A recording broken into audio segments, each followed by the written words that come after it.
Good morning, Judge.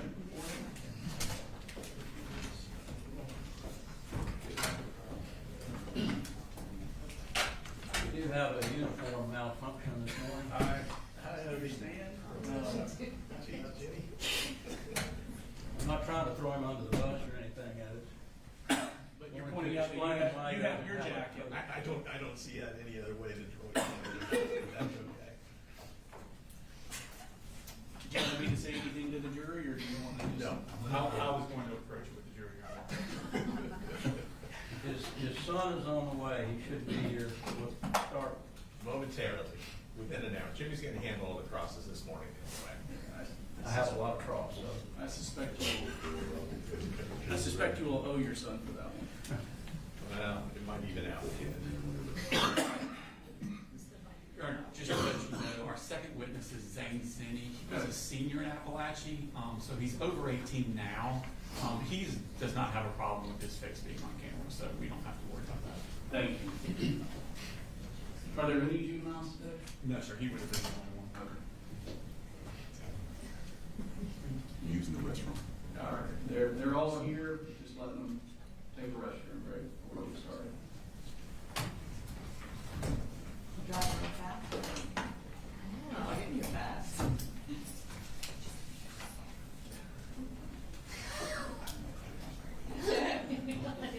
One thing I know. Yes.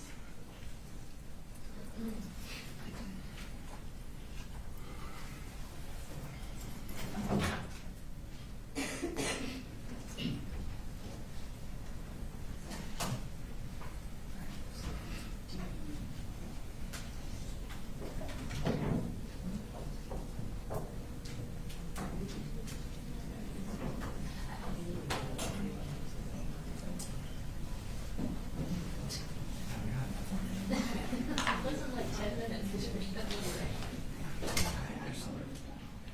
There's some emails that are already in there. Oh,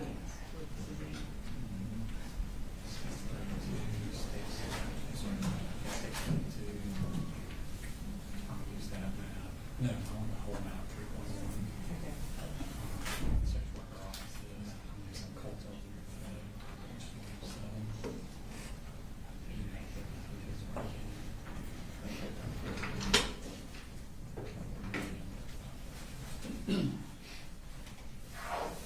So yeah, I think the only thing that should give me that is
We're ready, sir.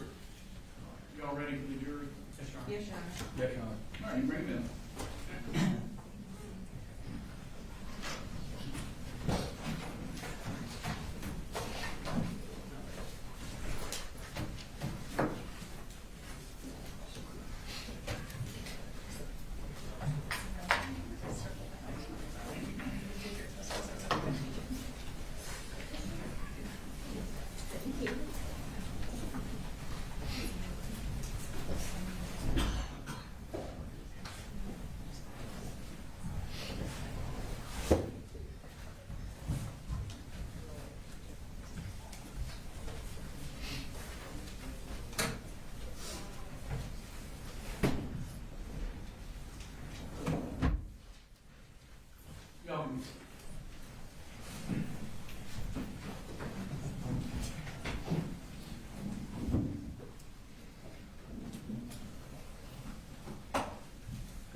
in the witnesses. State, you can call your next witness. The state calls Special Agent Joseph Clark.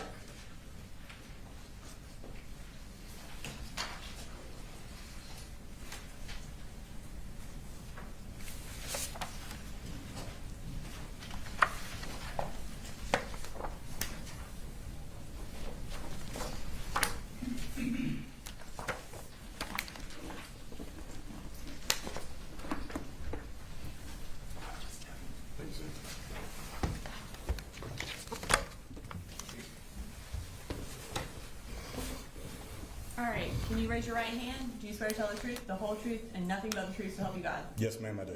And can you introduce yourself to the jury, and then also go ahead and spell your last name for the court reporter? I'm Special Agent Joseph Clark. It's spelled Josephclark. Okay. And you said you were a special agent. Who do you work for? I'm currently working with the Georgia Bureau of Investigations in the investigative division. And what region do you work out of? I work out of the Region 10 Atlanta office. Okay. And what region is Barry County in? Barrow is in Region 8. Or 11? Or 11, excuse me, Region 11, sorry. So in the Atlanta office, you said you were in the investigative division. What Yes, ma'am. exactly do y'all do in the Atlanta office? So the Atlanta office is a little different. We cover pretty much everything in the metro. GBI does the same thing where we support local agencies, primarily dealing with felony type cases. Region 10 specifically, due to the difference in the population, we primarily work homicides and majority of officer-involved shootings within the state. Okay. And generally speaking, in order to become involved in an investigation, how does that happen with the GBI? So with the GBI, we have to be requested as a request agency, and usually we get a notification that, hey, we need your assistance. From that point, they'll assess of what resources they need, and from there, we'll go ahead and disperse the resources, depending on how big the scene is, small or large, or if we need to pull other regions and other agents from different places to accommodate what's requested of us. Okay. So in this case, was the GBI requested to help with the Apalachee High School shooting? Yes, it was. So even though Barrow County is in Region 11, were other regions requested to help as well? Yes, they were. And so as far as Region 10, how did y'all become involved? Well, at the time of the notification, I was actually working up in North Metro, Georgia. Was notified that there was a active shooter situation at Apalachee High School. When I called in to see where they needed me, they advised that our whole office had actually shifted from the office in Conyers and worked their way towards Apalachee High School.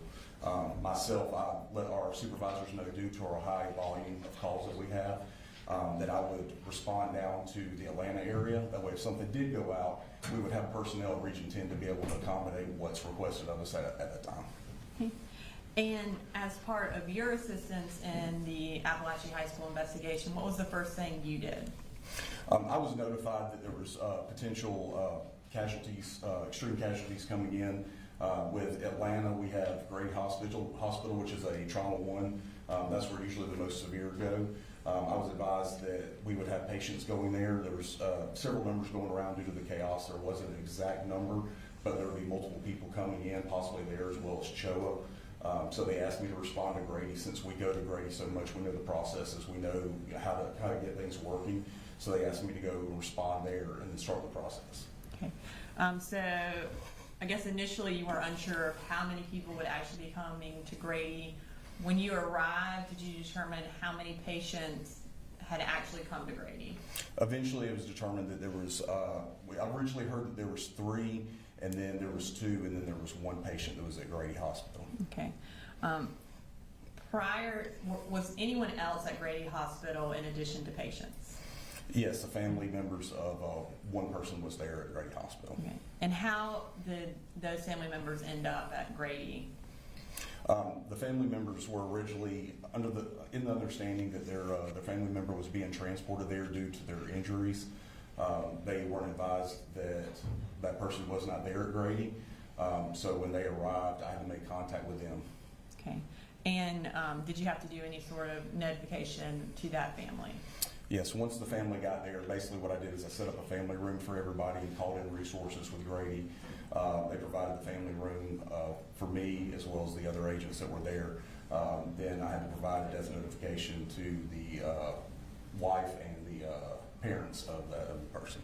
Okay, and who was that? It was Ricky Aspinwall. Okay. After you provided the death notification to that family, what did you do next? After speaking to Ms. Aspinwall, I then made contact with the doctor of Taylor Jones, got a short briefing, just basically if she was stable or not, and then found out where her family members were in order to go make contact with them. Okay. At the time that you found the doctor, was Taylor in or out of surgery at that time? She was currently in surgery at the time. After locating the family members, what did you do? After locating the family members, we were able to obtain the evidence or the clothing of Miss Jones. Since she was in surgery, they had already removed that and gave that into our possession. Once we got the evidence, we went and met with her grandfather, I believe, and the rest of the family. There's about 20 or 30 people there. There's multiple family members. Given Taylor's situation, were you ever able to talk to her or interview her while you were at Grady? No, ma'am. She was in surgery the whole time, so we just didn't have a chance to talk to her. Okay. And you indicated that you received her clothing from medical personnel. What did you do with that clothing? It was originally given to me in a brown bag with a label on it. Once we finished what we were doing at Grady and Choa, I then responded back to, basically we had a command center at Apalachee High School where I took the evidence from Grady to Apalachee High School. I then took that evidence and turned it over to crime scene specialists so that way they could process it at a later date.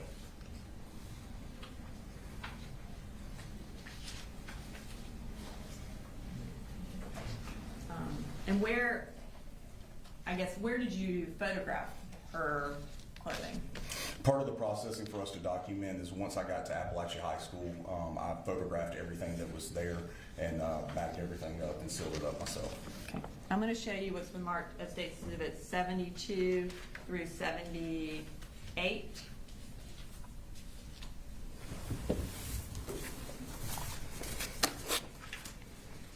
Will you review those and let me know if you recognize them?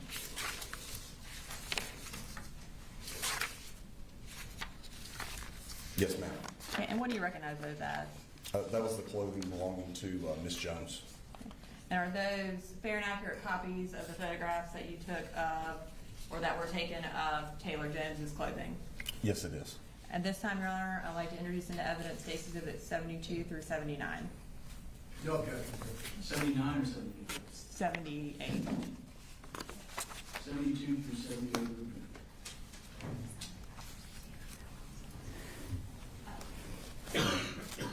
And are also, and we'll just to clarify, are some of those pictures also of Melanie Delira Castaneda's clothing? Yes, ma'am. Okay, and we'll get to those later. All right, so starting with States Exhibit 72, let's go ahead and display that for the jury. Can you tell us what that is? It's women's underwear that's got a apparent red liquid substance on it. Okay, and is that Taylor Jones's clothing? Yes, ma'am. All right, and moving to 73, what is that a picture of?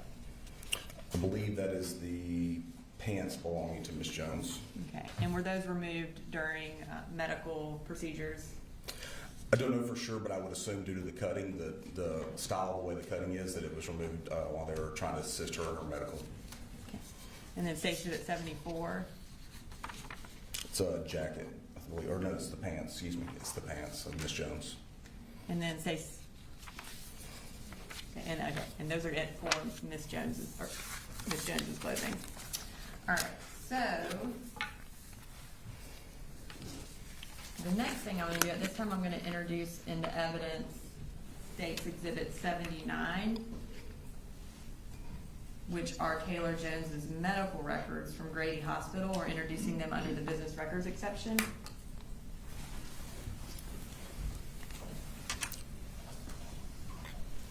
And the entirety of the records are electronic, and we've printed out a portion that are relevant for Agent Clark's testimony. Any objection? No, Your Honor. 79 is admitted.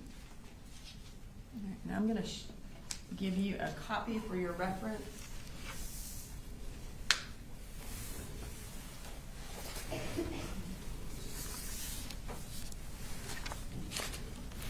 I know you're not a medical professional, but I know you did speak with some at the hospital. I want to talk through Taylor Jones's records with you so we can talk through what her injuries were and what the treatment was.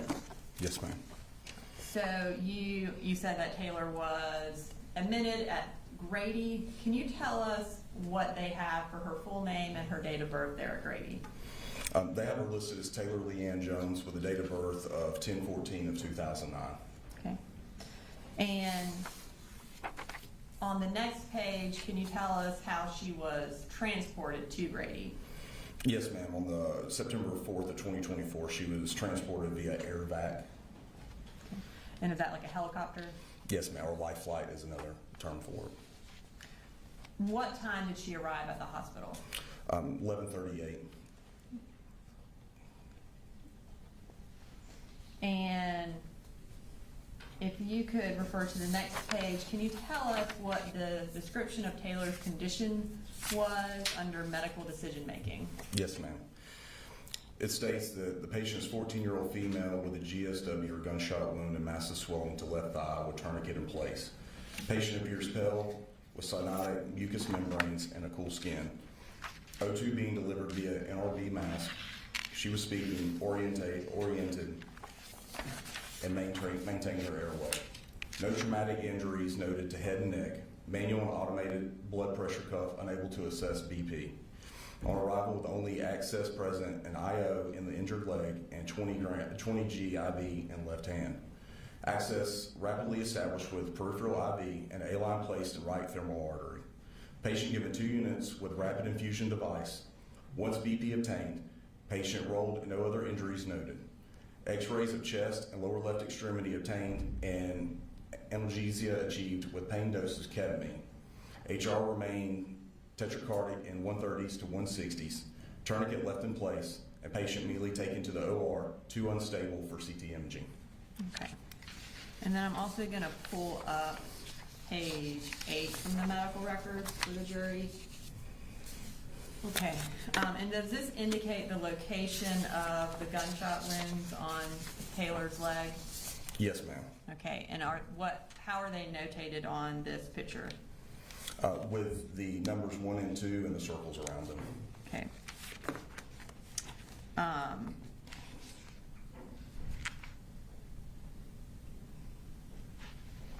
right, and now we're going to move to the next page. Will you read what it says under the section HPI? Says 14 FSP GSW or gunshot wound to Lily lower leg extremity brought from Athens to Grady by life flight with tourniquet in place on the lower left extremity. Taken directly to OR by trauma, large thigh hematoma, and 2 ballistic injuries. Admitted to the CQ, which is surgery intensive care unit, post-op for hemorrhagic shock and ventilator management. And then will you read us also what list of procedures were done to Taylor while she was at the hospital? States 9-4 R subclavian cordis, 9-4 femoral artery, 9-4 ballistic wound exploration with the following: primary repair of SFA, femoral vein ligation, profound branch ligation, lower limb extremity X-fix and 4-compartment fasciotomy, 9-6 left femur IMN and fasciotomy wound closure.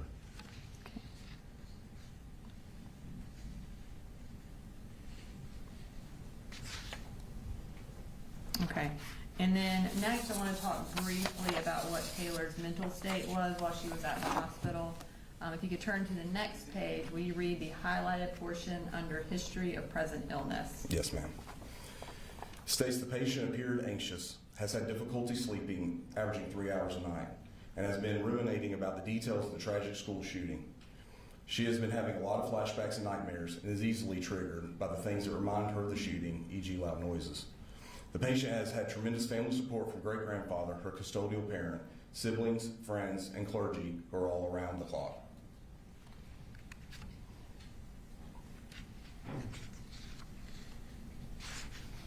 Okay. And then let's go to the next page, which lists her final diagnoses.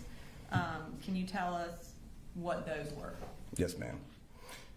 It states, displaced fracture of left femur, acute respiratory failure, traumatic shock, major laceration of femoral artery, left leg, major laceration of femoral vein at hip and thigh level, left leg, acute prosopagmatic anemia, displaced commuted fracture of shaft of left femur, puncture wound without foreign body, left lower leg, lesion of lateral nerve, left lower limb, acute stress reaction, sleep terrors, anxiety disorder. And can you tell us what her date of discharge was?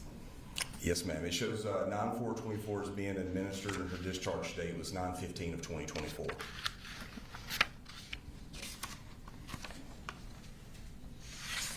And then we're going to turn to the next page where she admitted back into the hospital the next day. Yes, ma'am. It shows admission 9/16/2024. And what was her chief complaint? Her chief complaint states hip pain, patient BIB MS as transferred from OSH. PT was seen previously after injury first occurred for surgery here. PT reports increased pain to SX site. And when was she released that day? The discharge date was for 9/17/2024. And then was she readmitted again on September 23rd of 2024? Yes, ma'am, she was. Okay. And what was she admitted for that day? It states that GSW 9/4, lower left extremity, new blood clot in lower left extremity from prox fem through gastric, had a fall today and hurt her knee. And what was the discharge date for that one? Discharge was on 9/24/2024. Okay. All right. So you indicated earlier that you, I guess, were made aware that there would be patients at Grady and also Children's Healthcare of Atlanta. Did you ultimately go to Children's Healthcare of Atlanta as well? Yes, I did. And when did you do that? After speaking with Ms. Jones's family members and providing them with an update and the process of what we'd be doing, myself and the other agents then recollaborated and moved over to CHOA, which was not far down the street. Okay. And when you went to CHOA, what was the first thing that you did? We entered into their emergency room, found out where Miss Melanie Del Rey Castaneda was located. Okay. And did you go see her? Yes, we did. And when you arrived, what was her condition? They were prepping her for surgery.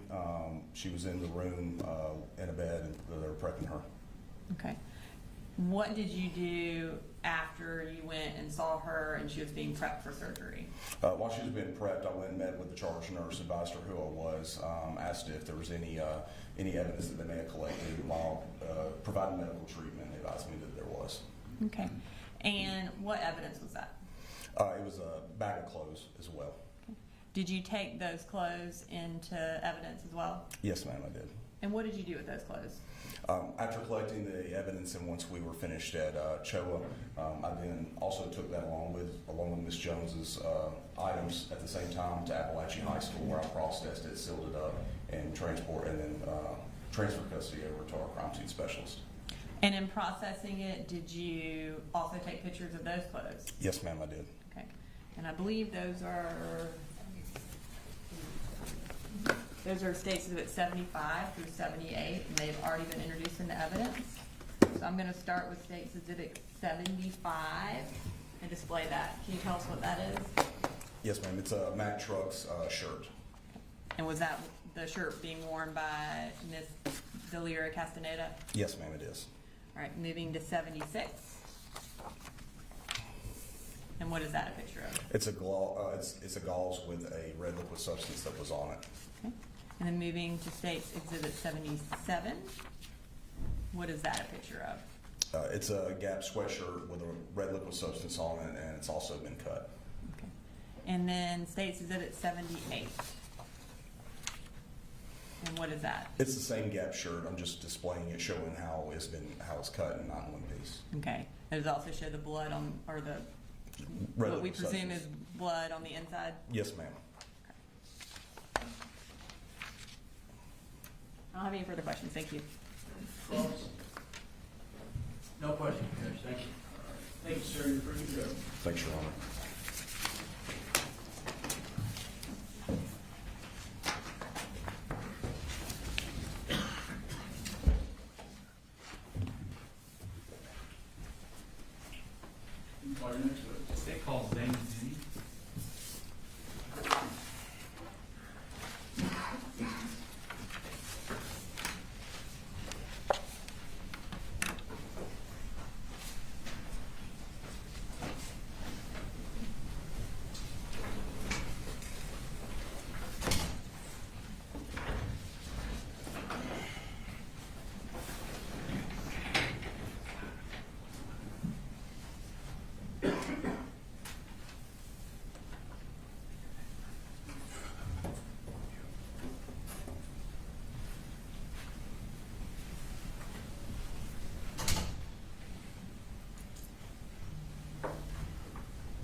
Sandy, if you could raise your right hand, please. Swear the testimony you give in the matter now pending before this court will be the truth, the whole truth, and nothing but truth. I swear. Okay, put your hand down. If you could introduce yourself to the jury, please. Jury, my name is Zane Zani. I'm a freshman at Georgia State University. I graduated Apalachee High School in 2025. Okay, there's a microphone in front of you. You can probably move it around a little bit. Sorry, yeah. It'll probably help. So you, last year, the school year 2024 and 2025, where did you go to school? Apalachee High School. Okay, and how old were you on September 4th of 2024? 17. 17, okay. And what grade were you that year? I was, I believe, a sophomore. Oh no, sorry, senior. Sorry. Yeah. Senior, okay. In second period, do you remember what you had for second period? It was personal finance. Okay. You remember who your teacher was? No. That's fine. Made a mark then. I have next to you a partial map of Apalachee High School. If you could kind of orient yourself to it, if you recognize where everything is. Yeah. Okay. Do you see the classroom you had for second period on that map?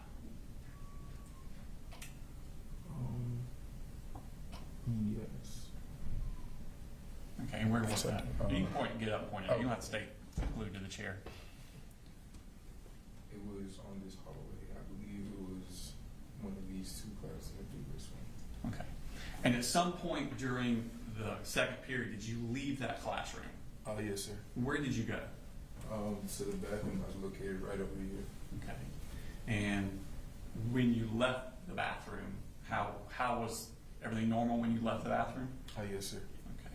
And on your way back to class, did something happen? Yes, sir. Where were you when you first noticed something? I was at this classroom right over here walking back to my class. Okay. And what did you first notice? I first noticed, take this microphone. Okay. I first noticed loud banging, Okay. and I thought that some kids were messing around in the bathroom. Then later on, I seen a girl run past me. I was wondering what was going on, so I turned back to look. That's when I saw a shooter. Okay. And what did you see when you say you saw the shooter? Describe him for me. I don't remember closest where. I remember he was a bit of a shorter guy, white, like blondish hair, and he did have a gun. Okay. Describe the gun to me. Probably something typical like an AR that a lot of people are familiar with. That they probably never held, but they've seen before. Like an AR? Yeah. Okay. What was he doing with it? He was pointing off toward, well, not in my direction at the time, and I assumed that he was shooting because of a lot of bangs. Yeah. Okay. Well, that back hallway, do you know what it's called? No. Okay. Is that the hallway he was shooting down? Yes, sir. Okay. And you heard the shots? Yes, sir. What did you do at that point? At that point, I had run back to my classroom, and per the rules, the teacher couldn't let me in, so she had told me to go hide in the bathroom. Okay. So that's what I did. I'd run down the hallway. Will I show you? Sure. So I was here, so I run down here, and I gone this way. I could have gone this way, but I was looking at the time, so I gone this way. And hidden those bathrooms down at the bottom? Yes, sir. Okay.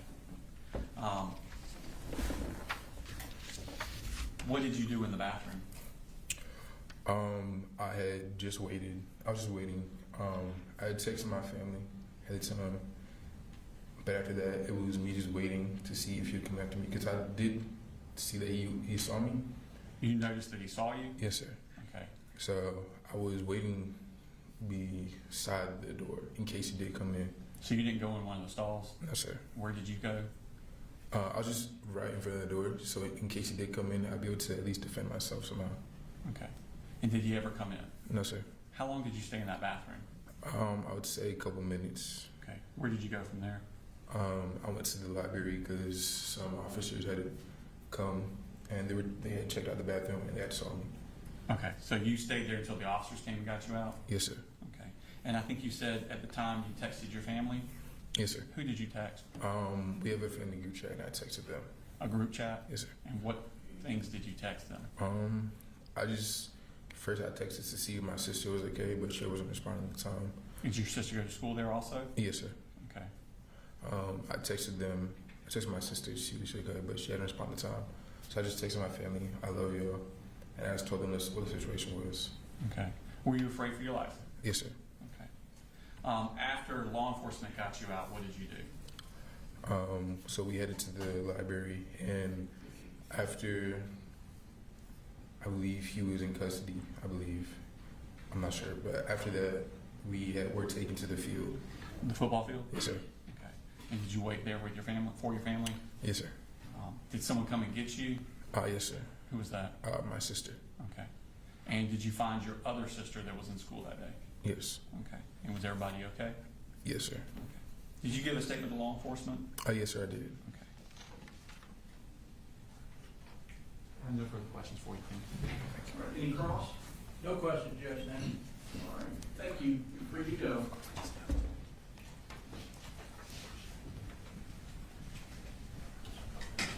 State calls next. Your Honor, state calls D. Martin.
Yes.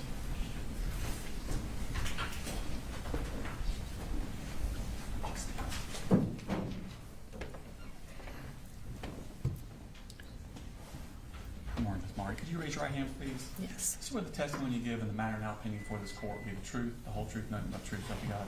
Yes. Okay. If you could introduce yourself to the jury, please.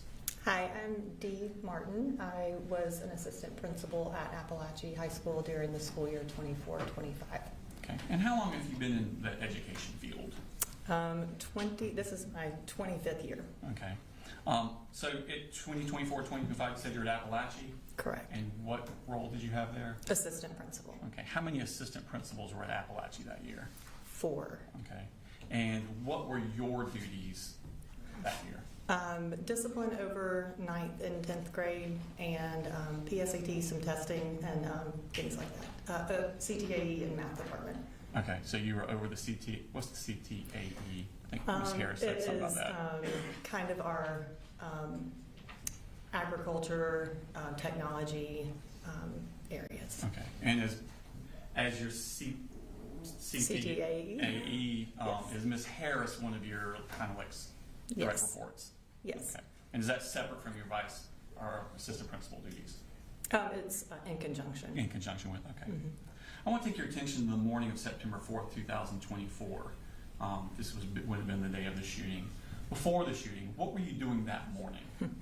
The day before, we did not have Wi-Fi, so I was playing catch up on documenting things that happened the day before, Okay. and going through the discipline queue. Okay, so you're in charge of discipline for, you said 9th and 10th grade? Yes. And so what is the discipline queue?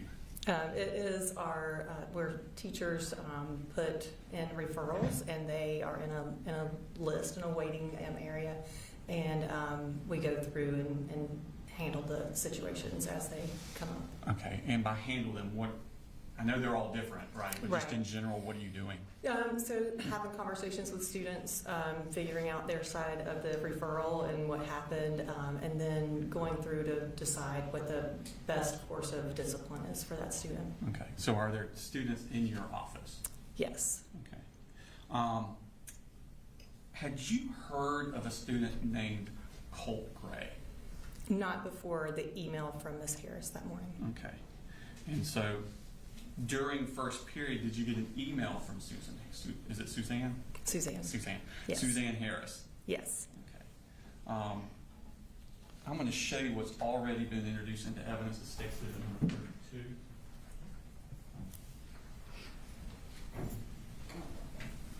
And ask you if you recognize that. Yes. Is that the email you got? Yes. And who is Suzanne Harris in relation to Colt Gray? First period teacher. Okay, and what does she teach first period? A computer class of some sort. Okay. And when did you receive this email? Timestamps 8:46. Okay. So I probably looked at it within the next 5 minutes. I was going to ask you that because I don't read my emails for a long time. How quick are you at reading your emails? Very. Okay. Yeah, I mean, definitely within 5 minutes. Okay. And what is she telling you there? She is making Lisa Butler and I aware that this student has asked about active shooter drills. Okay. And who is Lisa Butler? Lisa Butler is Colt Gray's a counselor. Okay. And when you say she's Colt Gray's counselor, how is that assigned? They each have a portion of the alphabet. Okay. So anyone with the last name that starts with a G would Yes. be Miss Butler's. Correct. As well as other letters that are also signed to her. Correct. Okay.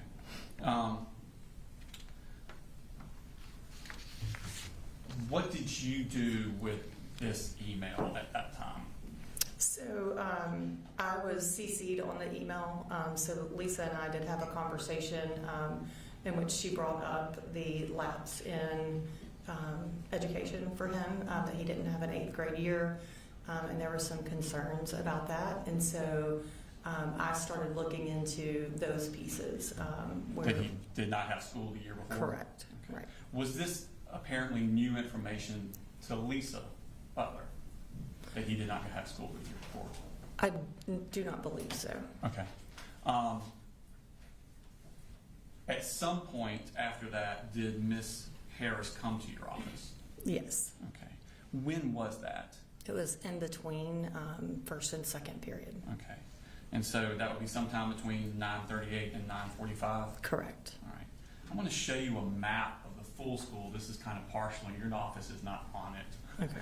So we're going to pull it. It should be popping up on your screen Okay. there. Okay. If you could orient first where Miss Harris's class is or was, if you knew. I don't know if you knew Oh, which yeah. was. Okay. And Do you want see me to it there? describe it? Can I? I can Can you put pop the it? annotation on if you want. I think we can probably do it. That causes more problems. Do you want me to just describe? She's going to do it. Oh, okay. Or better yet, Yeah, I can throw it up. we'll go old school. That's fine. Can you point on me? Yes. So this is my office, Okay. and Suzanne's classroom is right there. Okay. And when she came to your office, what were you doing? I was working with another student. Was that one of those discipline things we were talking about earlier? Correct. Okay. Did you see her? Did she actually come into your office, or is there glass, or when did you first The notice door her? was, I believe the door was closed. I could tell that she was distressed. Is that and through a she glass? was. I believe so. Okay. I think the door was closed, and she was in the waiting room area, Mhm. and I could tell she needed to talk immediately. Okay. So what did you do? I asked the student to hang tight and went out, closed the door, and Suzanne and I went into Mr. Neely's office, which is the third office that's in that area. Is it right, kind of in that little Mhm. green extra thing there? Yes. Okay. And what did she tell you? She, a lot of things, but she was very nervous and obviously distressed. She told me that the book bag looked heavy and that she felt like there was definitely something in there. And I just tried to calm her down and tell her that I would handle it. Okay. And did she tell you that she definitely saw something, or just believed something? She just believed. She said that he struggled to pick it up and that it just looked awkward. And she did share with me that she asked him if he needed help or if she could see the project and that interaction as well. Okay. So what did you do with this information once you got this information? I immediately tried to not distress the student that was in my office and get him out of there as quickly as possible. Call the SROs to get them on the way. And just for my benefit, what does SRO stand for? School Resource Officer. So are these police officers that are assigned to your school? That is correct. Okay. And how many of them are there generally on a daily basis? 2. Okay. And so what do they do as far as your knowledge during the day? Do they have a place where they are, or do they mingle around? They have an office, but they try to stay unpredictable, and so they don't have a set routine. Okay. So when you called them, did they come to your office? Yes. Okay. What happened at that point? I quickly debriefed them on the situation as best I could, and we took off going towards Miss Greer's classroom. Before you left to go to Ms. Greer's classroom, you said you had not known of Colt Gray. No. Did you take any steps to see what he looked like? Yes. What did you do?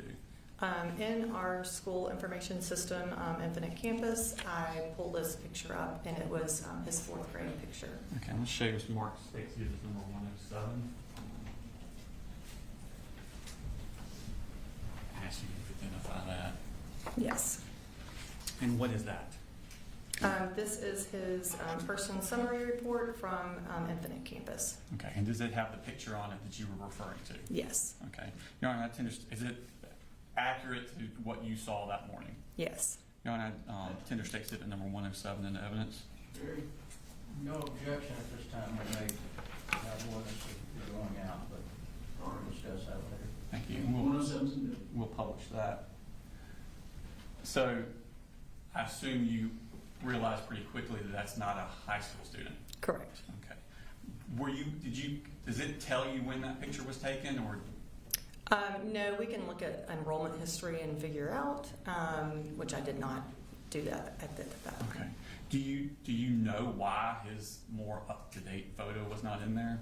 Because he's a new student who had not been in Barrow County since 4th grade. Okay. Do y'all take pictures periodically? Yes, and I believe Apalachee, we try to take them within the first week of school, and so there's typically students who enroll after that.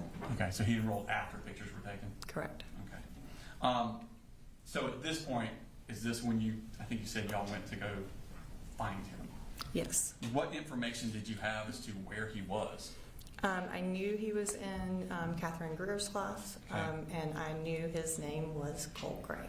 Did you get that information from Miss Harris? I did. In an email? Yes. I'm going to show you Mark State Exhibit number 33, which is already in evidence.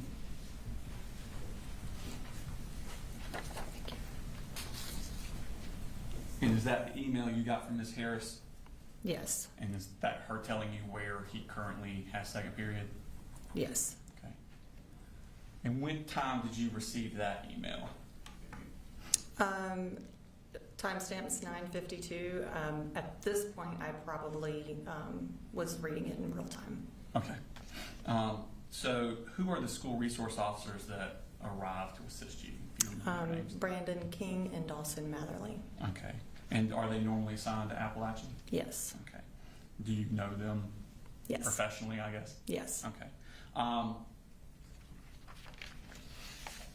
And where do y'all go? We, like I said, we debriefed right outside the office, and then we go towards down F Hall. We'll pull that map back up and you Mhm. can show what you did there.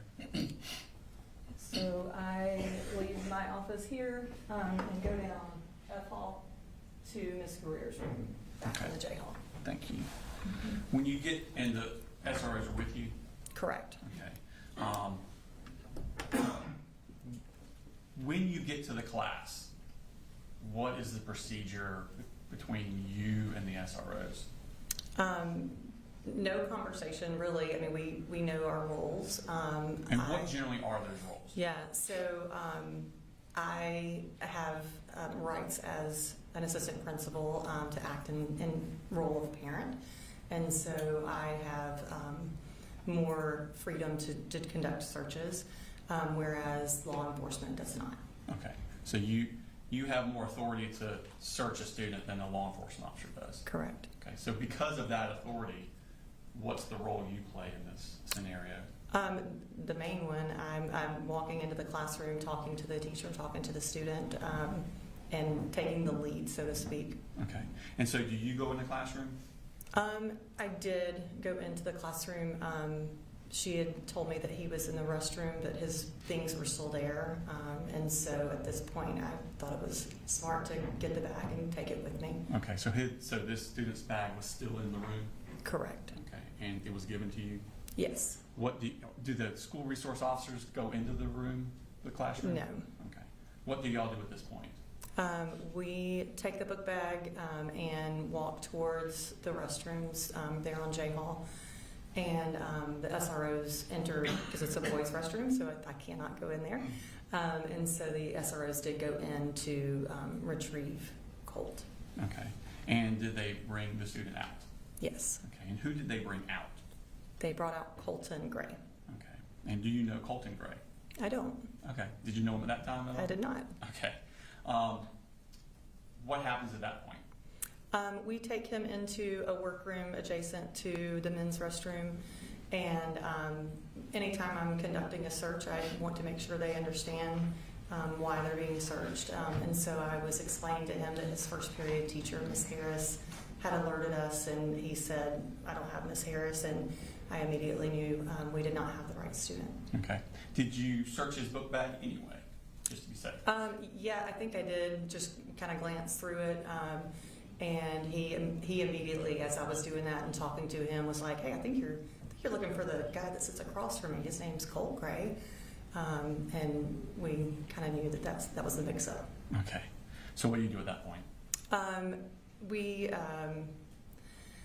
exited that workroom, and I had Colton stand against the lockers while I went back in the classroom. And Ms. Greer explained to me that, there's another student with a similar name. He's in the counseling office. And so I put Colton Gray back into the classroom, and the SROs and I walked towards the counseling office. And if you could show on the map where the counseling office is. Yes. Counseling office is... Okay. And when you get to the counseling office, what do you do? I ask the clerk that's in there, and I ask her if she's seen Colt Gray. She says no, so I walk back around the loop there, past Miss... Inside the counselor's office? Yeah, there's like a little loop-de-loop. I walked around, and when I got to Lisa's office... Lisa Butler? Correct. She was hanging up the phone. She said a lot of things, but all I really understood was that he had access to weapons. Okay. So at that point, I went to Miss Boyd's office, still in the counseling suite, shut the door, called my principal, and said, I think we've got a situation. Okay. What did you do at that point? There was a 10:15 alarm that went off on my phone randomly, and so I thought it was a transition. I have alarms on my phone for transition, so I was like, we need to lock the school down, and then we realized it wasn't transition, so we did not lock the school down at that point.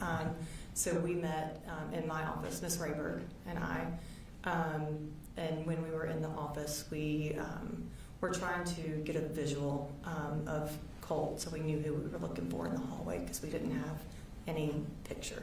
Okay. So you're on. Do you have access to the security footage of the cameras in the? Is Yes. that in your office? Yes. Is that where you went from the counseling office? Yes. And is that G Hall? I guess you went down. Yes. Okay. So you're trying to find the student that you don't know what he looks like. Correct. What steps do you do to try and do that? So we are trying to first get a visual of him when he left the classroom. So we were trying to nail down what time he left the classroom, so we knew where to look on the cameras. Okay. I'm gonna show it to Mark Dixon in 34, which is already been in Actually, recognize that.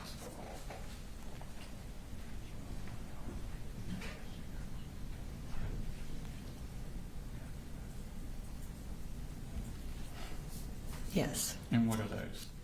I'm trying to. These are the emails to from me to Miss Greer asking what time that he left. Okay, I'll show you. Can you pull that up? And what time is this that you're asking? What time he left? 10:18. Okay, and did you get a response from her? Yes, I called into the classroom and asked her to check her email, and she responded at 10:20. Okay. What did you do at that point? We went to the cameras and found a student who left around 9:50. Took a screenshot. I don't even remember if we got it emailed to her, but it was not Colt. Okay. And did you subsequently get an email from Ms. Greer? Yes. I'll show you state citizen 35. Already delivered evidence. Ask you if you recognize that. Thank you. Yes. And what is that?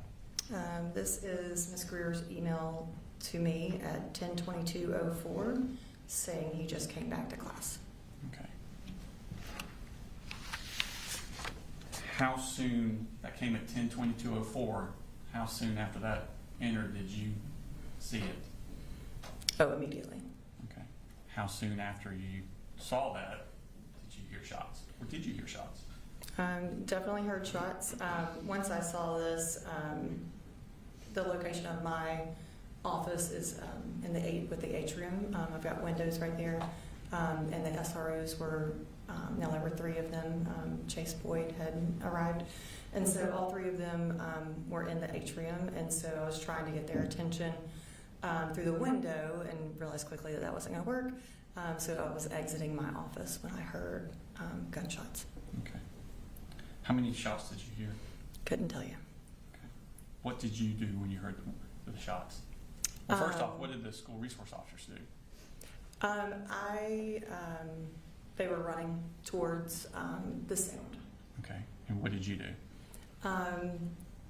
Well, my colleague Ralph Neely told me to get in the office. We sat in the office, looked at footage with Rayberg, and just trying to figure out what was going on and if the scene was secure. Okay. And were you able, so you're looking live on the security footage? Yeah. Were you able to see that the shooter was apprehended? Yes. Okay. What is your role, or what is administration's role at this point? So once the 8-button push happens, we are no longer in control of the building. The law enforcement is. And so I knew that I was at their discretion. So I was basically just trying to ask the law enforcement where they needed my help. Okay. And how long did you stay in your office? Maybe a minute, maybe 2. And where did you go from there? The 3 of us, that would be Neely, Rayberg, and myself, we went into the atrium and we were trying to kind of orient ourselves with what had just happened. And they were starting to release kids from rooms, so I felt like it was best for me to go out with the students and navigate them towards the stadium. Okay. And did you go up to the stadium? I did. What was the process at the stadium? Was the school doing that, or was law enforcement? I mean, it's kind of weird being in charge one minute and not being in charge the next Right. minute. How did that kind of work out? It was so once we got most of the students to the field, I think law enforcement was trying to keep the community away, and Rayberg came on the radio and said the community let these parents see their kids, and so we did allow the parents to come onto the field. They just couldn't leave after they came on the field. Okay. And what was the purpose not letting them leave? I guess trying to be respectful of law enforcement. Okay. Yeah. And how long was everybody out on the field? Hours. Okay. And at some point, did you give a statement to law enforcement about what had happened? I did. Okay. Just a second, please. I have no further questions. Thank you. Cross. Thank you, Arthur. Good morning. Good morning. just have a few questions, just to get a couple of things right in my mind. Approximately what time did Ms. Harris come to your office? It would be about 9:40. About 9:40, okay. And she seemed to be upset and wanted to tell you about this book bag. Correct. Okay. And did she describe the book bag to you? She said that it was awkward and heavy and had a poster board with a sock hat on top. Okay. So when you went to look, you knew that you were looking for something heavy with a poster board coming out. Correct. Correct. I assume you got, since she was concerned, she knew what Colt Gray looked like. Correct. Did she give you a description of him? No. Did you ask her? No. Okay. Did you ultimately find out he was white male? Yes. Okay, had long blonde hair. No. Okay, you didn't find that out later? No. Okay. Did you take Miss Harris with you when you went down to the classroom to look? No. And you got an email indicating that he had gotten back to the classroom about 9:50, correct? Can you, You did. be more You specific? sent an email, I think it was around 10:20, asking what time Colt Gray had come back to class. I asked what time he left. Okay, what class. time he left. Correct. All right, and that was 9:50. At 10:18, I asked her what time he left. And she said he left towards the beginning of first, probably around 9:50. And what time did the shooting actually start, if you remember? 10:22. So he had been missing then for 32 minutes, correct? Correct. All right. Thank you. Any redirect? The 32 minutes is based on Ms. Greer telling you he left around 9:50. Correct. Did you look to see who was coming on the security cameras? Did you look to see who was coming out the door at 9:50? Yes, and it was not Colt. It was not Colt. Correct. So he did not leave at 9:50. Correct. No further questions. Anything else, Mr. Perry? You did know at 9:40, though, when Ms. Harris came, that she was concerned about him having a gun. Correct. Thank you. All right. Thank you, ma'am. You're free to go. Thank you.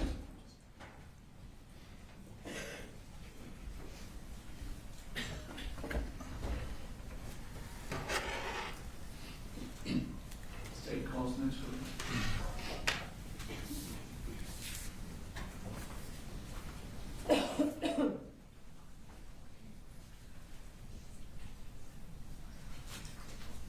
State calls Donovan Boyd.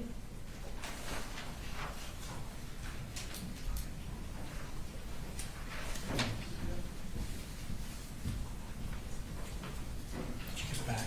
Yes.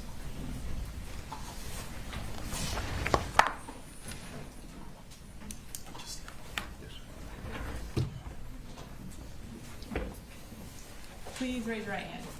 Do you swear to tell the truth, the whole truth, and nothing but the truth to help you God? Yes, ma'am. Can you go ahead and have a seat, and then tell us your name and go ahead and spell it for the court reporter. All right. I'm Donovan Chase Boyd, Donovan, Boyd, B-O-Y-D. Okay. And what do you do? I am one of the sergeants for the school resource officers. So I supervise over half the county, depending on which semester we're in. And are you with the Bexar County Sheriff's Office? Yes, ma'am. Okay. So as a sergeant, you said you supervise half the county. Tell me what you mean by half the county. So we have the county split up into north and south as far as the number of schools that we have. So there are two sergeants. One of us is on the north side, one of us is on the south side. And then each semester we flip. So we have equal exposure and working with everybody and being able to help everyone. So And about how many schools are on each side? it's fairly equal. I didn't think to count how many, but like there's an equal number on both sides, thereabouts. Yeah. And does that include elementary, middle, and high schools? Yes, ma'am. So you'll have an equal number, more or less, on both sides, but the alternative school is actually located on the south side. So. And then, as far as your role in overseeing that, kind of tell me what your day-to-day is like. So it can vary as in any law enforcement capacity. Typically what I'm doing is I'm going and checking and making sure my guys have what they need. If they're dealing with an issue at a school, I try and be there to help them kind of work through things. Checking on how they're doing personally and, just making sure that they have what they need to do the job that they're doing. Addressing any concerns or issues that may be going on. And then doing any kind of like spot training or planning for training in the summer. And tell me what the typical job of a school resource officer is who is assigned to a school. So our primary function is to see to the safety and security of the school. We also work very hard to establish relationships within the school, mentoring, working with students and staff, helping them with issues, not just in a law enforcement capacity, but doing community-oriented policing. Generally, how many school resource officers are assigned to each school? So each high school has 2, and we are currently in the process of getting one in every middle and every elementary school. Prior to that, and even right now, we have a few middle and elementaries that share one SRO, and they go back and forth, and we actually have a set of elementary schools where the SRO goes back and forth. But at present, both high schools have 2 SROs assigned to them. And generally, are you assigned to a particular school? Not typically. We as the supervisors will fill in when an SRO is out sick or in training and that kind of thing, so there's not a gap. Or we'll go and check in at the school. But we're typically not assigned to a school per se. Back in September of 2024, were you in your same role as sergeant over the school resource officers? Yes, ma'am. So in 2024, at that time, I was a sergeant, and I was actually helping fill in at the Barrow Arts and Science Academy, which is one of our high schools. Okay. Is that also known as BASA? Yes, ma'am. And in addition to filling in as a school resource officer at BASA, did you still go around to other schools? Yes, ma'am.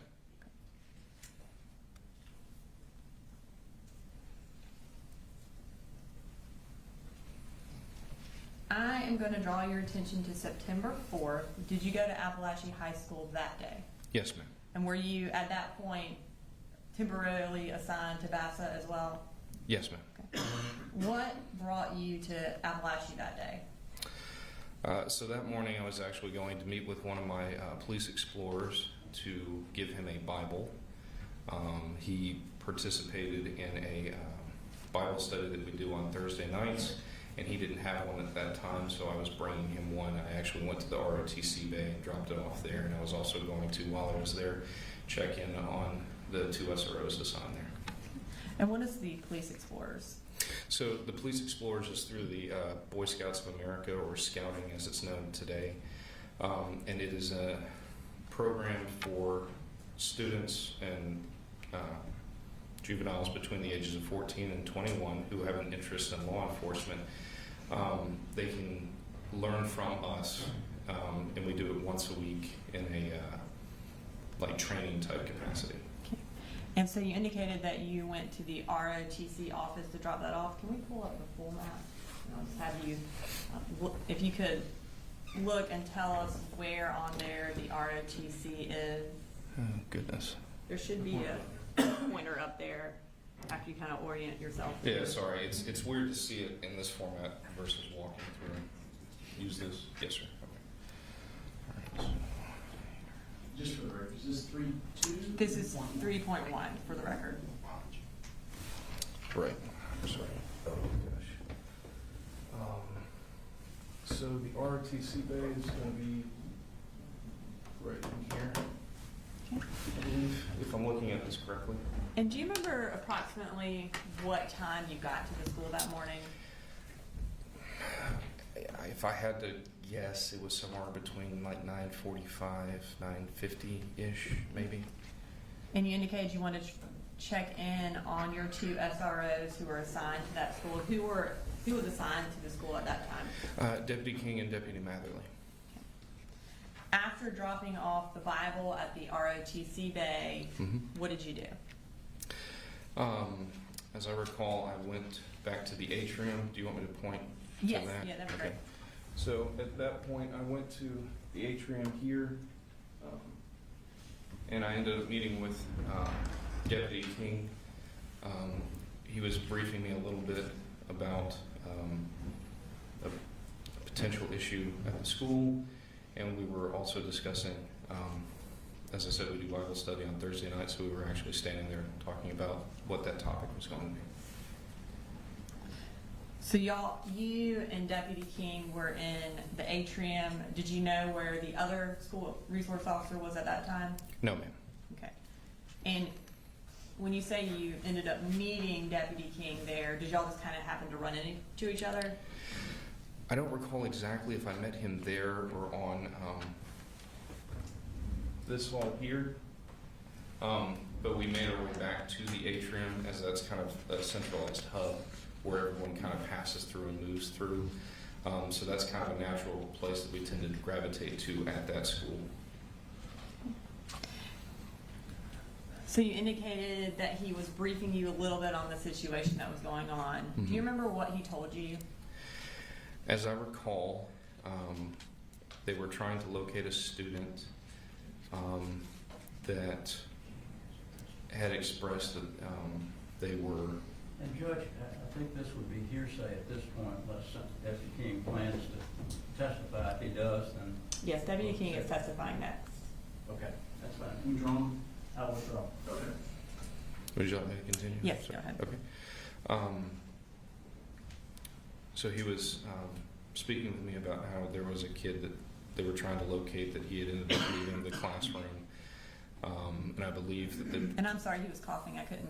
What? I'm sorry. You said you were locating him, and then I couldn't hear the next part. They were trying to locate a child that had left one of the classrooms. And again, my understanding was the student had requested to go to counseling. So they didn't make it to counseling, so we were just trying to figure out where the kid may or could have been. Did you have any information that that student had made any direct threats or had any sort of firearms at that time? No, ma'am. All right, so before we go any further into September 4th, I want to briefly talk about your trainings and protocols as related to locking down the school. Yes, ma'am. So in a case such as what you had on September 4th, where a student has not made any direct threats, but is missing and you're trying to locate him, what protocol do y'all generally follow? So for us, if admin is asking us to help look for a student, we will look in bathrooms, hallways, depending on where the student's coming from. We try and look kind of in the general area of where they may be roaming from to where they're trying to get to, without any additional indications of anything like that. It's not uncommon for students to take longer than anticipated to go from one point to another. What is a hard lockdown? So a hard lockdown is where everyone, at present, everyone goes into their classrooms. The doors are locked and secured. They go into what is known as a deep corner. So they are as unvisible as possible. Lights are out. Everyone's instructed to be quiet and wait until law enforcement comes by and unlocks and opens the door and removes them and moves them to another location. And as far as entrances and exits to the building, are those all locked as well? Yes, ma'am. So the schools always operate in what would be kind of a level 1 or a basic lockdown, where you don't have just free movement to come in and out of any exterior door into the building. And what are some of the issues or risks associated with issuing a hard lockdown? So depending on the situation, you can potentially create a barricaded armed individual in with other students or staff. That's the one that really kind of sticks out as far as why a lockdown could be an issue. Also panic, depending on what it is, and what would be the reasoning for us to issue the hard lockdown. Again, there's a lot of factors that kind of come into play, so it's hard to kind of give a concrete one way or the other, if that makes sense. So in a situation where you're unable to locate a student who has a gun, the biggest risk of issuing a lockdown in that situation? Could be, and again, it depends on if we're during the middle of a transition, or if they're already in class, or if the student is not in class and we don't know where they are. So again, all of those are going to factor into whether or not we determine the best case or best course of action would be to do the lockdown or not. Again, it ultimately is going to just kind of depend on a case-by-case basis. And so in a case, I guess, where kids are in class, it's not a transition, and you are unable to locate a student who potentially has a gun, what's the risk of, is that the risk you were referring to of issuing a lockdown, creating a barricaded situation? So if we don't have a reason to believe they're in a classroom necessarily, then that would reduce the risk. Ultimately, what we are typically doing with situations like this is we're letting the school make the call, unless it's something like what you're describing. But again, as far as that day went, we didn't have any indications of anything like that. Okay.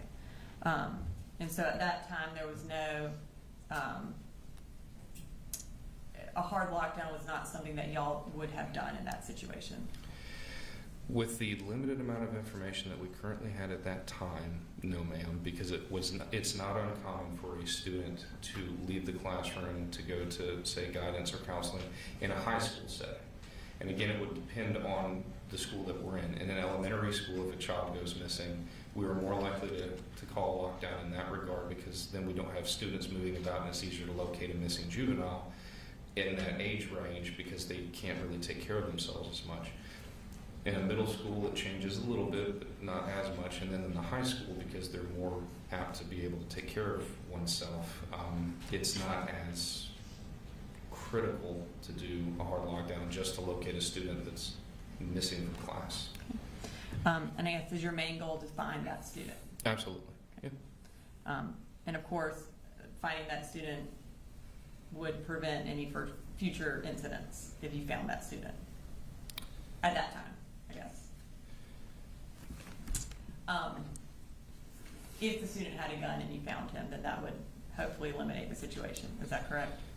Sure. Yes, ma'am. And I mean, that does happen on occasion, yeah. Okay. All right, so we'll circle back to September 4th. Okay. So you are in the atrium with Deputy King. What happened while you were there? He and I were standing there, again, discussing Bible study after we'd kind of spoken about the very limited information we had at the time. There was a group of students with like the big pickle jars type things, and they were kind of tapping on those. and then we ended up kind of hearing like a tap, tap, tap. The best way I could kind of describe that would be like a muffled snare drum type sound is what it kind of sounded like at the time. I remember King and I both looked at each other for a split second and then went down the hall toward what we rightly assumed at that point was gunfire. Okay. And did y'all attempt to go in the direction where the gunfire was coming from? Yes, ma'am. That's one of the things we trained to do. And tell me what happened as y'all are running towards the gunfire. So do you want me to indicate where we were running down? Or? Yeah, if you want to indicate first, and then you can sit back down after. Sure. So, I don't want to block anything, I'm sorry. It's better for the jurors. So we're here in the atrium, and we hear everything. And so we start heading down this hall here to what we would refer to as a T intersection, because it makes a T. As we're coming down this way, as I recall, I got on the radio to let dispatch and other units know that we had an active shooter at Apalachee High School, and we just continued to that T intersection. Do you want me to continue with? Yes, go ahead. Once we got to this T intersection, there was a slight pause as we're listening, because there was a brief moment where we didn't hear gunfire. And so we're trying to orient and see which direction to go, because again, you have two options. Then we round the corner,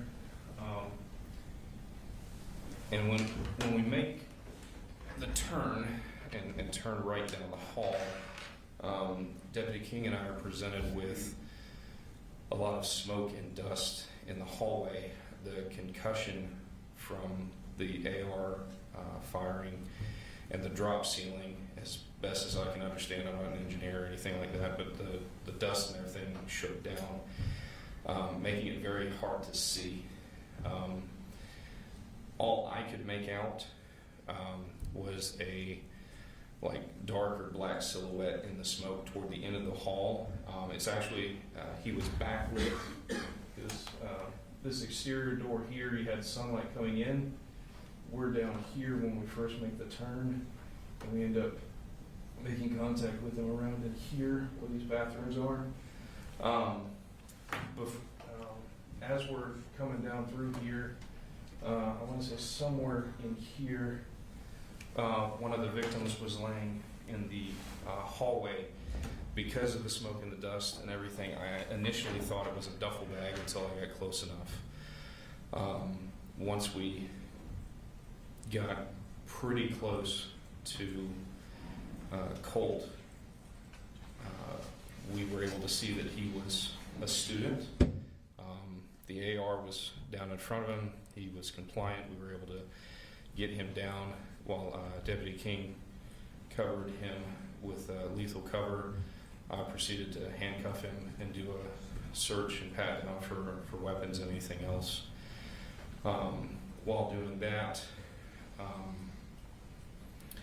I was able to take multiple full magazines for the AR-15 out of his pockets and kind of secure those out of the way. And then, as I recall, the next steps were to let dispatch and the other deputies know what we had, where we were at, and what we needed, so we could start responding to everything else that was going to need to be addressed after. So as you indicated, as you round the corner, you saw a black silhouette. Yes, ma'am. What did y'all, at that point, did you know it was who y'all presumed was the shooter? No, ma'am. What did y'all say as you round the corner and saw that? Show us your hands, get on the ground, drop the weapon, all things that we practice and train to say. Again, at that point, we didn't know if it was a student, we didn't know if it was a staff member or teacher, and we didn't know if it was the shooter. We were purely going and trying to make contact with whoever it was in the hallway so we could make an assessment of where to go from there. As y'all continued to run down the hallway, did y'all know if he had dropped the gun at that point? No, ma'am. Again, we could not see. So y'all are basically just running in blind.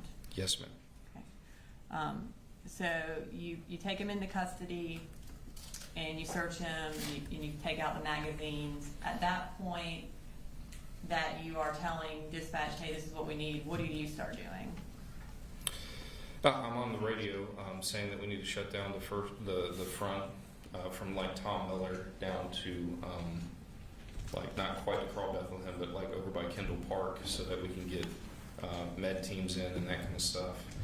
I let them know that we had one in custody, that we don't know if there's any other shooters. I have no idea how many are wounded. I have one in the hallway that I'm unsure if there's anything that we can do for, and I'm not exactly sure how I phrased that at the time. And at that point, we're just kind of holding the hallway because it was just King and I at that moment having to hold. So we're having to hold here, which is terrible to try and do with two people.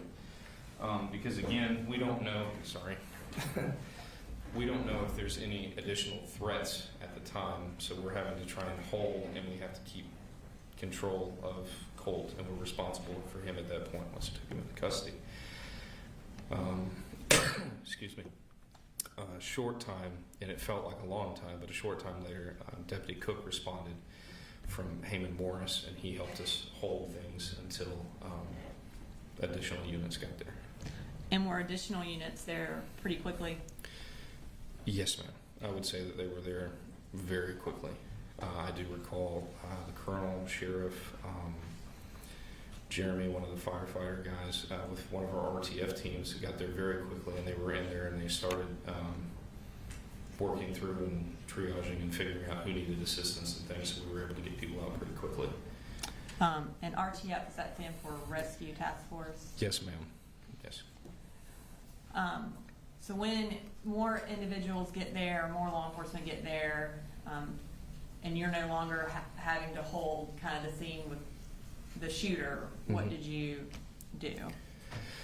So at that point, we were going to have to systematically sweep the school and check the condition of everybody and start evacuation processes. As SROs, all of us in the unit have universal keys that work for all the school buildings.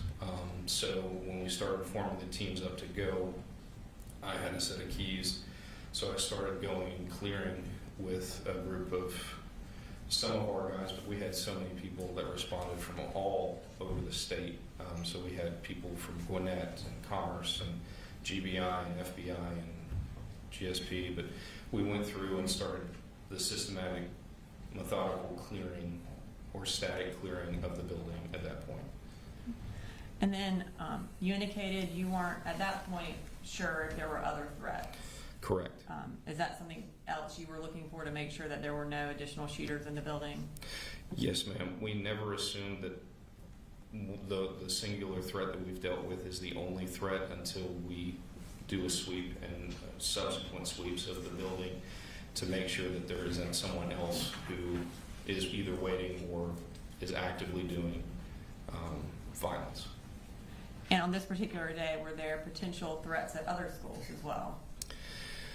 So during the process of clearing Apalachee for the second or third time, I don't exactly recall where we were in that because of the building I cleared multiple times. We were getting reports of threats against other schools, like Winder Barrow was one of those. So at that point, they took people from Apalachee and started sending them out to the other schools to sweep them and make sure that they were good. At that point, Deputy Good, who had come to the scene and was the SRO the previous year, he and I, who were at BASA normally, left this school and went over to BASA and cleared it and held things there until I came back later in the evening. I don't have anything further. Thank you. The Yes, defense may have some questions. Well, just a few things, thank you. Good morning, Sergeant. Morning, sir. How are you? Great, thank you. just want to ask you a few questions. You gave a statement to, I think, David Kissinger, special GBI special agent, shortly after the incident, is that right? It was that evening, yes, sir. Okay.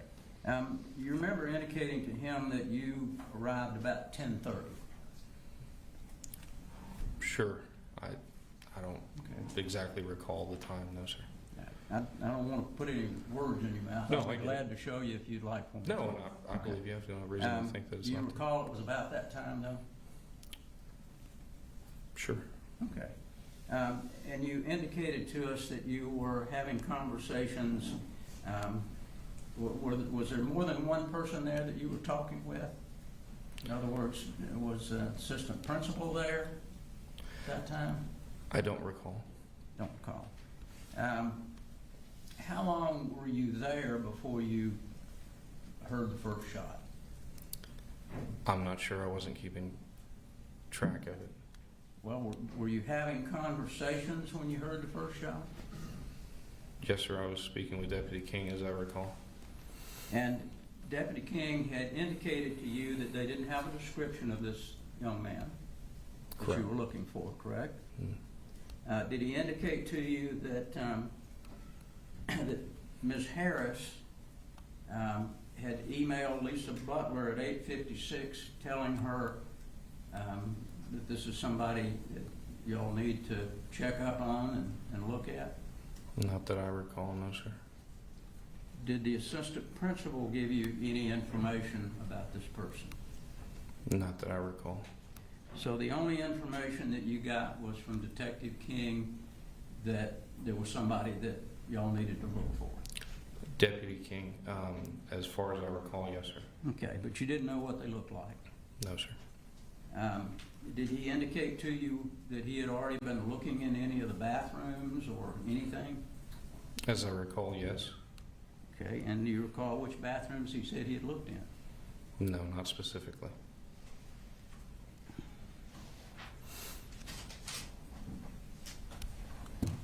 So you don't really know, other than you know that y'all were looking for somebody. Do you know how long people had been searching for this person? No, sir.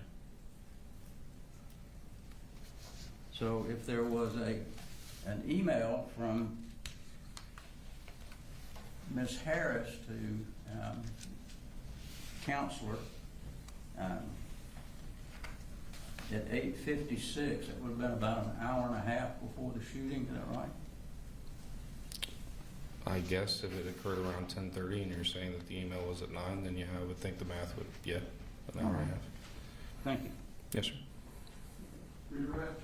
Nothing further from the state, Your Honor. May he be excused? Ready to think. Thanks, sir. Ladies and gentlemen, let's go ahead and take a little morning restroom break, 10 to 15 minutes.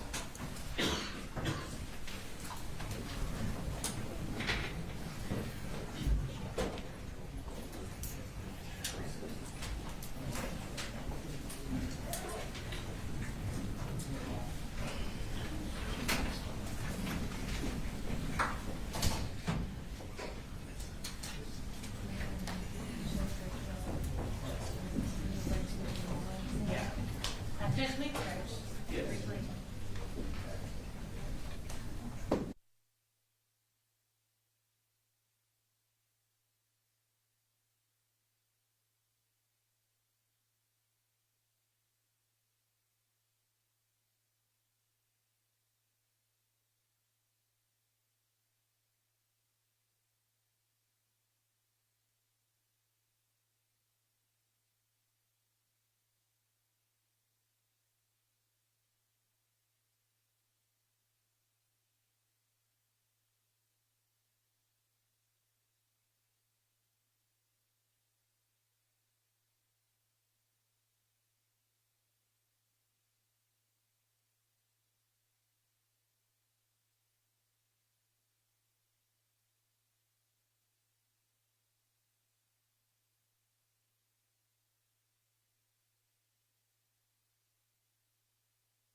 We have a couple things we want to put on the record, nothing big.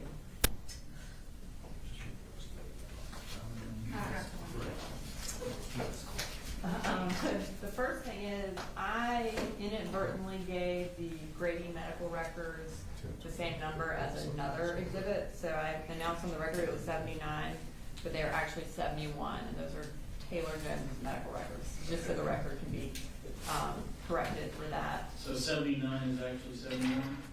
Yes, yes. No objection. The 79 was previously tendered, I think it's now in Griffith's medical Yes. records, and that was correct. 79.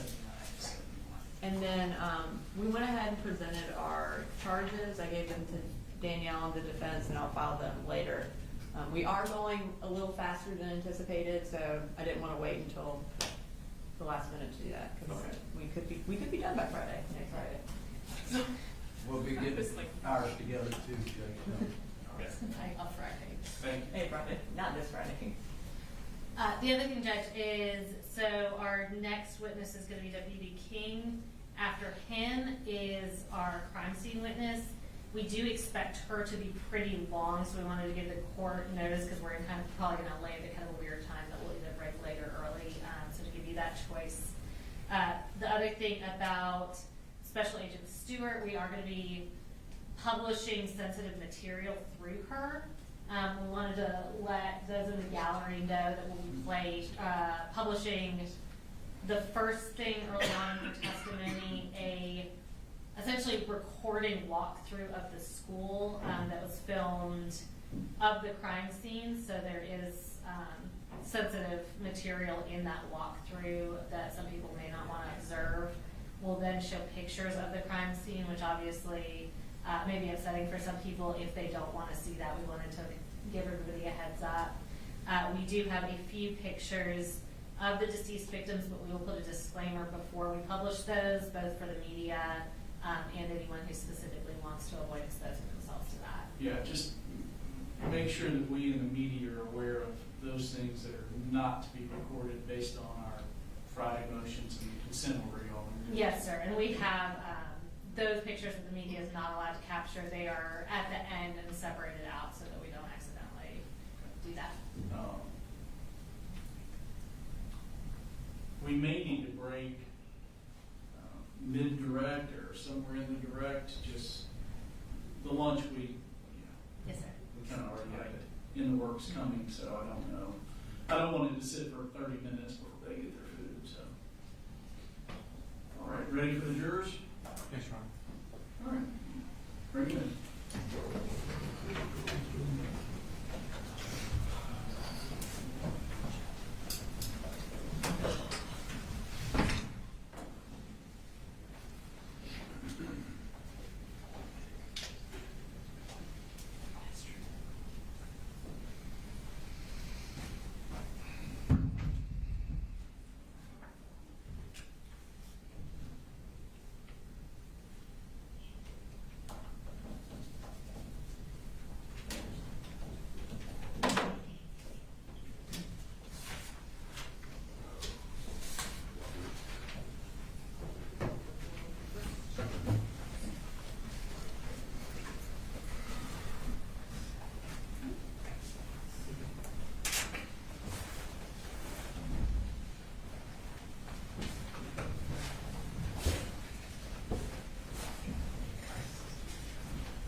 Y'all be seated.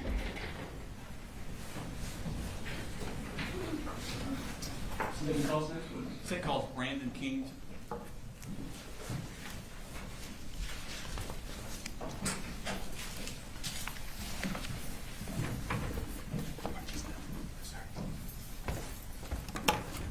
Could you raise your right hand? Swear the testimony you give in the matter now pending before this court will be the truth, the whole truth, and nothing but the truth, so help you God. I do. Have a seat, please. If you could speak into the microphone when you get the chance, and if you could introduce yourself for the court, please. Good afternoon. My name is Brandon King. I'm a deputy sheriff with the Bexar County Sheriff's Office, currently assigned to the school resource officer unit. Okay. And what is a school resource officer? We are a sheriff's deputy, but we're just assigned to the school. So we are just in school during school hours, during school activities, and all that to provide security for the school. Okay. And how long have you been a school resource officer? I started January 2nd, 2024. How long have you been in law enforcement in general? About 6 years. I was with Gwinnett for around 4 years. Gwinnett County Police before. Okay. And so when you came to Barrow County, did you go straight into school resource officer? No, sir. So I got hired with Barrow County October 30th, 2023. Mm-hmm. I did field training because I was transferred, and we did that, and then I started with the SRO unit January 2nd, Okay. 2024. With being part of the SRO unit, do you have specialized, do y'all do any sort of trainings for active shooters? Yes, sir. So we do it during the summertime. Our unit usually does our own training for about 2 weeks-ish during the summer. I was a part of one of their trainings before, and then all my other previous trainings with Gwinnett County Police. And we did active shooter training, single officer response. Okay. Were you part of the big thing they had done at, I believe it was Russell Middle? Yes, sir. Earlier in the year? In March? Yes, sir. You were part of that? Correct. Okay. And what was the purpose of that training? That's the first time I've ever been part of a large-scale training like that. They implemented people from the Rescue Task Force, which are people made up from Barrow County Fire Department, who were EMTs and paramedics, and it helps get a faster response to render medical aid. What did y'all do before that? Would they just wait until the scene was secured to come in? I have no idea what Barrow County did, sir. I wasn't here before. Good That, point. so that's my first one. When I was at Gwinnett, that's what they did. Okay. At Gwinnett, they staged until the scene was completely safe. Okay. Here at Barrow, I don't know what they did. Okay. So what were you told is the reason they switched it to the new system? To help render aid faster, right? Because if somebody was critically wounded, the faster we get the medical attention or out of the building, is the faster we can hopefully save their lives and keep them from dying. Okay. I want to take your attention to September of 2024. Were you school resource officer on that day? Yes, sir. And what school were you assigned to? Apalachee High School. How long had you been assigned to that school? January 2nd. Okay. Or actually, probably the second week of January. When I started the second, I did a field training officer with our SR unit, which is I went around different schools and learned their process. So probably the second week of January in 2024. Okay, so basically the second semester. Correct. Yes, sir. Previous. The spring semester. What do school resource officers do in the summertime? So we go help the roads. We go help civil transports, that kind of thing. And then we also have like a summer camp, which is what we do. We take a group of usually middle school boys. We take them on like day trips, like hiking, stuff like that. And then we also take them to Jekyll Island most of the time. And it's like a little camp, just kind of like a boys camp. Okay. So in September, when did school start for Apalachee? August 1st, if I recall correctly. Okay. And what did you do generally day to day from August to September? I was in the school all day during the school hours. I personally like to walk around. I can't sit still very well. So I just did laps around the school, checked classroom doors, make sure they were shut. That's something I was really, really big on. I ruffled some feathers about how to close some doors a couple of times. I was also really big about keeping the exterior door closed and make sure everything is secure. What is the protocol for the secure, like how secure is the school on just a daily basis? So I guess the easy way to explain it, we're in essentially a soft lockdown. Okay. And what that means is classroom doors are shut, and they have a mechanism in the door handle where it automatically locks behind the teacher. So when you walk out, if you exit the classroom and you shut the door behind you, it automatically locks. Okay. And how would a student get back in? They would have to knock on the door and have either a teacher or whatever trusted student the teacher assigned to let the kid back in, descend back in. And how would someone say, my kid forgot his cleats for soccer? How would I, as a parent, get into the school during the school day? And so where our office is in the attendance office, and it's just set up just like there's an exterior door and a vestibule, and then another door, and then you'd have to go and ring the bell and tell the attendance lady, which is Miss Stanfield, I'm not sure if you're still there, why you're there, and then you just would drop off the cleats. Okay. Or I'm what gonna pull issues. up a larger picture of the school. This is stage 3.1.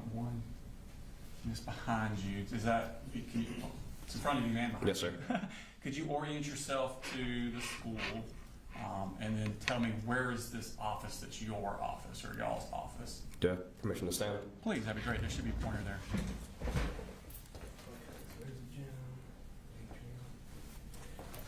So this is, if I recall correctly, this is the front off, or the attendance office is right here.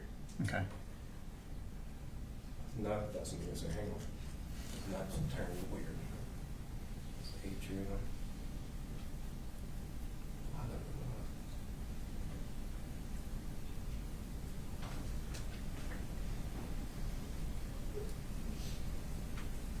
My best guess is this is the media center, if I remember correctly, and then this is the entrance Okay. to the attendance office, and our office is right here. Okay. Yes, sir. Thank you. And what, so that's the only entrance during the school day that someone can get to is that entrance there? Either that or the main office, which is, this is the main entrance. Okay. And all the other doors would have been, exterior doors would be locked? Yes, sir. They're supposed to be Okay. locked and shut. And then there's also software where if a exterior door is propped open for too long, it sends us a text message to my work phone and it notified me that there was an exterior door locked Okay. or an exterior door opened. Okay. Yeah. You can have a seat. Are you familiar with what's called the strategic system? Yes, sir. What's that about? So a strategic system is what the school implemented. I can't remember the exact date. So what that does is it notifies everybody who has a strategic app of either a soft staff alert, which is a 3-button press, or a hard lockdown, which is an 8-button press.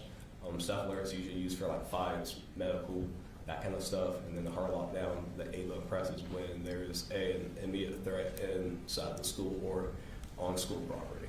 Okay. And do you have that app on your phone? Yes, sir. Okay. So I want to take you to the morning of September 4th, 2024. Were you working that day? Yes, sir. Okay, what were you doing that specific day, that morning? So that specific morning, I went and did traffic. Back in those days, we did morning traffic, which is either for the parent drop-off or for the bus lane. I had actually had a nail on my tire I've been trying to get fixed for 3 or 4 days, and I finally had the time to get it fixed after my morning traffic, which is I'd say around 7:35ish, maybe. I went to Quick Lane, which is just right up the road, and got my tire fixed, and I returned to school. And I let my partner at the time, Dawson, now that we know I was going to be out and off school campus for a short while. Okay, so that's there's another school resource officer Yes, sir. assigned to that school? Correct. Okay. There's 2 at every high school. About what time did you get back from that?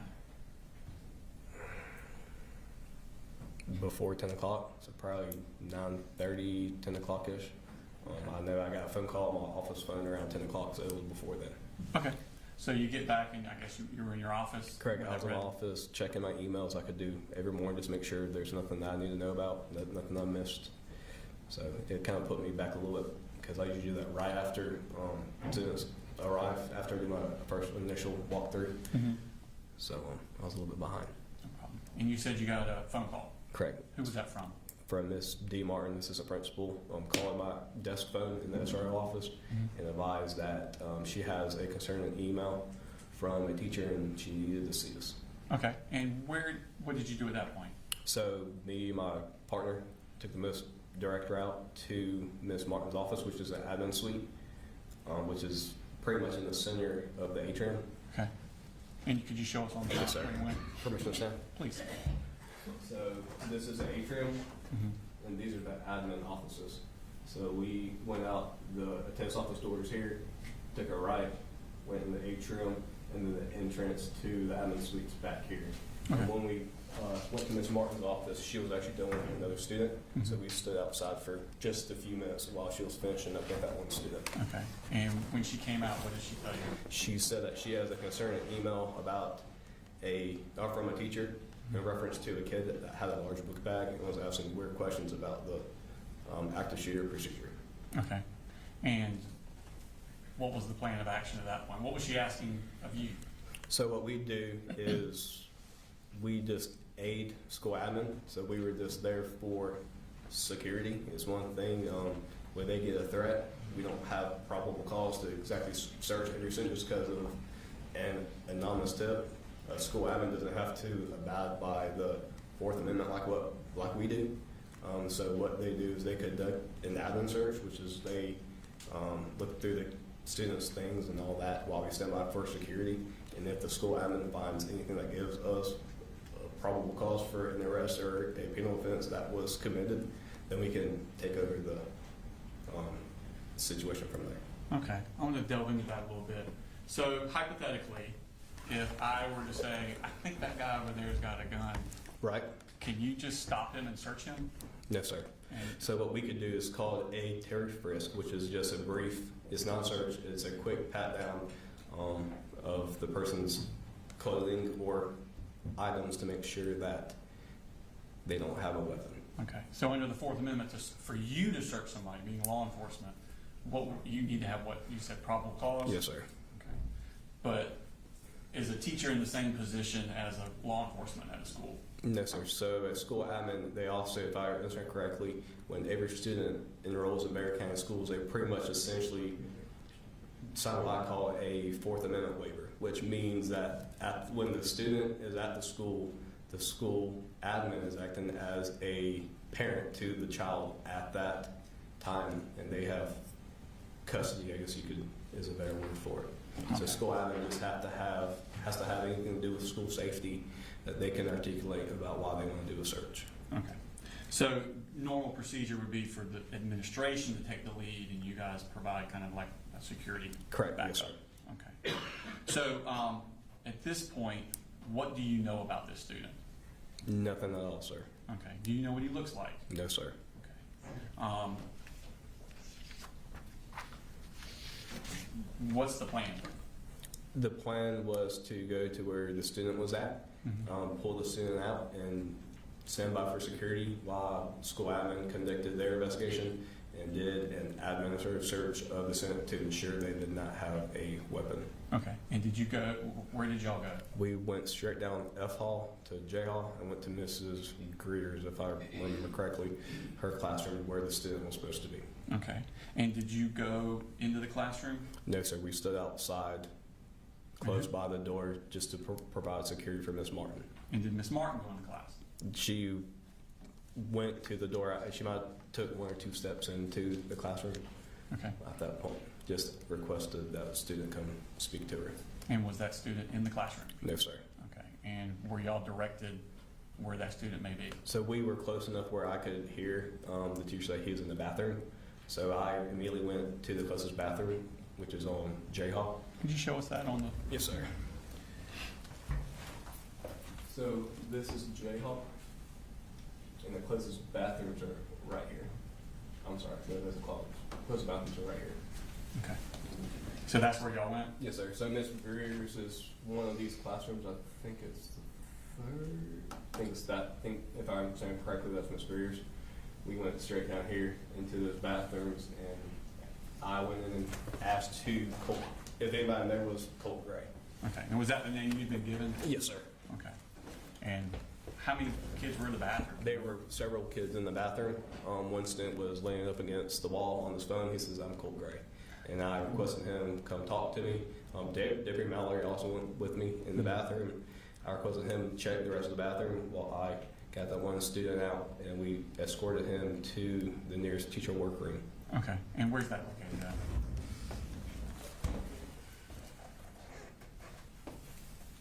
Right here. Oh, so just right there at it. Yes, sir. So it was only a few doors down. Okay. When you got to the teacher's workroom, what happened? Miss Martin the student left his personal belongings, his book bag, in the classroom. Miss Martin got that when we went and retrieved the student out of the bathroom. Okay.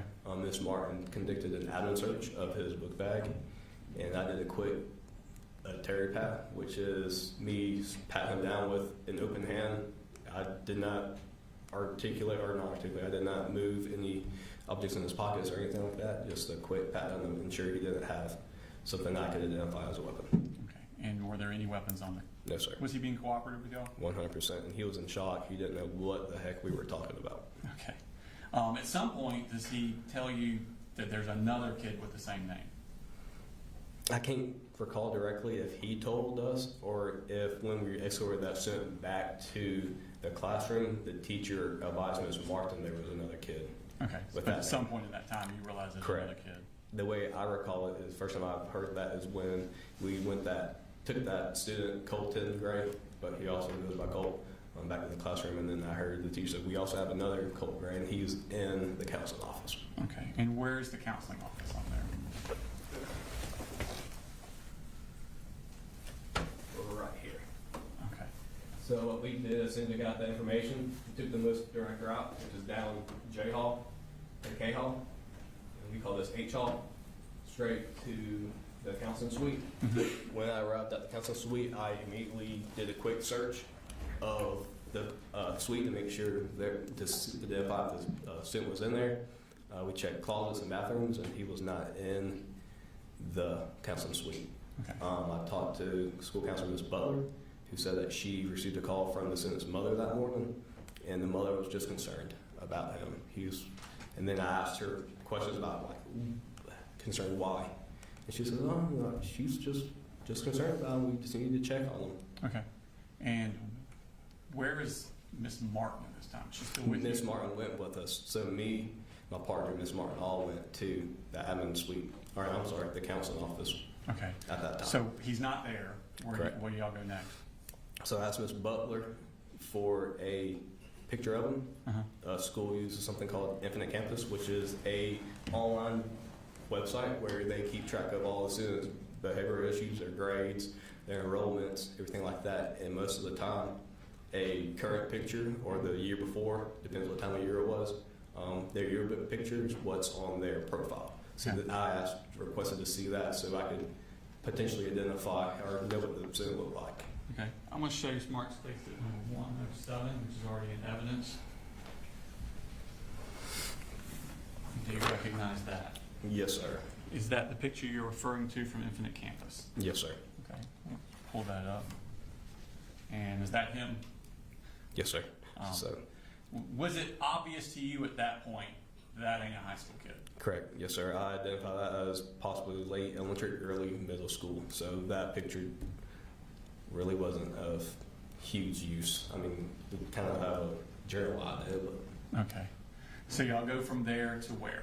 So after I sent that picture, I informed my partner to go with Ms. Martin back to the admin suite to look at video surveillance to see what we could identify what the kid was wearing, what he looked like, and exactly where he went. Because he did not go where he said he was going to go.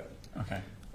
As soon as we left the admin suite, or I can't say admin suite, the counseling suite, I observed Sergeant Boyd walk up G Hall, and I gave a quick rundown of what exactly we had, which is kid had a large book bag, asked some questions about active shooter procedures, informed him that Ms. Butler received a call from mom concerned and didn't give really information, didn't give any kind of. Where is this conversation with W. Boyd taking place? It's either at the intersection of H Hall and G Hall or somewhere G Hall close to H Hall. So this is G Hall, and we call this H Hall. Okay. So it's either, if I recall, somewhere around here, it might have been a little bit further down G Hall, but somewhere in this general vicinity. Are y'all moving and talking? Yes, sir. Okay. We were What walking. direction are you moving to? We were walking down G Hall to the atrium. My plan of action was, since I didn't know what the center looked like, I was trying to go somewhere where I could observe the vast majority of the school. The good thing about the atrium here, you can see down all these long hallways. Granted, you can't see all the school, but at that one particular spot, you can see the most of the school. That's the best spot to see the most? Correct. Okay. Y'all normally go there? This is where I stood very often. It's where I just like, because you can see most of the school from that area. And so do you and Deputy Boyd make it to the atrium? Yes, sir. So we walked down the atrium. We stood at the atrium at the table, and we were just talking. Me and Sergeant Boyd were part of a small group with a few students and all that for. What do you mean Bible by study. small group? Bible study? Yes, sir. So we were sitting there talking about what we're going to do that next day for Bible study. Okay. And I guess you're waiting on Martin and Matherly to Correct. find this kid on Yes, the sir. video. Okay. How long are you standing there before something happens? If I predict a few minutes, it wasn't Okay. very long. While we're standing there, there was a class that had some kind of science project. They had empty pickle jars with plastic spoons, and they were beating on the jars, and it kind of makes like a drum sound. Because why not? Right, correct, makes sense. So I heard that, and then I also heard a noise similar to it off in the distance, but I quickly realized it was a different sound. Okay. And When you say quickly and it was a different, how's your brain working here? I quickly identified them as gunshots. I took off down F hall. Sergeant Boyd followed me. Did you say anything to the Deputy Boyd before you took off? No, sir. Like, we both just gave each other that look, like, are you hearing what I'm hearing? And we both just took off. And is that the direction you're hearing the shots come from? Somewhere in that corner of the school. I'm not sure exactly what drove me to that corner. It's just probably like the kid was supposed to be over here on J Hall. That's the best. It sounds like it's coming from that area. So that was my best, I guess you call it a guess at that time, to start there and start looking for what's going on. Okay. So tell me about the trip down J Hall. Are you in front of Boyd or? Yes, sir. So I ran down F Hall and I paused at F Hall and in search of J Hall. I heard one more gunshot. I couldn't really direct where it was coming from, so I looked behind and Sergeant Boyd was a few feet behind me. I was like, "You good? You good?" Making sure that he wasn't shot or he wasn't one that was shooting. He says, "No, we're good." And then right there at that intersection, there was a bunch of haze. The best way I can describe it is on like a very, very foggy day where you can only see a few feet in front of you. And then on J Hall, the two corners of J Hall, the end of the hallways, they're exterior doors with big windows in them. So that also diminished a lot of visibility. Was it a bright day that day? Yes, sir. So it's very similar. Like if you're driving down the road in your vehicle and it's really foggy, you turn on your high beams and it washes it out even more. It was very similar to that. Okay. So do you have an idea, you're at this T intersection with J Hall, do you have an idea of whether you want to go left or right? So I'll look left and right, which is what I'm trying to do. And to the right, I've seen a human-shaped object laying on the ground and a human-shaped object above, or right next to that. Was the second one standing? Yes, sir. The second one was standing.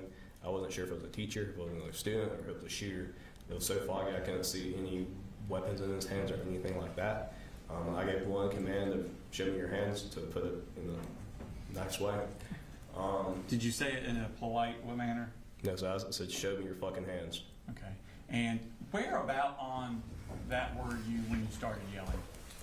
So as soon, this is F Hall, it's J Hall. So as soon as I was right here and I turned the corner and I started walking, I yelled. The shooter was down here close to the intersection of J Hall and K Hall. Okay. So where were you when you yelled? My first command was somewhere around here, Okay. and then we continued to yell throughout the whole thing. I didn't really know what was going on until about halfway down the hallway. It was closer to I Hall, and that's when I seen a body on the ground, and then the person I sitting on the ground next to it, and then a rifle next to it. Okay. And did you have your duty weapon drawn? Yes, sir. At what point in this trip did you draw your weapon? As soon as I was ran down that hall. Okay. This person, this figure that you saw and you're yelling commands at him, did you see whether or not he abided by those commands? He abided as soon as I yelled the first command. The first time? Yes, sir. What did he do? I could observe the head area of the human-shaped object turn and look at us, and then he or she immediately got on the ground and didn't move after that. Okay. What did y'all do at that point? So me and Sergeant Boyd were stacked up. I was in front of him behind me until about the halfway point where we could observe a lot better and see what we had. And then we split off. I was on the right side of the hallway, Sergeant Boyd was on the left side. We were running down the hallway still yelling commands to not move and to not reach towards the rifle. Okay, what was he doing? He did the textbook as we were training in the academy. He got in a prone position, which means he got on his stomach. He put his arms out to the side like an airplane, and then he turned his head and didn't look, turned his head away from us and wasn't looking. Are you telling him to do these specific things? No, no, sir. So he's doing that on his own volition? He did exactly on his own. Almost like he knew exactly what to do. So what did y'all do when you were riding with him? So when we got close enough, Sergeant Boyd pulled his handcuffs out, and I kept him at gunpoint to provide lethal coverage while Sergeant Boyd placed him in handcuffs. Okay. Were you able to determine what was on the ground? So the human-shaped object was a body laying motionless. There was what I identify as an Air Star style rifle very close to the shooter. And then after Sergeant Boyd placed him in handcuffs, he conducted a search incident to arrest, where he found several magazines still fully loaded in the shooter's pockets. Okay. I want to show you what is marked as State Exhibit on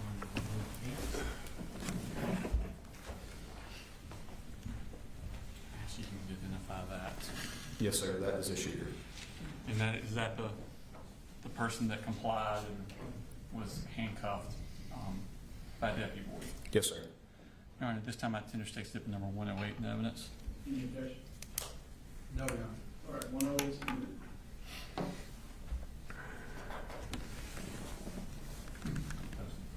Oh, there you go. And is that what he looked like when y'all arrested him? As far as the hair color and everything, yes, sir. But that was not the clothes he was wearing. He was not wearing those clothes. Correct. Yes, Okay. sir. I want to now show you it's marked as State Exhibit number 111.117. 111.117. Yes, sir. Yes, you identify that. Yes, sir. That is the aerosol rifle I observed on the ground very close to the shooter. And is that the condition that y'all saw it in once Deputy Boyd pulled out the magazines? Yes, sir. So where the rifle was laying, as far as I know, nobody touched the rifle. I know I didn't, and Sergeant Boyd didn't. And when the first wave, nobody moved the rifle. The magazines were placed next to it out of the shooter's pockets. Okay. And is And that so were the accurate? glasses and the AirPods. Okay. Is that accurately reflected as you remember seeing it that morning? 100%. All right, tender State Exhibit number 111.117 into evidence. No objection. All right, it's in Is published. So those are the one magazine in, 3 more magazines. Is that correct? Yes, sir. And those eyeglasses, did they come from the shooter? Yes, sir. And there's like a little AirPod there. Did that come from the shooter also? Yes, sir. Okay. So you have the shooter now. Deputy Boyd has cuffed him. What happens then? I immediately went to the human-like object on the ground to render aid. I quickly identified the human-like object as deceased. The human-like object had a gunshot wound to either the face or neck region, and there is no amount of medical care we could give or I could render to potentially save his life. Okay. So what are you and Deputy Boyd doing at this point? After I did that, we held the hallway. And what I mean by that is we were trying to provide as much coverage, make sure nobody else was coming down, because at that point, where we're trained is if there's one shooter, there might be 2 or 3. So we weren't sure if he was by himself or if anybody else was acting with him. So what we did was our backs were to perfect setup. Sure. Could you go back to the we're going to pull up that name now. So this is about the area where myself, Sergeant Boyd, the shooter, and the deceased body was at. Me and Boyd stood in this general area, so we can see down this hallway, and behind us, while I watched the suspect in handcuffs. Sergeant Boyd went to these 2 classrooms to make sure they were clear. What I mean by clear is make sure there's nobody else in those classrooms that could potentially harm us. Why were you worried about those particular ones? Because that's where our backs were to. Okay. So we kept our backs towards the classrooms, and so we could see on the hall, see down, see out of this exterior door, and see down all of J Hall. Okay. And did y'all stay like that until backup arrived? Yes, sir. And the next person that arrived was Deputy Dawson Matherly. He stood here with an aerosol rifle, his patrol rifle, and provided coverage down K Hall. Okay. And then after him, Deputy Colt, SRO at Heyman Morris. Where is Heyman Morris in relation to Apalachee? Right above Apalachee High School on the same piece of property. Okay, so he could come on foot? Correct. No, sir. So he drove his car and he made entry into the building. And then when he arrived, he stood somewhere around this general area and provided coverage with a long rifle, his patrol rifle, down J Hall. Okay. And how long did y'all stay like that? Probably a few minutes, sir. Okay. And then what happened?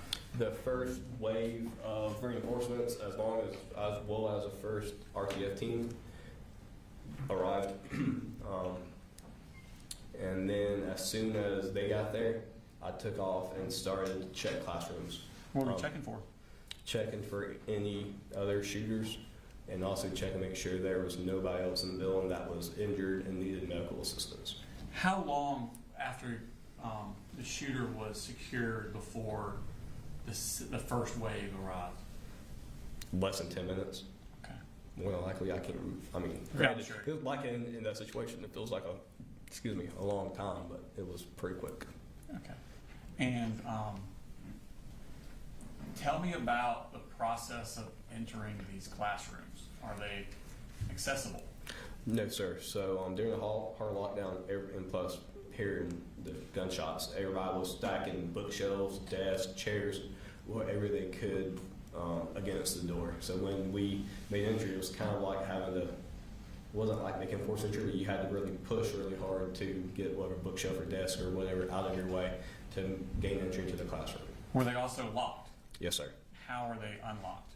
So all SROs are issued a master key, several master keys, but they have one key that does all classrooms. So I just started unlocking doors because it's like the first wave. Not many people have keys that I was are. about to ask, does the random Correct. police officer have a No, key? sir. Okay. So the random police officer does not have keys. So I started running down, checking doors, unlocking doors, and assisting with any victims or anything within J Hall. So you're going down J Hall? Correct. Okay. At first. Do you come upon a room where there is victims? Correct. Which room is that? Mrs. Ryan's classroom. Are you one of the first ones there? Yes, sir. Okay. Describe the scene in Miss Ryan's room when you arrived. There are a bunch of bullet holes in the wall. I looked down to my right-hand side, closest to the door. I observed a human-like object laying on the ground, motionless. Went and checked on him and deemed he was deceased. No amount of medical care could save him. And then there were a few other victims in that room, and then one student called my attention and said, "She just went out, she just went out." So I went over to that student, picked her up. Do you know now what student's name Her was? name was Taylor Jones. Taylor Jones? Yes, sir. Where was she injured at? She was, I have no idea, sir. Okay. I just know that she was, her friend said she just passed out. I went up to Miss Taylor Jones and I observed her. She was laying motionless. She was white as a sheet. Her lips were blue. I wasn't exactly sure. So I picked her up and started making my way to the door. So I made my way to the door. A stretcher was right next to that door. I laid her on the stretcher, myself and Lieutenant Woody. Started to see where she was hit. I lifted her shirt to see if she was hit anywhere in the upper torso region. Lieutenant Woody went down around her lower, like her legs and all that. I said to lift her shirt. He started doing her legs, and the RTF member came up, and then I immediately left and started checking more classrooms because that's not my area of expertise. Okay. Where did you go after that? I just started checking classrooms down F Hall, and then after that, Were other people coming into Correct. Ryan's room? Yes, sir. So you checked which hall after that? F Hall. And that's the one you had originally run down? Correct. And then I went everywhere. I think I ran 7 miles that day according to my watch. So you said first wave. Right. How long before the second? What do you mean by waves? So the first group, sir. The Okay. first group of people came, and I took off. I really wasn't paying attention to when more people got there and how many people. I was very antsy. I was going to make sure nobody else was hit, nobody else was injured. So once that first wave got there, I just took off. Okay. Started checking, and I was just trying to stop the dying. Okay. And how long before y'all had cleared the school? I have no idea, sir. Like we cleared the whole school probably 5 or 6 different times. Okay. And about how many law enforcement personnel arrived that you could notice? Honestly, sir, I didn't know how many people were there until after everything calmed down, and I went out the attendance office door just to get some fresh air, and then I was just in awe of the amount of support we had between blue lights and red lights. Okay. How long were you working that day? If I recall correctly, I think I was forced home because I wouldn't leave around 7:30ish. Okay. Could be wrong. All right. And did you give a statement to the Georgia Bureau of Investigation about Yep. your involvement? Yes, sir. Just a second, please. I have no further questions. Thank you. Thank you. All right, Cross? Thank you.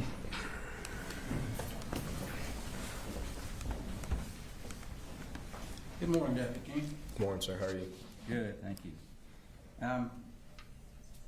Where in relation to Ms. Greer's room is the closest bathroom? Permission to get up and show you? That'd be great.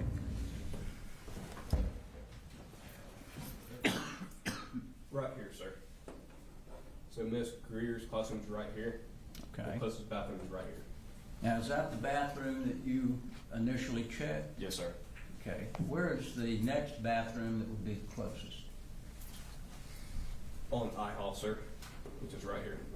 Okay. Did anybody check that bathroom at any time, do you know? Not to my recollection, sir. Okay. You had indicated that you didn't have, you can go ahead and sit back down, thank you. You had indicated that you didn't have a description of Colt Gray. Right. But you talked to Ms. Butler and she provided that photograph. Yes, sir. Did she indicate to you that she had seen Colt Gray close in time to this situation? No, sir. Did she provide you any information about what he looked like, whether he was black, white, Hispanic? If I recall correctly, she just said the white male. Okay. Did she say anything about the length of his hair, what color hair he had, Not to my recollection. or how tall he was? No, sir. Where in relation to Ms. Greer's classroom is Ms. Harris' classroom? Is it fairly close? Kind of sort of, sir. Miss Harris is on G Hall, Mm-hmm. and then Mrs. Greer is on J Hall. And while you were there, did anyone get Ms. Harris to come up and identify what the person may look like? Not to my knowledge, sir. Did you ever see a book bag close to the gun or close to Colt Gray when you saw him initially? No, sir. Do you know where that book bag may have been? No, sir. Was it ever found in a bathroom or a classroom? Do you know? I have no idea, sir.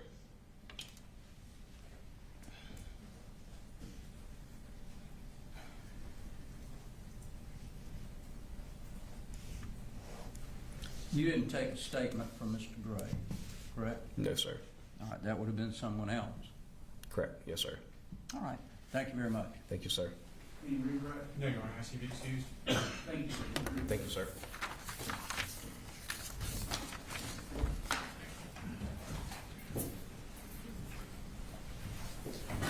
Our next witness is going to be the lengthy one, Your Honor. I don't think there's any food here yet, so if you want to go ahead and start them, and then we'll stop. State House Special Agent Daniela Stewart.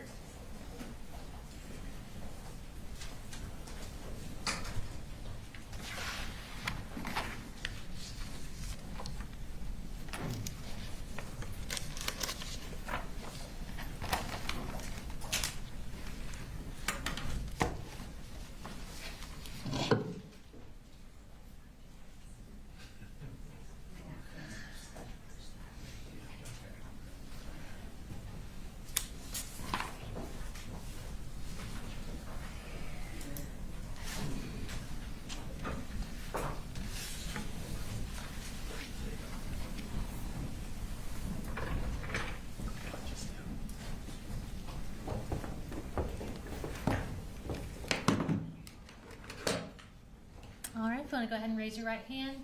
Do you swear or affirm any testimony you're about to give in the matter now pending before the court is the truth, the whole truth, and nothing but the truth, so help you God? I do. All right, you can have a seat. And if you will start just by introducing yourself to the jury, and I'll have you spell your name for the court reporter. I'm Daniela Stewart, DANIELLA STUART. And Special Agent Stewart, where are you currently employed? I'm currently employed with the Georgia Bureau of Investigation. And what region? I was previously assigned to Region 11, which covers the Athens office. I have since taken a full-time position as a technical leader, which means I'm not specifically assigned to a regional office. I'm responsible for overseeing several regional offices in terms of the crime scene specialists that are in those offices. Okay. And back in September of 2024, were you specifically with Region 11 at that time? Yes. Okay. And tell us about Region 11. What area does that cover? Region 11, the office is in Athens, and it covers the 11 counties that surround the Athens area, and Barrow is one of them. All right. And tell us a little bit about your role now, and then I'll have you kind of go into what your role as a crime scene specialist is as well. Okay, so as a technical leader, like I stated previously, I'm responsible for helping train new crime scene specialists and teaching them how to work crime scenes. I'm responsible for 4 offices. So I have the Athens office, I have the Calhoun office, which is in the northwest region of the state. I have the Metro Atlanta office, and then I also have the Augusta office. Okay. And tell me about what being a crime scene specialist entails. So in my role as I'm a technical leader, I'm also a crime scene specialist. So my official title is special agent, but I specialize primarily in crime scene. So being assigned as a crime scene specialist to the Region 11 office back in September of 2024, my responsibilities specifically were to only work crime scenes. I'm not typically the one responsible for interviewing witnesses or getting medical records or running the case, so to speak. I'm responsible for running the crime scene and gathering the evidence that goes along with that crime scene. Okay. And give us a little bit of background on your education and training that led to that position with the GBI. So I have a bachelor's degree in sociology from Wake Forest University in North Carolina. And then I have a master's degree in criminal justice and criminology from Georgia State University, which is in the heart of downtown Atlanta.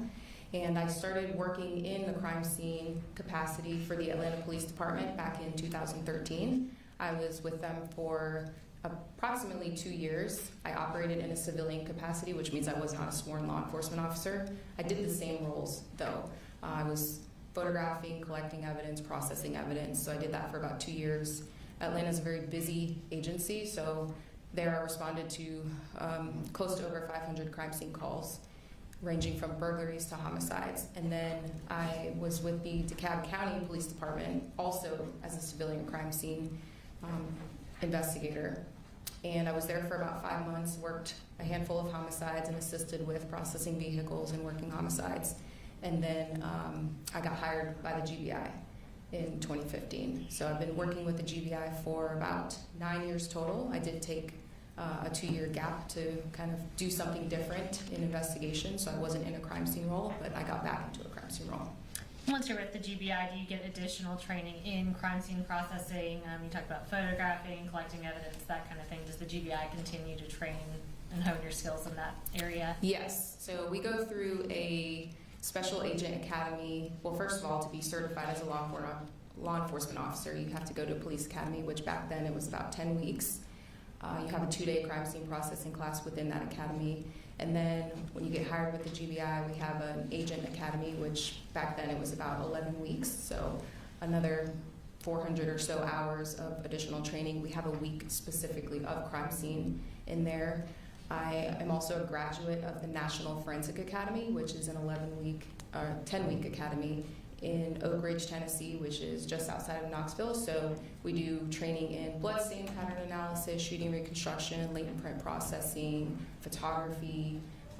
We get specialized training specifically in working crime scenes and analyzing evidence. I also teach for the University of Tennessee, so I teach crime scene classes throughout the state and also throughout the country. for them. And specifically within the GBI, we have additional training crime scene wise. We do monthly training on various crime scene topics. So we're constantly training in the area of crime scene and forensic science. Okay. And I want to talk briefly about one specific area of what you do, which is laser scanner operations. Can you tell me about kind of what specifically y'all use and what that is? Yeah, so we use a 3D laser scanner, and the specific model that we have, well, we have two models at the agency currently that we use. We use an RTC 360, which is a bigger scanner. The range is about 130 meters, which is approximately 426 feet. And we also use a BLK 360 scanner, which the range for that is 45 meters. So it's shorter distances, better for inside scenes. So we have additional specific training in how to utilize that equipment. Okay. And tell us kind of what situations that equipment is useful for. So it is primarily a measurement tool. So if you've ever seen people on the side with the giant yellow colored tripods surveying the land, a lot of them are using Leica equipment. And I think the biggest thing to understand with the Leica, again, like I said, is it's not necessarily a photography tool. That's what our camera's for. It is a measurement tool. So it allows us to capture millions of measurements within our scene and create a 3D point cloud so that we can go back in, get additional measurements, and essentially be able to walk through our crime scene in a three-dimensional space. Okay. And just to be clear, even though it's not a replacement for photography and its primary role is measurement, can it be used to kind of create a recreation of a crime scene to some extent? Yes, because it does take panoramic images, so it overlays the images on top of the point. So how it works is there's a laser that's on the inside of it, and the laser hits a surface. Do you mind me demonstrating? No, she has a demonstrative aid to show how the laser thing works. But okay. We're not tendering it to evidence. So before we had 3D laser scanners, we used digital measuring devices, which essentially help us measure on scene. So there's a laser, you can see this red laser beam, this red dot on the wall. The laser is shooting out, and when you look at the screen, you can see what distance that is. So the scanner is essentially using similar technology. There's a laser inside of the scanner that you can't see, like you'd be able to see that red dot. You can't see that laser, and when it strikes the surface, it returns that information back to the scanner, and it's measuring that distance. It captures approximately 2 million points per second, and it is very accurate. Okay. And have you testified as an expert in court before? Yes. And how many times? I've testified as an expert approximately 2 or 3 times. Okay. And Judge, at this time we would tender Special Agent Stewart as an expert in crime scene processing and Leica scanner use and data. No objection. No objection, Judge. All right, so we give you as an expert. So I'm going to ask you kind of a broad question.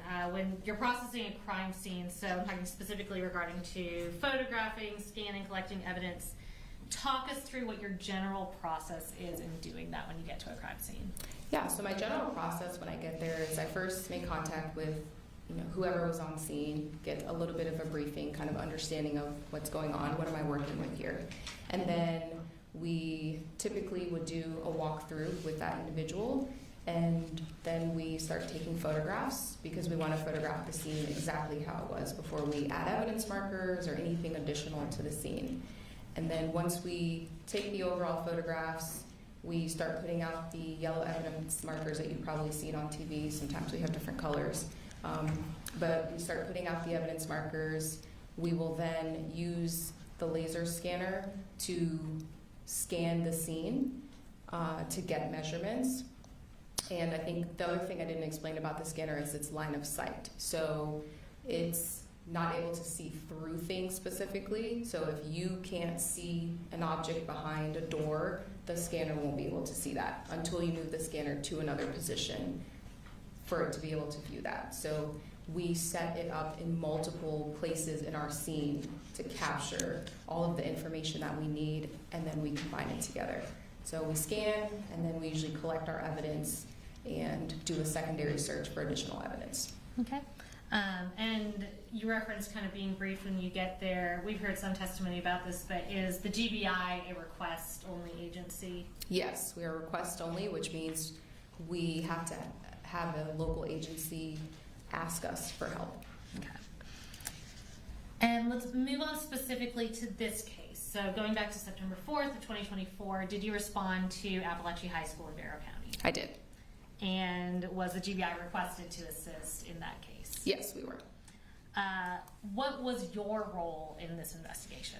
So this was a little bit unique because typically when I'm getting a request for a crime scene, I am not at the scene almost immediately when things are happening, when people are trying to clear the scene or put up the crime scene tape. I'm usually responding, a little bit after the incident has happened. The scene's already secured by the local officers or deputies, and then I'm in my crime scene role almost immediately when I respond. In this case, we responded to an active shooter.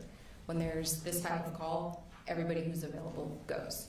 So I responded in that capacity and was part of the process of kind of securing the crime scene. And then once we kind of figured out what we had going on, then I switched into my crime scene role at that point. Okay, so you kind of ushered the transition from active investigation to evidence collection, processing, that kind of thing. Yes. Okay. And how long did it take to process this crime scene in total? So this took approximately 3 days for us to process the scene. Okay.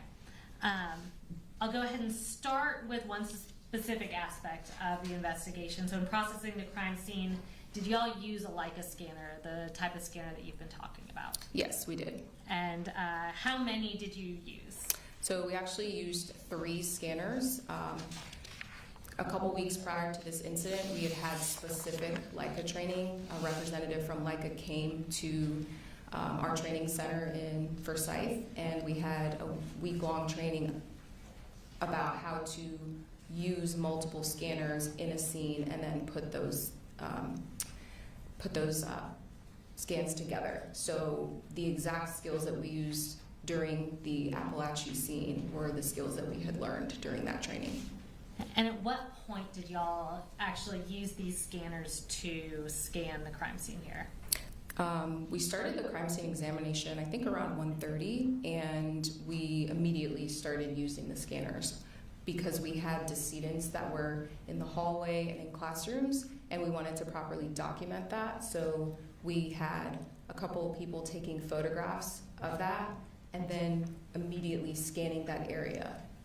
And just kind of generally talk us through what it looks like for, in this case, for y'all to obtain the appropriate scans from this whole school.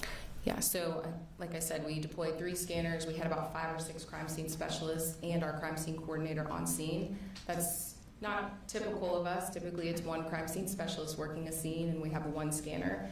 But because we had evidence in different hallways and different classrooms and we wanted to work efficiently, we deployed 3 scanners and we captured 151 scans of the evidence. Okay, and you testified that y'all had recently been trained in using multiple scanners and combining those into one image. Were y'all able to do that in this case? Yes, we were. And have you had the opportunity to review that 3D mapping of Apalachee High School prepared by those combined Leica scanners in this case? Yes. Is it a fair and accurate depiction of the crime scene? Yes. In preparing for this trial, did you take that scan and essentially pre-record a walkthrough of the crime scene using the scan? Yes. And in doing that, were you essentially trying to follow the shooter's path in this case? Yes. And are there any contextual details that you want to explain about the appearance of the video before we tender it and publish it? Yes, so when I say fair and accurate, what you will notice with the scan data is that it's not going to look as smooth as a photograph or an actual video walkthrough because it's consistent of millions of points. So if you can imagine, you're looking in the courtroom right now, things are made of wood or whatever material. When you're looking at the scan data, you'd almost have to imagine that if this courtroom was made out of Legos, right? So if all the walls were made out of Legos, all of the furniture in here was made out of Legos, and each Lego represented a point in the scan, that's kind of how it would be. So if you walked into the courtroom and it was made out of Legos, you generally know what you're looking at. But it obviously doesn't look as smooth as if it's made out of wood or other materials. So it may look a little, I guess, grainy, so to speak, because its primary job is to capture measurements. And every surface that you see in there is consistent of millions of points, or in my analogy, millions of Legos.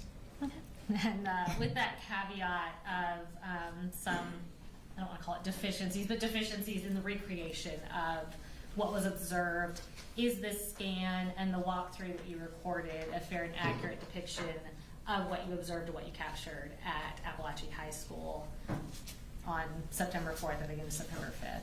Yes, and you may see when you're watching this fly through, the lockers kind of look a little bit hazy and white. They're blue, but there's like a white haze on them, and that's primarily because there was so much ceiling tile dust in the school, on the floor, on every surface, and the scanner is capturing some of that. Okay.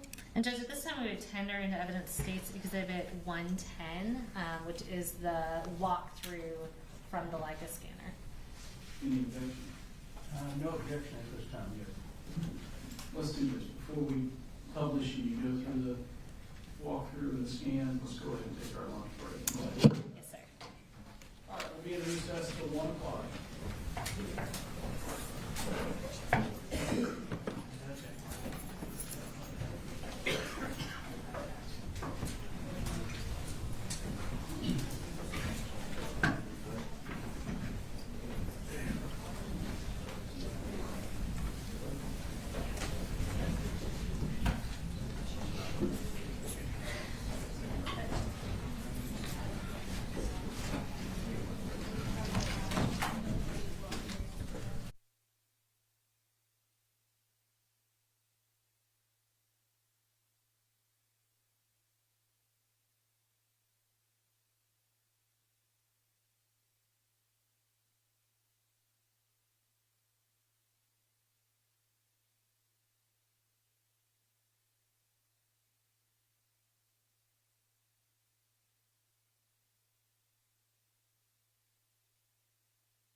or three of them have some writing on them. I don't know how the court wants to handle that, if you want me to write you out a list and you can look at those if you think are conflicted, make a ruling on those before we get to them. Whatever procedure you feel like you want to do, but we do have some. And you're objecting to the admission of them or the publication? The publication of them to the jury, because they're duplicious, some are not even probably, I don't even know why they're in there. So, How many are we talking about? probably about 15, 18. Has the state seen his list, or have y'all I have talked about the not. issue at all? I haven't given it to them because it just came back out and looked at Yeah. a couple of others. Okay. So I can write that list out, give it to them, they can look at it, and I can give you a copy. Let's start there, and if they may consent to some of it, and that can narrow it. If not, then that's fine.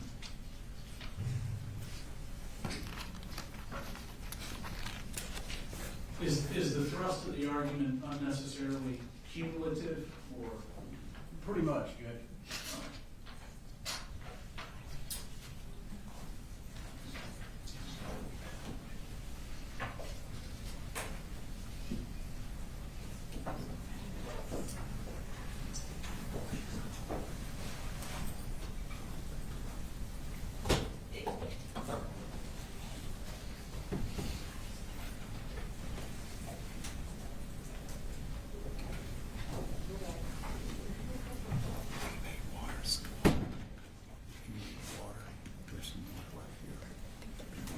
Oh, no, I'm good. You sure? Yeah.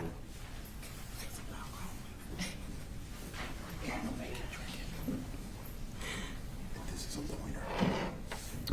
Just in case they bring anything up there, you got a point. So,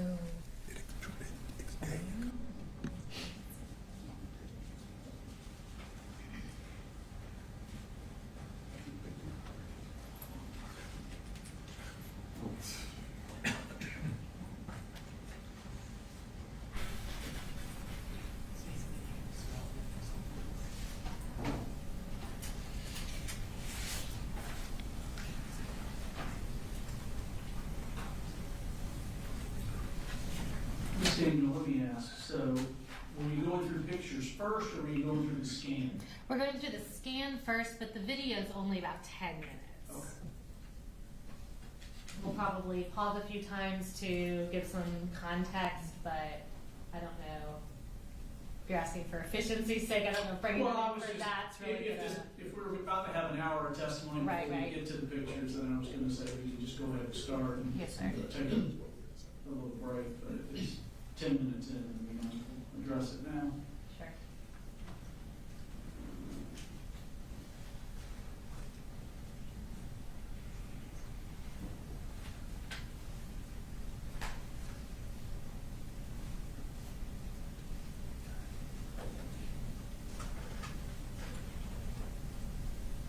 Or to go and just tell them I'm addressing an issue, and it'll be a. I did.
provided to the state.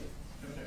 And mostly duplicious and, a couple that have writings on them, a couple that, don't have any probate value on the field. Give me a minute to look that.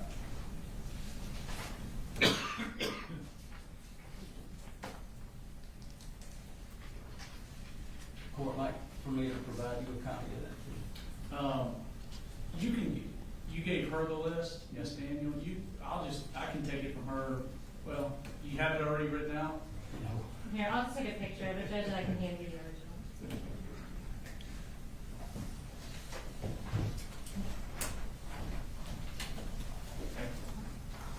She's very technical, not iPhone 2, don't do that.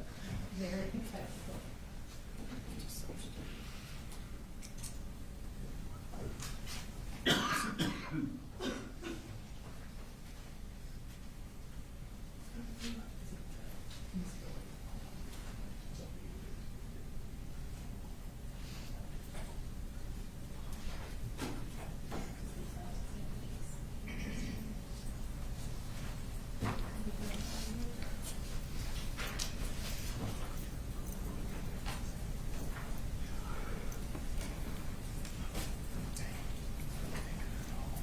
When you say, when you say same, do you just mean they're showing the same thing?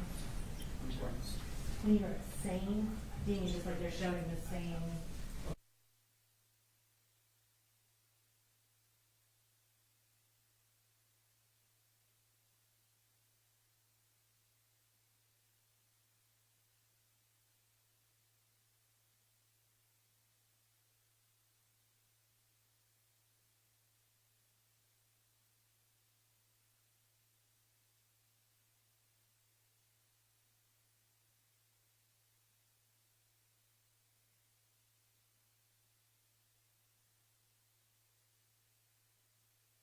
Is that the one side?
I know.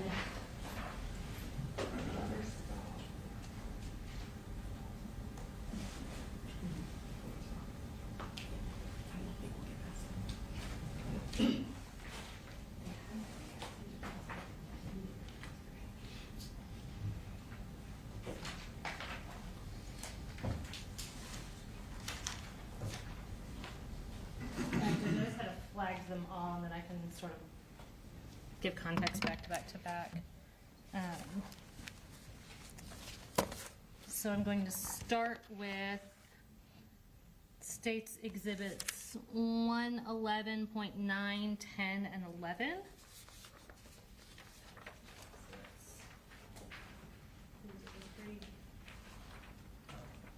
So if I may approach with this, Judge, and I'll go ahead and kind of make an aggregate argument about this, Judge. These photos that we're showing are mostly photos from the crime scene at the school. Some of the photos are pictures of evidence that were taken individually, either at the school or outside of the school. A lot of these photos, this is pared down from obviously thousands of crime scene photos, but this school, like a lot of schools, the hallways look very similar, the classrooms look very similar, the walls within the classrooms look very similar. So as we're going through it, we do have some pictures to orient the jury to where we're talking about, what we're talking about. So those three, for example, Judge, I think those are essentially three pictures going down a hallway, but we're showing the jury what hallway we're talking about as we're going down the hallway, and helping orient them while we're talking about the crime scene itself. So the purpose of that is not to show three pictures of the same object, but to provide orienting photos as we talk about the crime scene, in addition to showing the evidence that was at the crime scene. All right. And with these three, you know, I don't. And Judge, Ms. Brooks did just apologize for cutting you off, make a good point of part of this too, even as recently as last night in talking to Special Agent Stewart about this, part of it is to orient our witness to where we're talking about in the crime scene as well.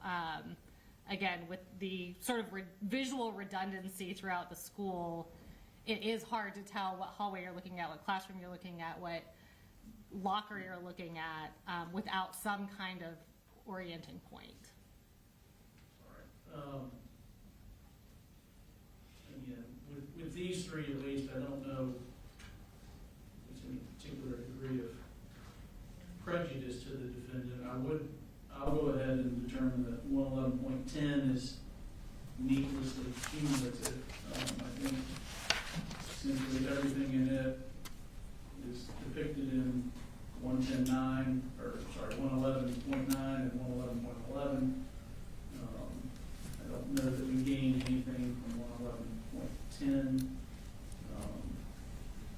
I think that, because you know your case, I do not. If there's something you're aware of that I'm not, go ahead and let me know. Can I get this back from you? Yes, ma'am. And I would also ask if there's something excluded, Judge, if we needed to use it as to refresh the recollection of our witness, even if it's not placed into evidence, for the court's permission to do that. Sure. 111. So, Judge, we'll try to pull these out of our presentation as we're going, if there's any additional ones, so we're not wasting any more time. The next one, Judge, is 111.13. That's this one. That's this one. And I believe Mr. Berry's objection to that one was relevance. Judge, no probative value for that particular photograph, does not depict any bullet holes or blood or anything that the state would need to show. It's just a poster board. And Judge, it is a poster board. It is the poster board that was used to conceal the weapon that the jury is going to see in surveillance videos. It's been referenced repeatedly by witnesses throughout the trial. It also shows a shoe that I believe to be Natalie Griffith's shoe that was testified to that she lost when she was being carried out. All right, so this is purported to be the poster board that was wrapped around. Used to conceal the weapon. And the shoe that has blood on it would be Natalie Griffith's shoe. All right, I would overrule the objection. There is some probative values we have heard about the poster board. So that's 111.13. All right. The next ones are 111.35 and 111.40. And I believe the argument there is that it would be cumulative.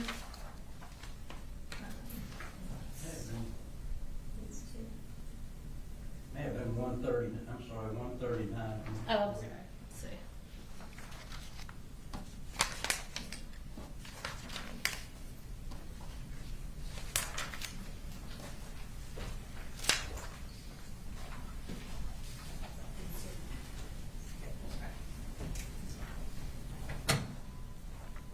So it's 139 and 140.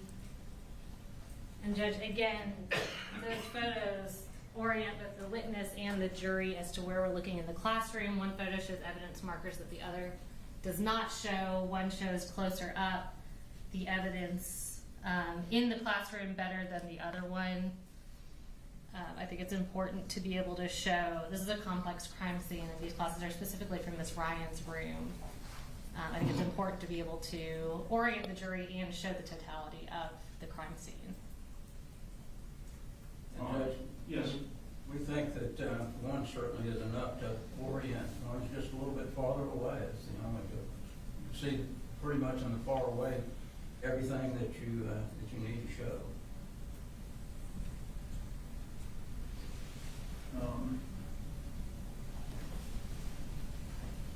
I'll come back to those two. Okay. The next were 51, 54, and 57.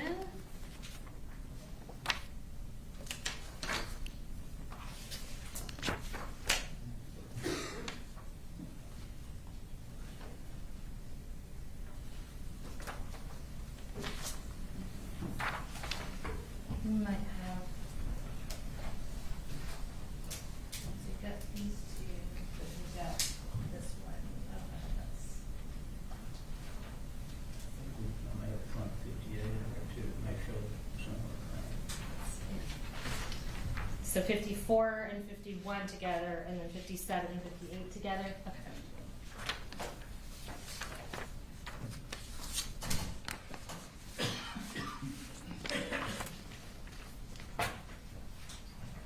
So this is 51, 11, 51, and 54. And then I'll go ahead and hand you 57 and 58. So the first one, Judge, actually does show two similar but completely different whiteboards. So we would argue that shows different bullet defects from Ms. Ryan's classroom on two different whiteboards. All right. So Mr. Gray, my understanding is these are two different whiteboards, not the same whiteboard. And you can tell that one of them has writing on it, but the other does not have. Does your objection remain, or with her adding that? If the one whiteboard is different, if they're two different classrooms or two different whiteboards, I don't have an objection. My understanding is two different whiteboards. Yes, sir. All right, So so, if they are, then I will withdraw that. all right, thank you. The next two, Judge, show bullet defects outside of a bathroom. They are similar pictures. One is closer than the other. The one that's further zoomed out shows the bullet defects in their totality. As we get closer, we want to be able to show the jury the kind of damage that this weapon was doing as he was firing it. Those are defects that were caused around the time that he was firing at Mason.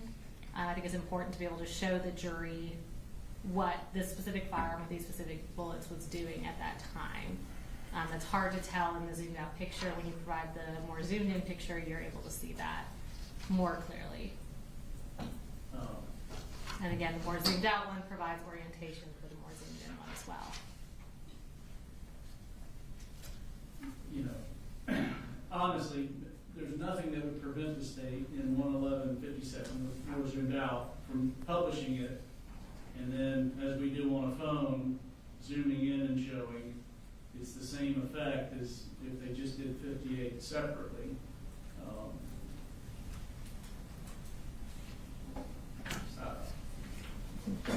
And we have technical limitations that may prevent us from being able to do that versus just showing two exhibits that I would argue are not prejudicial in any way. They're just photos of the evidence.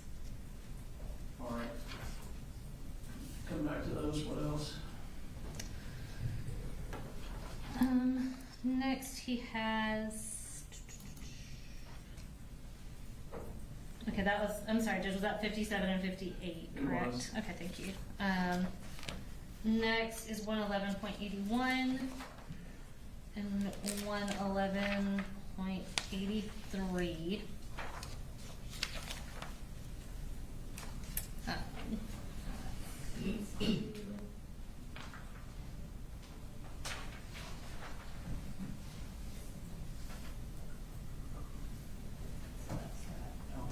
I'll withdraw that one, Judge. I think one is a close-up, but you can't really see it that well, so we'll withdraw our objection on that. All right, thank you.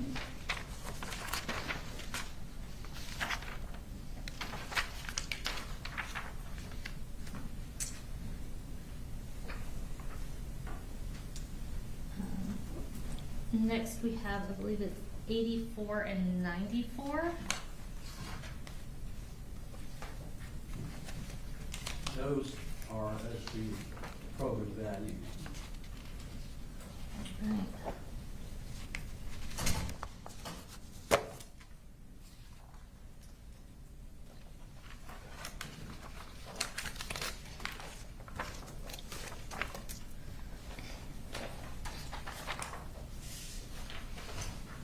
Judge 111.84 does show a defect. It is small, but again, it's orienting for the jury. It's above the poster board there. That's a hallway we have very few pictures of because I believe that's the only bullet defect on that wall. 111.94. This is Miss Lancaster and Mr. Phoenix's classroom. If my memory serves, that is the only picture we have from within their classroom. Looking out, other than one a little closer that shows specifically where Mr. Phoenix fell. But that is to show from the inside of the classroom looking out. All right, I will.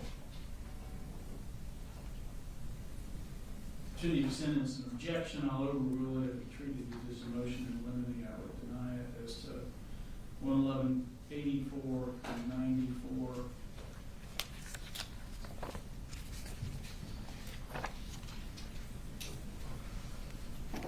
And then I think the next one.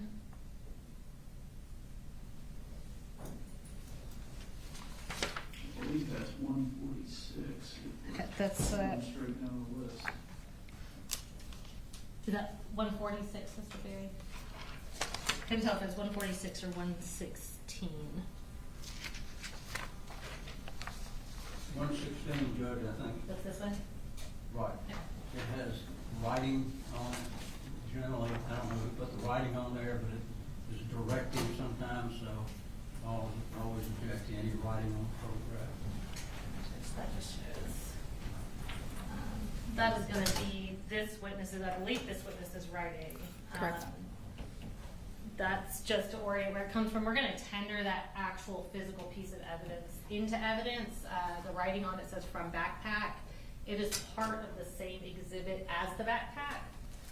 So I think in this specific case, I don't really see how that has any sort of negative impact. Well, in your understanding and your proffering is that the witness is going to testify to the same that's written on here. Correct. And then when the physical objects are tendered in, they're all in the same evidence bag. That object, I think another object in the backpack. All right. What I'll do is I'll instruct the jury that the evidence, the testimony regarding this item or where it came from, not the writing on the exhibit. But I'm not going to exclude the exhibit. Okay. And the next one is 117. We've got a lot of photographs of the gun. Which I don't know that we have. Plus, we got the gun. Oh, 117. Yeah, 117 was previously introduced through Deputy King. Through Deputy King. All right. So it's already admitted. Yes, sir. And the reason we have it in Agent Stewart's presentation is just to provide context for where that photo came from. That's fine. Judge, I was using 117 in relation to, I think it's 139, 107, 108, and 109, and they all showing the firearm, Okay. especially since 117 is already in.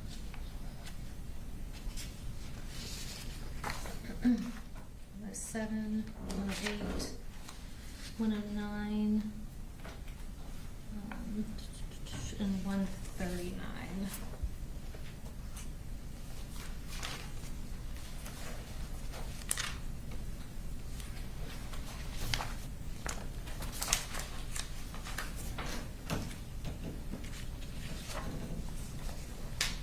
And just these are all photos of the firearm where it was at the crime scene.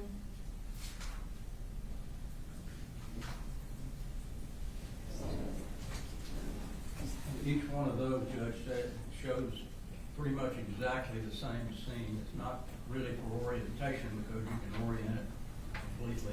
Okay, and if I can make my argument from the bench so that I don't try to remember this. So this is 111.107. This shows the orientation of where Colt Gray was apprehended. All right. This shows specifically these objects surrounding it. This is a better picture showing, it's hard to see in this one that these are 3 separate magazines.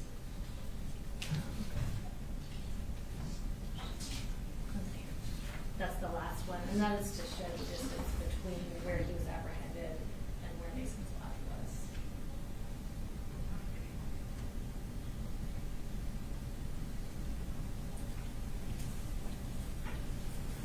All right.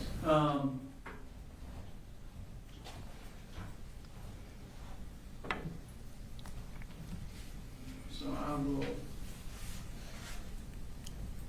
allow 107, 108, 139. There is some difference from each, whether it's orientation, showing its respective position to Mason. A little bit closer photo, the 108, I think 109. I'll call that needlessly cumulative. You can see it fine in 108.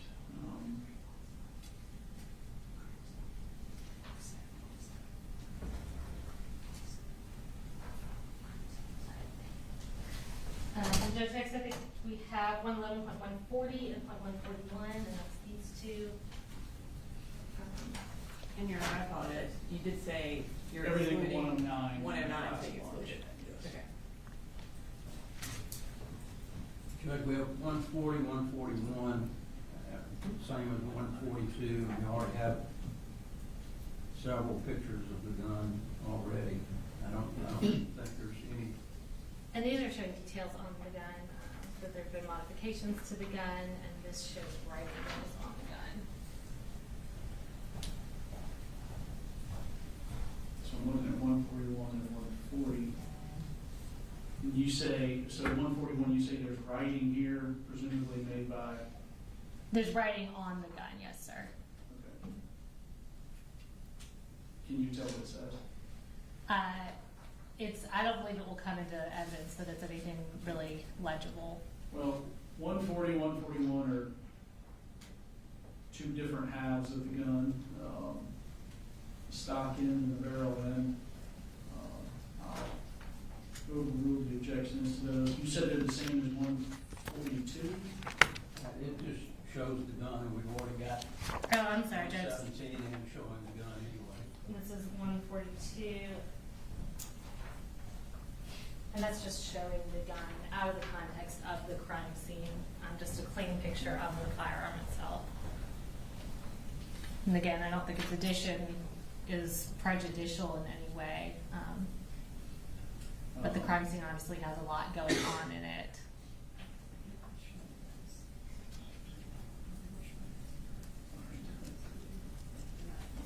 Okay, that one specifically? Mhm. Okay. And Judge, we're not publishing 142 through this witness. We do want to introduce it through this witness. but it'll be used for reference at a later time. All right, well, I'll just reserve ruling on 142. Since you lay the foundation of this witness. Yes. I didn't see what it was, but it's not your problem. 142 is the whole ground that is 5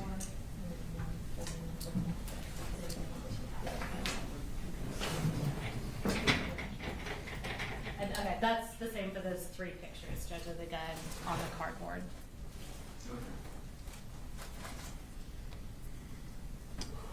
And then I think his last one was 117. I think we already went over. Did that. yeah, that was on there earlier. We've got 120, there's writing on that photo, and 131, there's writing on the photo.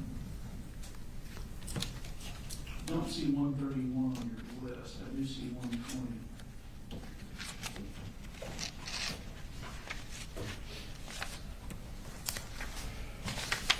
Okay.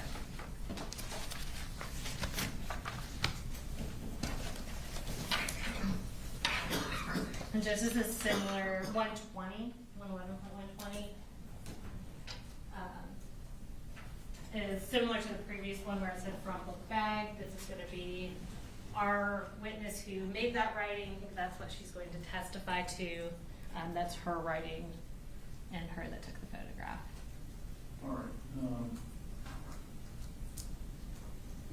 Inasmuch as the witness is providing the testimony that forms the basis for the writing,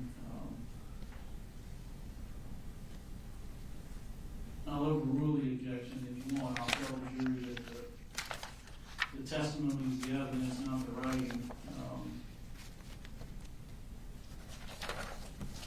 Although the writing just be something that is a recollection recorded or refresher recollection.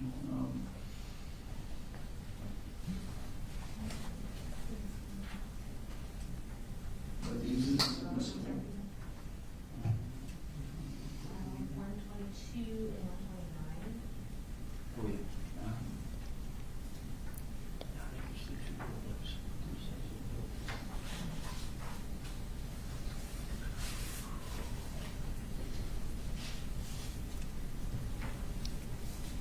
I think 122, Judge, is probative, and also 129 shows the same bullets that are, I think, at 130. Now, what I think I heard you say is 122 is probative, Correct. which would mean relevant and admissible. It's not, there's another photo that shows the same thing, so it's not really probative. Cumulative of Showing something else. Cumulative and probative, yes. I would have to look back, Judge. I don't know that it is. There's 3 magazines at issue here.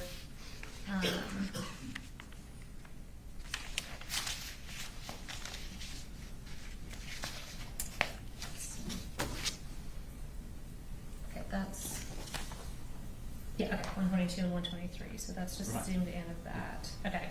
So you're objecting to this one in relation to this one. Correct. Okay, I'll start with that.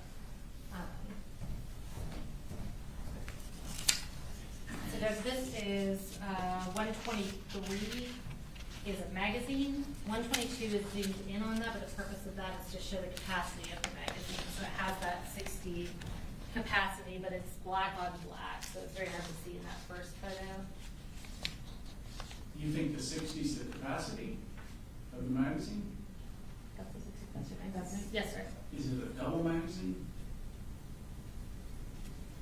Okay. Yeah, that's what the firearms expert tells us. We're calling a whole expert to cover all that, Judge. All right. But I think the writing on the magazine is very relevant as to what Colt Gray had on him at the school, and that's not easily visible in the zoomed out photo. All right, I'll allow the. I think the last one, Judge, is a series of shells, unfired projectiles, and there's another one. Shows the same thing, but they're laying flat. 122 and 129. They're flat. So this was 122. Do you have 122 up I there? had 122 and 23. Okay. So you're saying 122 and 129 are cumulative? Okay. Okay, I see what 122 is. Yes, ma'am, it's the 60. That's it on top. So 122 shows the outside of the magazine. Presuming this is from the same magazine, this is showing what was inside the magazine, which obviously is not visible in 122. I'm sorry, Major. This photograph, which I guess is 129, but 29. Yes, sir. There's another photograph of the same projectiles that they're laying down here, and then they have a photograph of the back end of them, but it's the same projectile. I don't know whether there's any reason to Oh, thank you. put both of those in.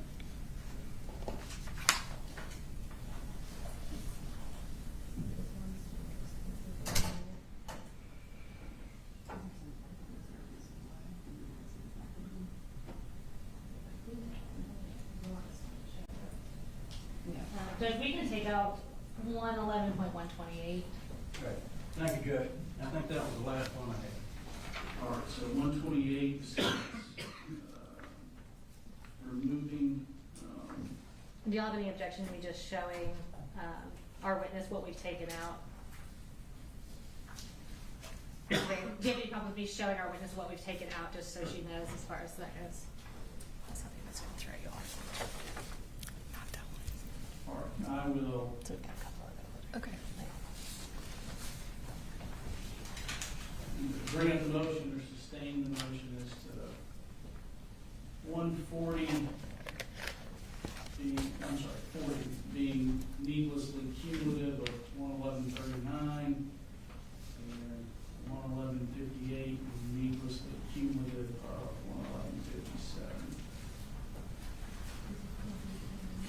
So we're removing. 111.58 and 111.40. And can I get, Yes, ma'am. I think these are the ones that are fine. These were 3 that were excluded. I'm going to apologize to the court reporter in advance. I was trying to keep them in order, but I do not know that we're there at this point. So 58 and 40, in addition to, what did you say about 109, Judge? 109. That's already been removed. That's been removed, okay. So these are the other 3 we're taking out. Maybe another one at the bathroom. I think this is the one where you asked me where 34 is. Oh, yeah. Because it's on the other side of that chair. Okay. So I don't know. Do we have one that?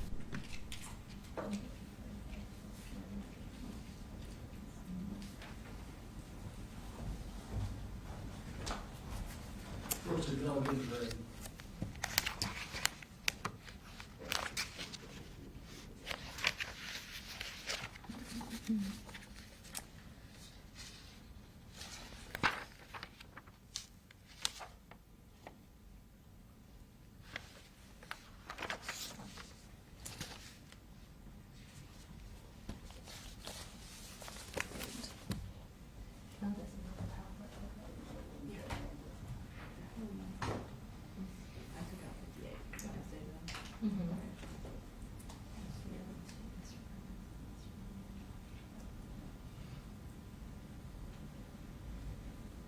Judge, if I can have just 1 minute, one of the photographs that we took out was kind of for the purpose of orienting our witness, so I just want to give her a little bit of a heads up. Okay.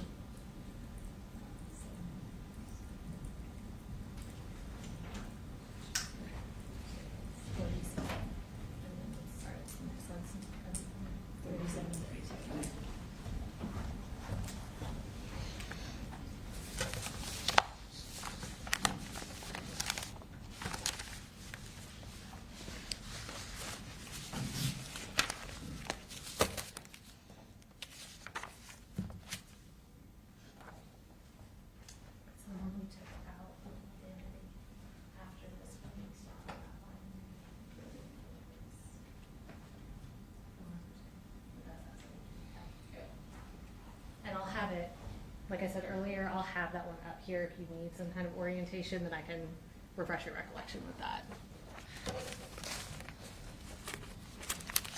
All right, Judge, I think we have our presentation updated. Is that right? Yeah. Okay.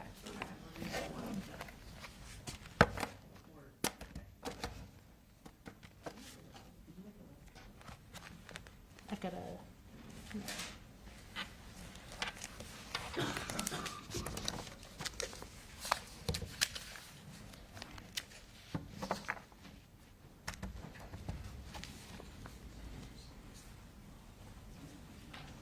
Judge, when I tender these into evidence, are you okay with me just tendering the numbers that I can put on the record now, that those numbers will exclude the ones that were omitted, so we're not confusing the jury by listing a bunch of things we're not admitting? Does that make sense? And just for the record, Judge, we have no objection to those that we did not object to.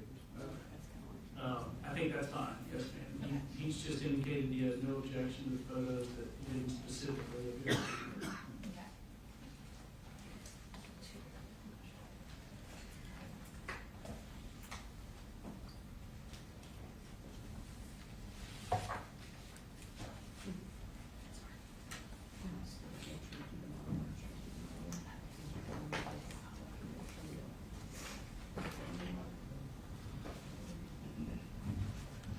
Ready for him? Yes, sir. All right, bring him in, folks.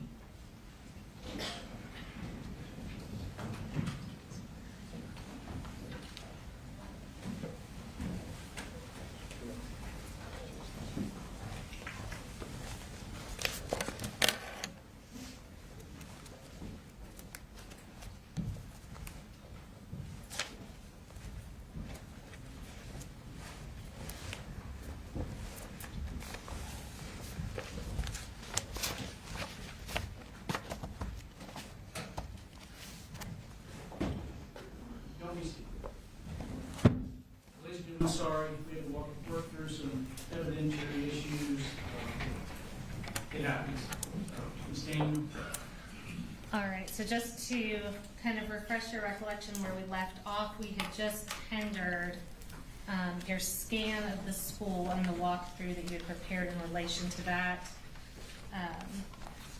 And I remember you previously testified that there are some sort of visual defects in the presentation from the Leica scanner. Is that correct? Correct. Okay. So before we publish that for the jury, do you want to kind of just tell us what we're going to see first off to give us an idea of what we're looking at and what we'll see for the first minute or two of it?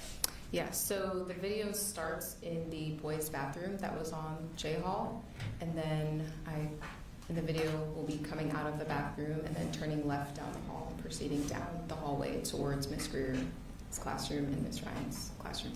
All right, just for clarification purposes, is it the same bathroom that Colt Gray was in and exited in the direction he exited towards on September 4th of 2024? Yes.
pause this at 2 minutes and 48 seconds. As we're approaching Ms. Greer's classroom, can you tell us what we're going to be seeing for the next couple of minutes? Yes, so for the next couple of minutes, you'll see the video go towards Ms. Greer's classroom, almost like we're going to go into the classroom.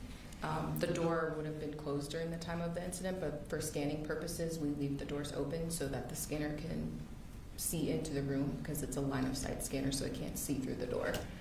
What you may also see is some what we call noise.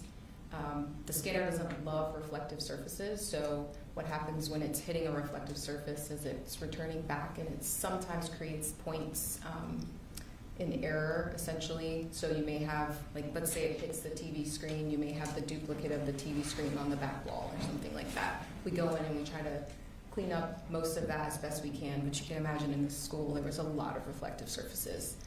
So you may see some of that as well.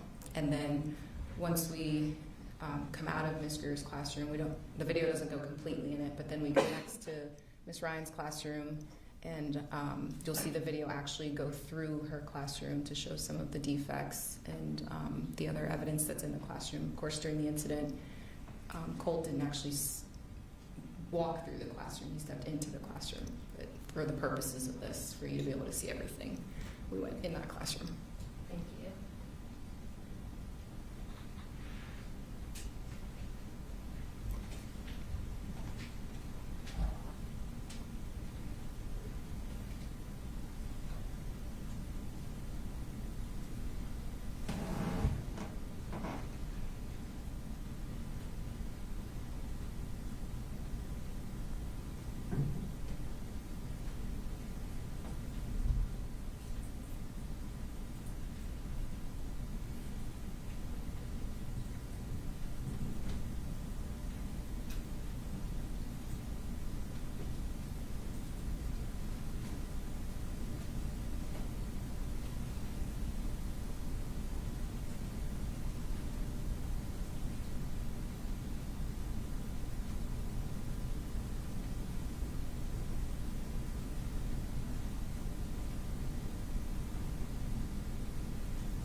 Stopping at it's 5 minutes and 14 seconds. Tell me what we're going to see in this next few minutes. So in the next few minutes, you will see us make our way back down J Hall towards the intersection of I and J. And that intersection is where Miss Irami gets shot. Colt shoots Miss Irami from that intersection, and also Coach Aspinwall and Mr. Phoenix. Okay. So is it going to look down the hallway where Coach Aspinwall and Mr. Phoenix were? Correct.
announcements, 35 seconds. Tell me what we're going to see in the last segment of this. So we will continue down J Hallway.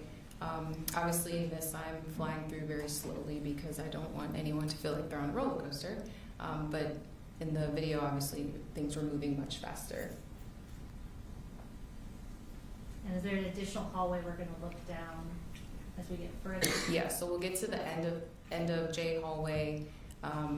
It will turn towards that last classroom on the left side of the hallway because in the video it appeared that he almost, like he looked into that classroom. I don't know if he was attempting to go in, but he looked in that classroom and then he turns around, points back down J Hall.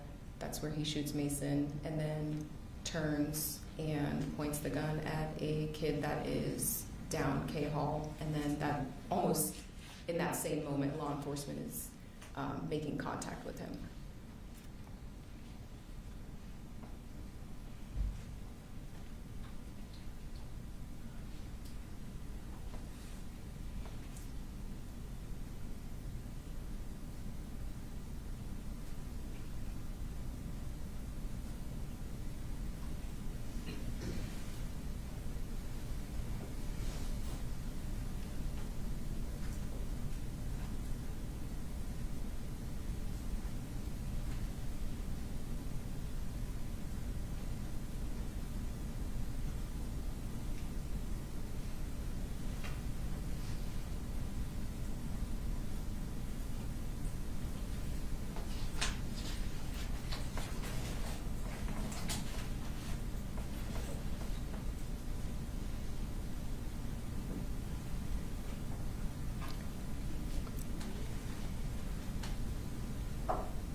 So you, in addition to this scan and collecting evidence, you referenced taking photographs of the crime scene.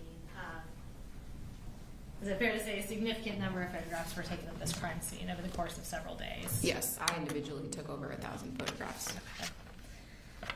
I'm going to show you what's been marked as State's Exhibits 111.1 through 111.144.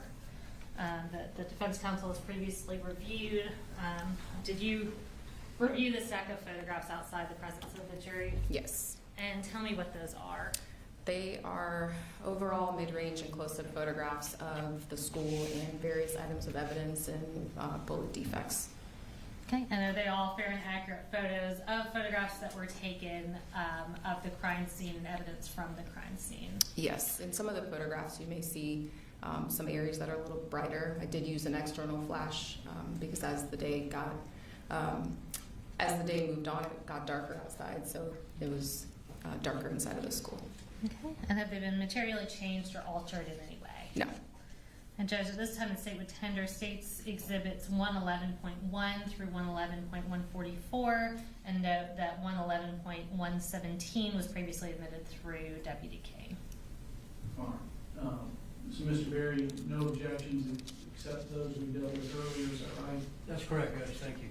All right. 111.1 through 144 are admitted, except for those that I ruled on a little while ago.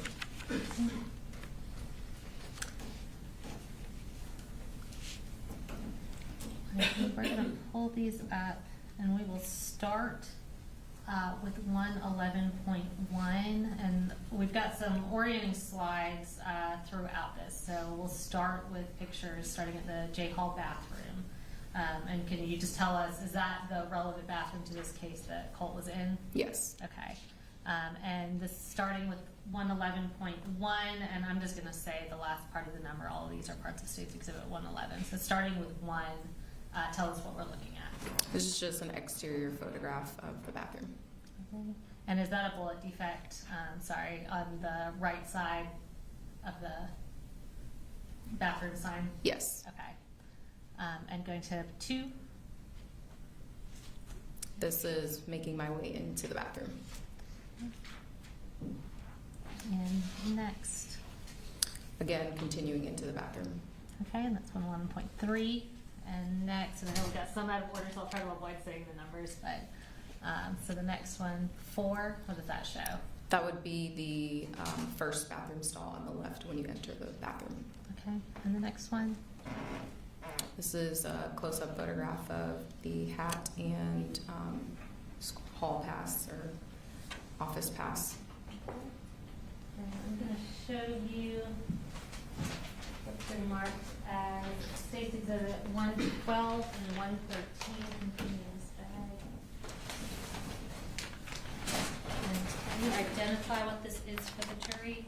Yes, this is a bag containing the blue and white in color hat that you see in the photograph, and also the media center and office pass. And then there was also a piece of paper on the floor, so it's also in this bag. Okay. And can I have you open that bag, and I think you've got materials up there to do that, and show us that hat and tag.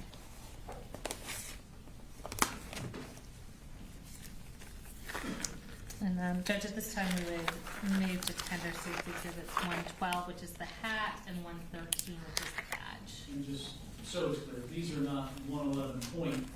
No, these are their This is actual own 112. exhibits. Yes, sir. Any objection? No, Your Honor. All right, 112 and 113 are admitted.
All right, and can you just hold up, I'll have you hold up the hat for the jury, and then after that, if you'll hold up the badge.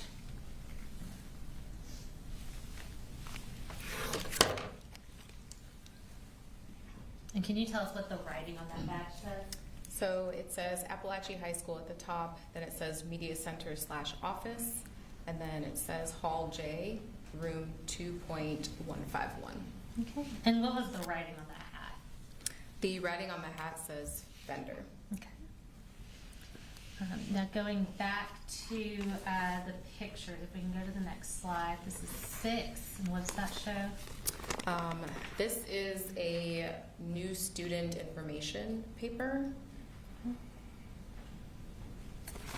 And thank you.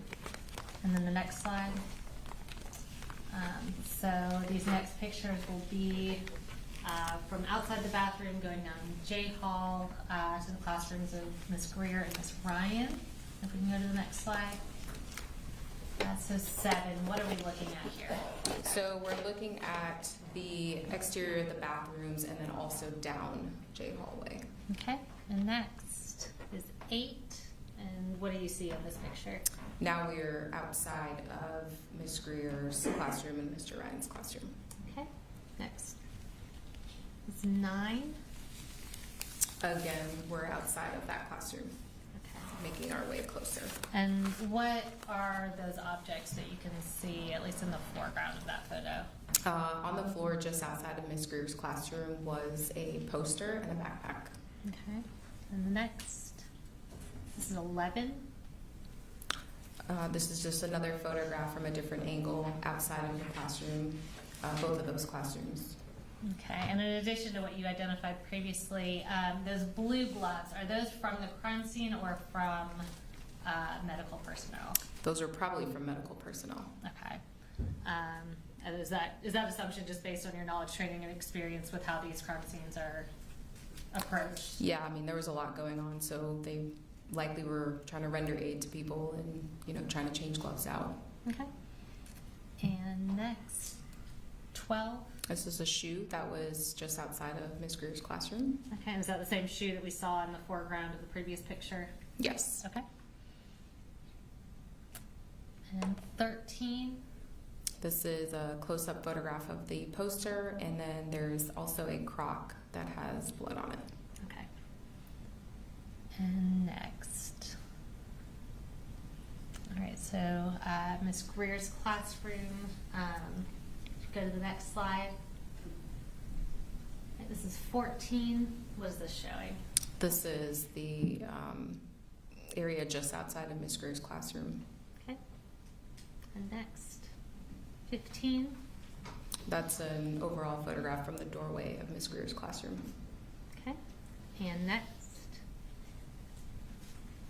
And so referencing Miss Ryan's classroom. So going to the next slide. 16. So just outside of the door of Miss Ryan's classroom. Okay. And next. 17. This was taken from the doorway. It's showing the overall from the doorway and those defects that are in the whiteboard. Okay. And this is inside Miss Ryan's classroom? Correct. Okay. Next. 19. So this would be in the doorway looking down. So what you'll notice in this photograph is we have some evidence markers that are out, and then we have sticky notes on the ground. So this photograph was taken on day 2. What happened was day 1, we collected all of our evidence, and then in order to do a thorough search of the room and find additional cartridge cases, we had to move things out, but we wanted to still have a reference of where the evidence was from the previous day. So we utilized sticky notes to do that in place of those evidence markers. Okay. And that's 19. Next is 18. Just another overall of the classroom from a different angle. All right. And next is 21. Again, another kind of overall of the classroom from another corner showing evidence markers.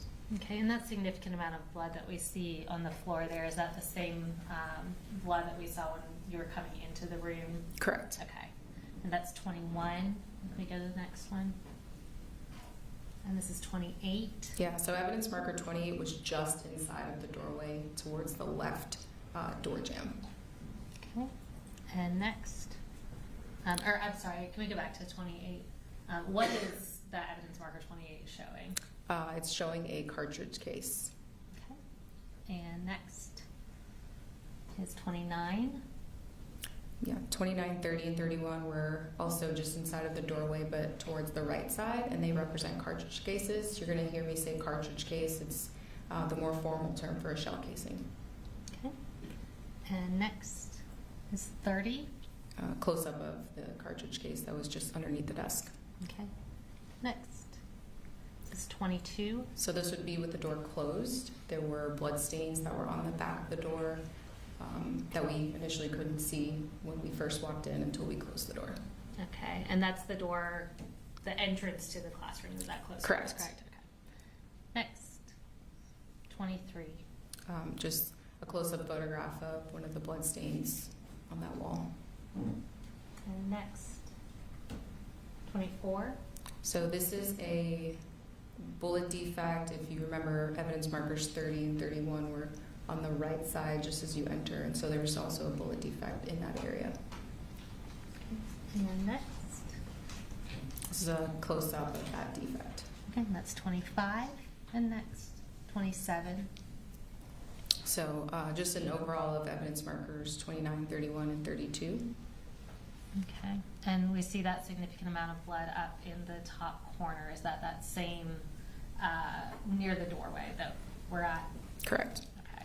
That was 27. And next, 26. So the significant amount of blood that was previously referenced would now be towards the bottom of the photo behind us, essentially, and now we're looking at other evidence markers in relation to that. Okay. And next to that evidence marker 32, what is that? A cartridge case. Okay. And that was 26. Next is 31. Close-up of cartridge case. And next, 34. These are cartridge cases that were either like under chairs that had been turned over or near desks. Okay. And is that black object on the right side, is that a chair that's turned over? Yeah, that was a chair that had flipped over. Okay. And that was 34. Next is 35. Cartridge case at evidence marker 38. I believe this is under a chair. Okay. Next is 36. So this is an overall photograph of evidence markers just inside the room. Okay. And is that like crocheting or knitting yarn that we see right there? Yes. Okay. That was 36. Next is 38.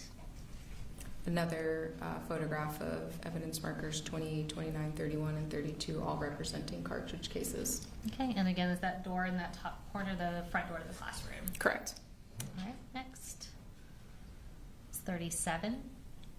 Just a closer photo of 35. There's another evidence marker that's just on the other side of the chair, which would be number 34. That's difficult to see from this photo. Okay. And next is 32. Yeah, so then there's evidence marker 34 identifying a cartridge case. All right. Next, 33. A close-up of evidence marker 35 identifying a cartridge case. Next, 39. So an overall photograph of evidence markers, and there are some blood stains as well. Next, 41.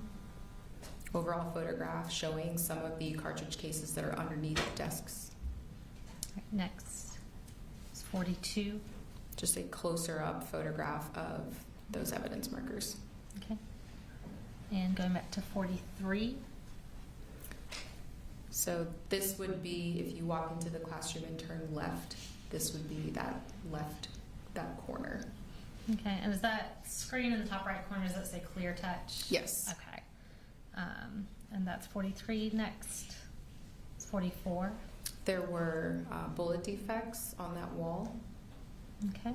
Next, 49. That's a closer up photograph of some of those bullet defects. Okay, and tell us about the measurements on those markers. What are those, inches, centimeters? What are those showing? So typically we use centimeters. We refer to bullet defects and blood stains typically in millimeters or centimeters, preferably millimeters. Thank you. That was 49. Next is 45. This would be in the previous photo. If you are standing in the doorway of the classroom and you look left, we saw that podium, and these are blood stains that were on the podium, and then also on the wall near that podium. Okay. And next is 53. So these are the bullet defects that we saw on that wall on the left side. If we continue along that wall, there's a whiteboard, and these are the bullet defects that are on the whiteboard, a little below the whiteboard, and then above that whiteboard. And do you have a silver pointer that's up there? Yes. All right. And on this picture, I'm just going to have you on the screen behind you. Can you just point out, since it's kind of white on white, where all the bullet defects are that you see? Okay. So any place that you see in what we call an L scale, it's an adhesive scale. Any place that you see that represents a bullet defect. Some of them represent 2 bullet defects because they were so close together. It didn't make sense to try to finagle 2 scales. These dots are dots that were already on the whiteboard in whiteboard marker, probably drawn by the teacher or a student. So if there's not an L scale next to it, then it's not a bullet defect. Thank you. And that was 53. We can go to the next one. 54. Is that same board? Yes. Okay. And just a little easier to see the Yes. defects there. Okay. And next.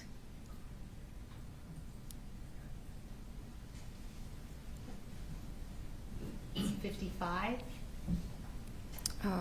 More photographs of the bullet defects. Okay. Next is 56. Additional bullet defects. Okay. And 46.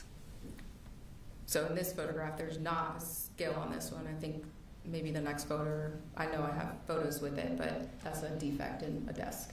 Okay, and then can you point to it on the screen behind us? I think it's pretty visible, but I know it's obviously on black material. Okay, thank you. And next is 47. Additional bullet defects on desk 21. Okay. And next is 48. A defect on desk 19. All right. And next, I'm going to use this classroom seating chart. This was previously tendered as exhibit.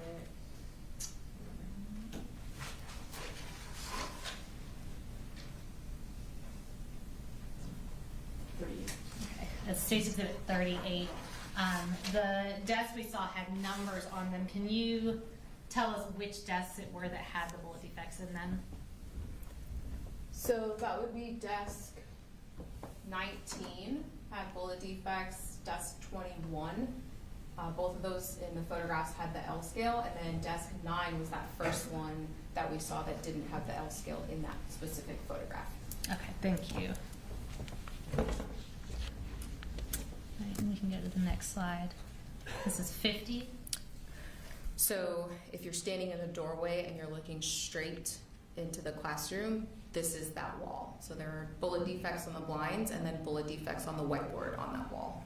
Okay, and again, anywhere where we see an L scale, that indicates a defect? Correct. All right, thank you. Next. It's 51. Just a closer up photograph of that. And as I mentioned before, especially on this whiteboard in particular, there were a couple of bullet defects represented by one L scale. Most of them are just one, but on this particular whiteboard, there were a couple of L scales that represented 2 bullet defects. Okay, thank you. And next is 52. So we removed the whiteboard because some of the bullets went through the whiteboard, and so we were trying to recover any evidence possible, so we removed the whiteboard to see which ones went through, and this is that wall behind that whiteboard. Okay, and we see the L scales down below the paper, but we see this large defect up on the top. Is that from a bullet?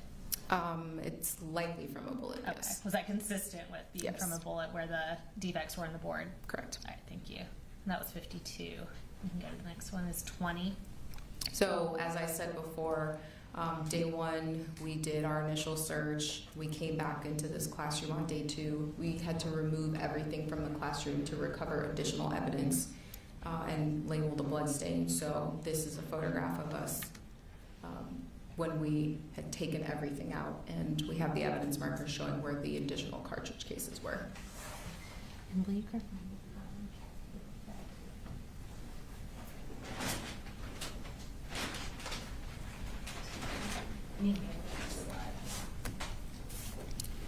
So before we go towards the next photographs, I'm going to show you what's been marked as State's Exhibit 114.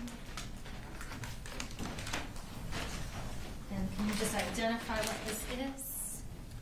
Yes, this is the bag that contains the backpack that was at evidence marker 20.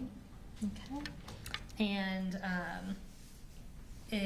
what is labeled as being inside of that bag?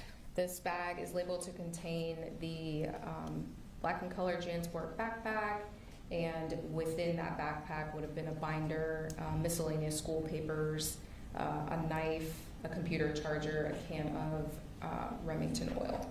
Okay. And does it appear to be in the same condition as when it was packaged and put into evidence with the GBI? Yes. All right. And Judge, at this time we would tender State's Exhibit 114.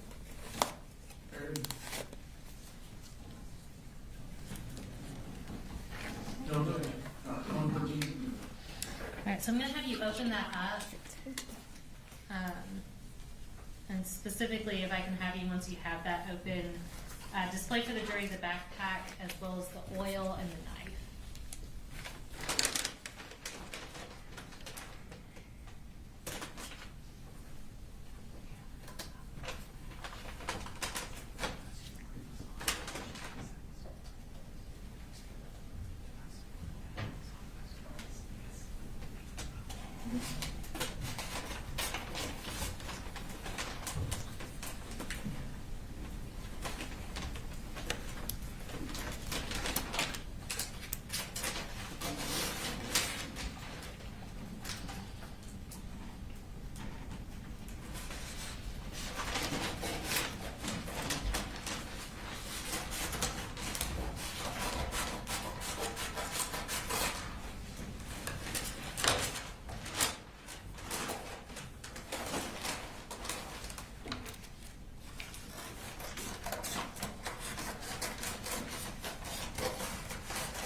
Can you tell us what brand of backpack that is based on the front of it? JanSport.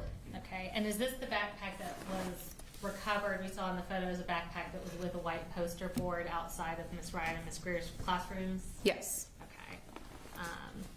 And based on your review of the crime scene and the evidence, is that consistent, both in appearance and location, as being the backpack that Colt Gray had with him that day? Yes. Okay. And then inside the backpack, if you could just display for the jury the oil and the knife.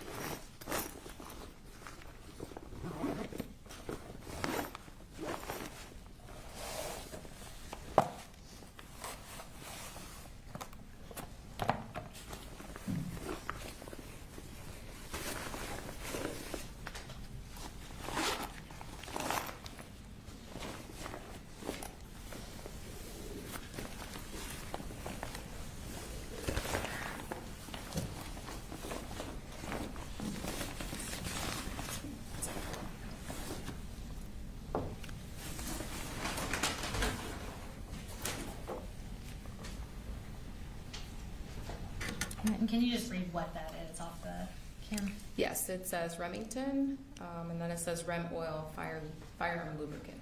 Okay.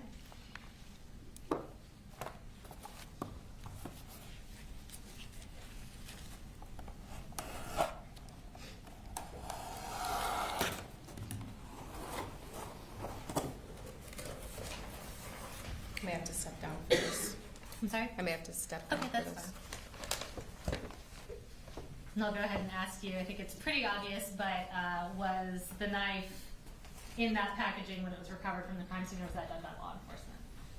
I would have packaged the knife safely.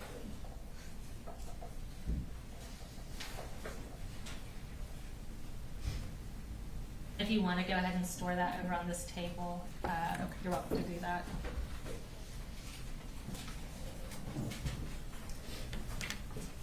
Thank you. Next, I'm going to show you what have been marked as State's Exhibits 109 and 115.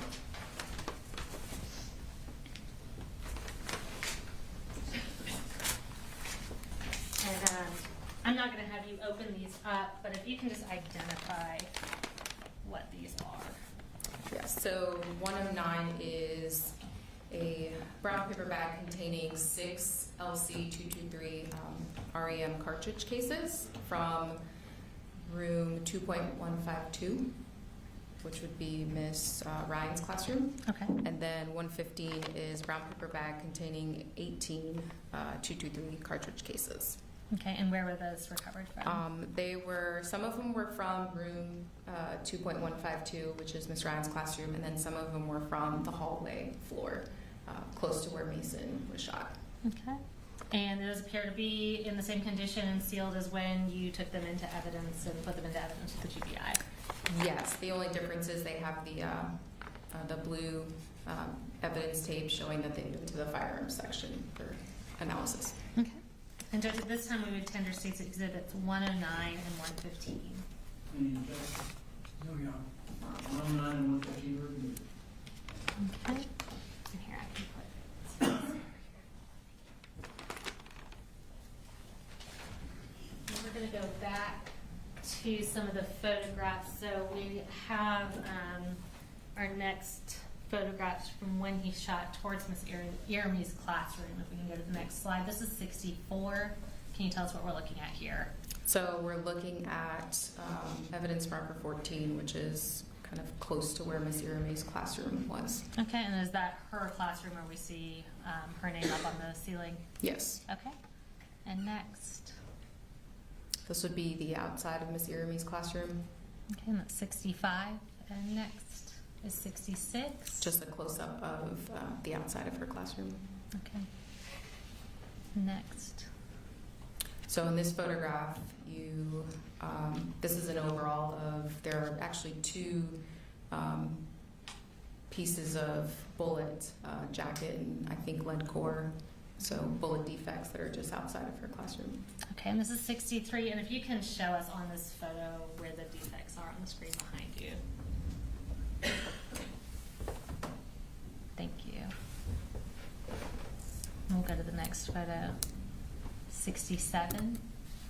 Those are close-ups of those fragments. Okay, and that's Miss Iramy's doorway. Correct.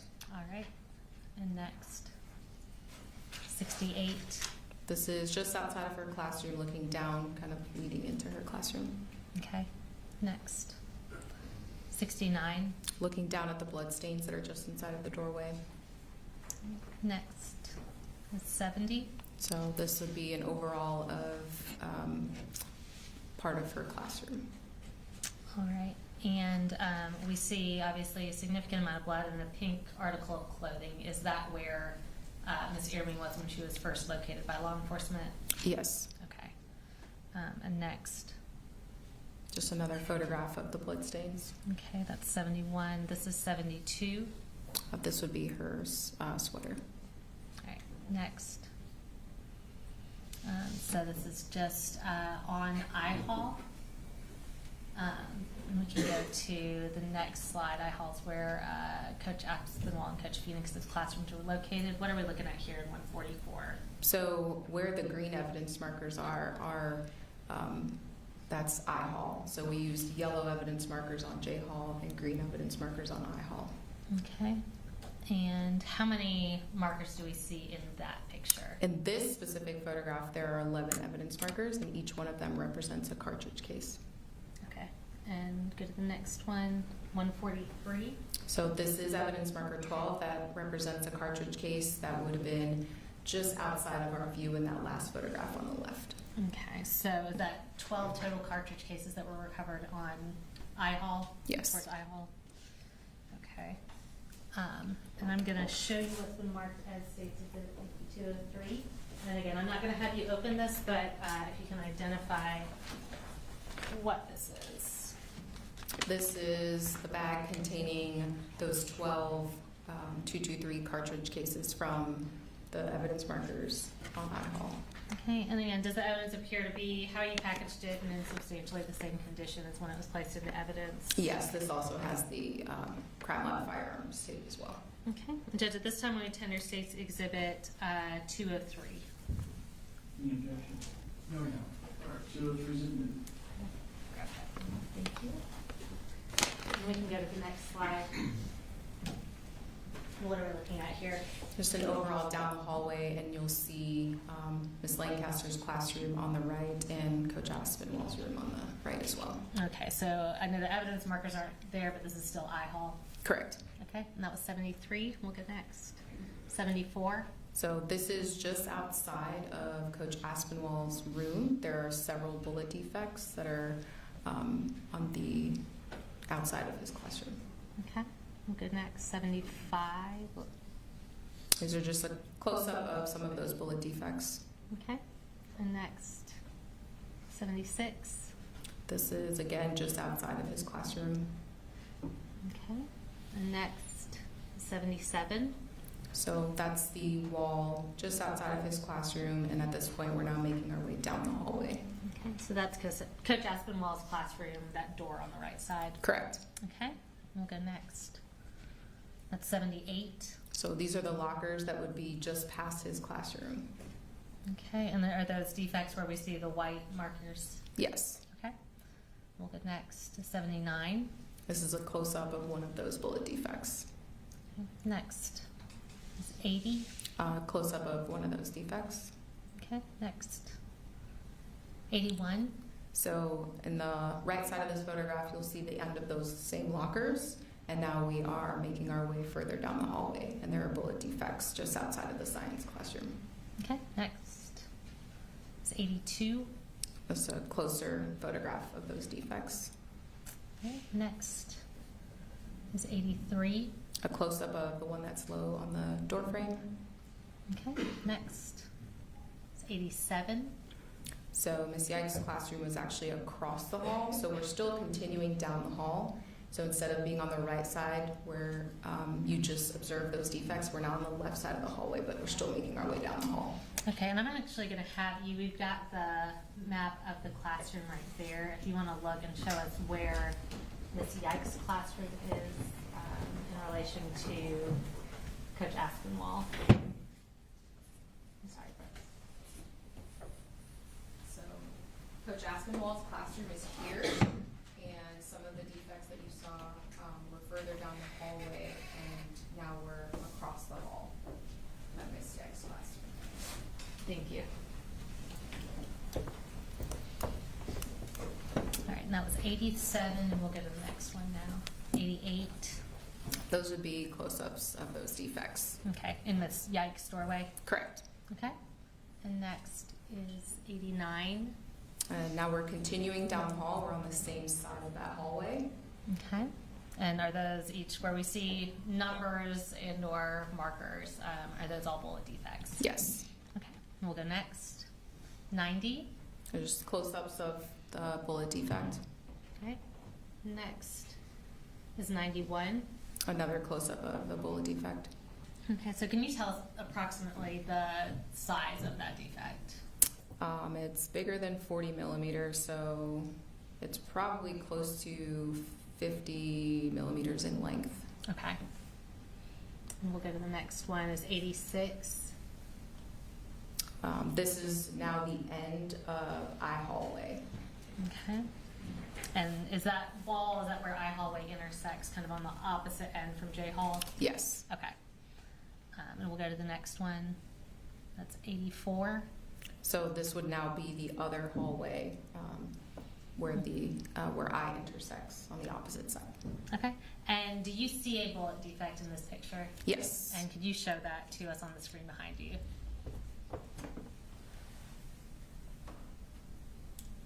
Thank you. And that was 84. And we'll go to the next one, which is 85. That's a close-up of that defect. Okay. And we'll go next.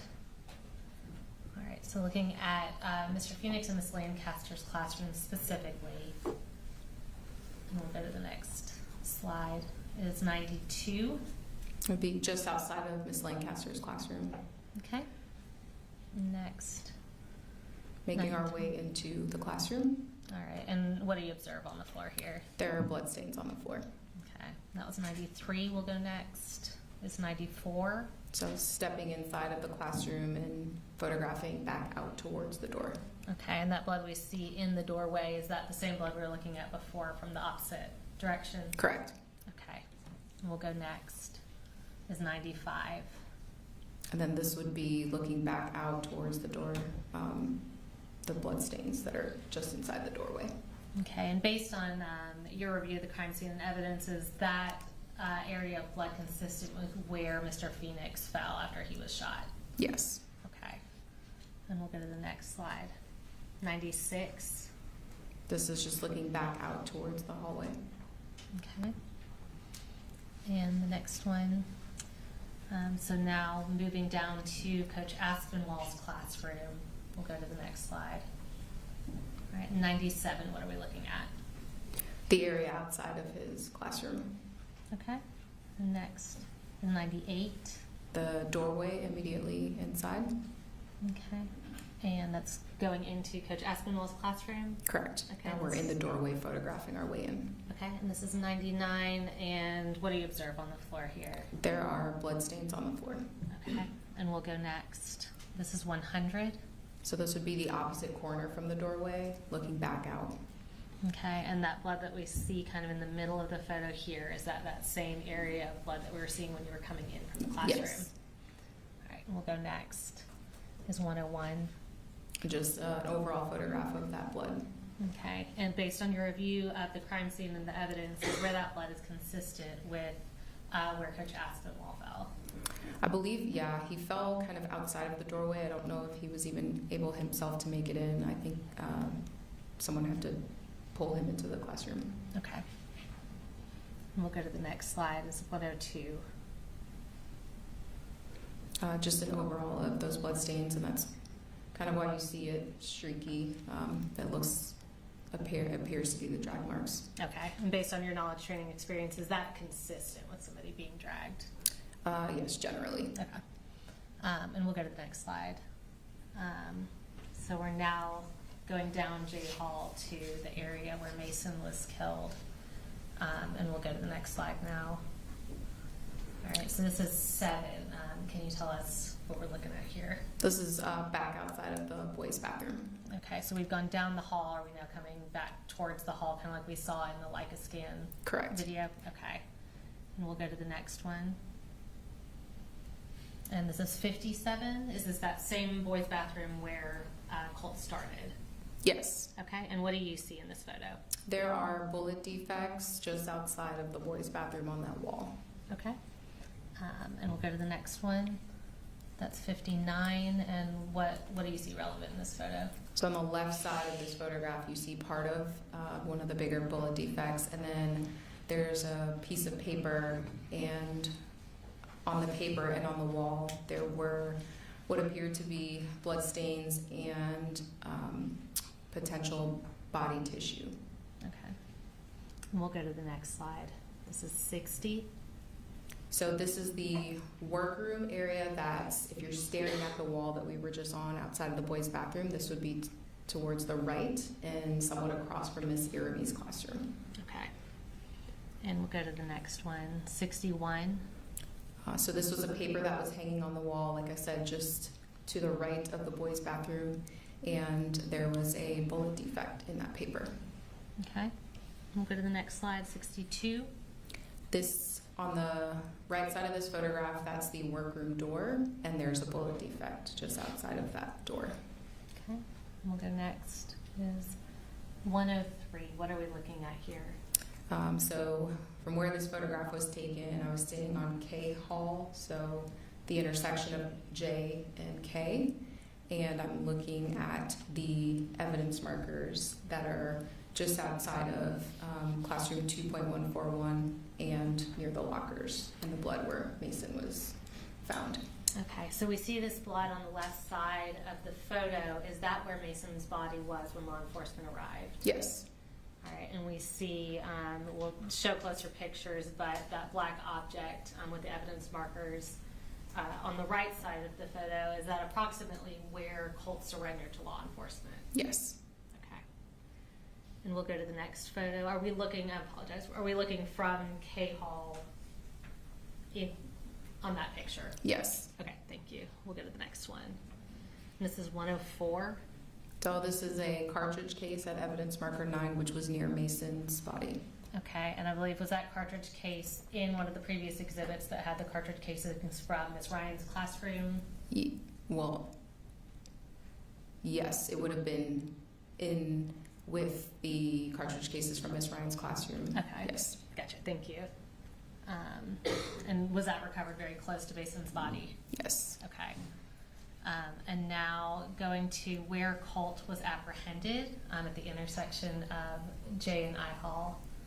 And I believe that's actually J and K Hall, correct?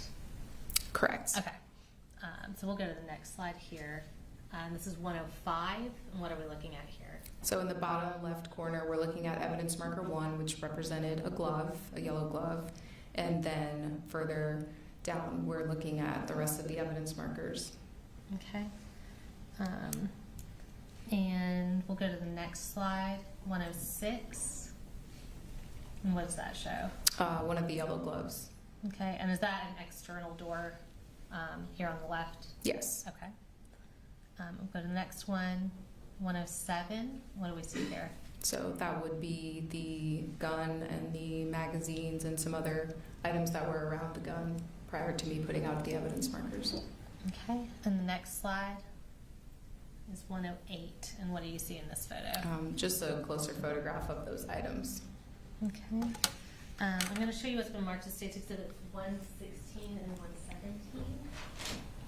Can you just identify for us what these are? And I am going to have you take these out and show them to the jury once we've entered them into evidence. So 116 is the right hand yellow glove, and 117 is the left hand yellow glove. And do those appear to be in the same condition as when you took them into evidence and placed them into evidence with the GBI? Yes. All right, and Judge, at this time we would tender State's Exhibits 116 and 117 and publish to the jury. Okay. All right. 116, 117 are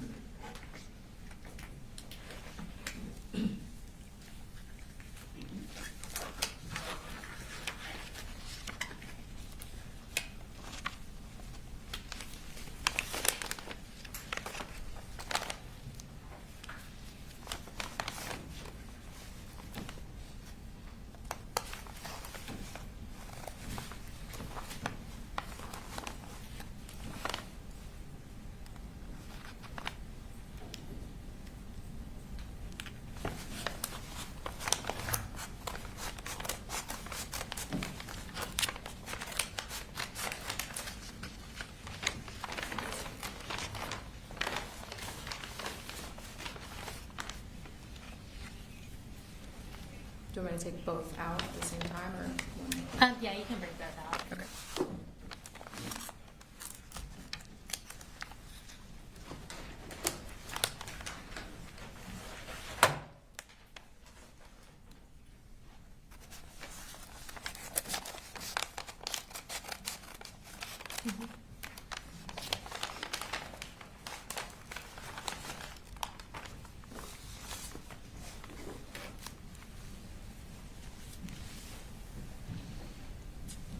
All right, and based on your review of the evidence of the crime scene here, what's the relevance of these gloves to this crime scene?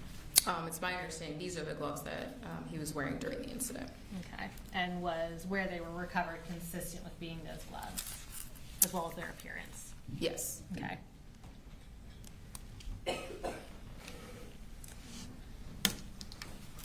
And if you want to put this back in the bag, I can move them over. And as I do that, I'm going to ask you a couple of kind of contextual questions. Can you give us an idea of the distance that Colt was from Ms. Ehrman when he fired?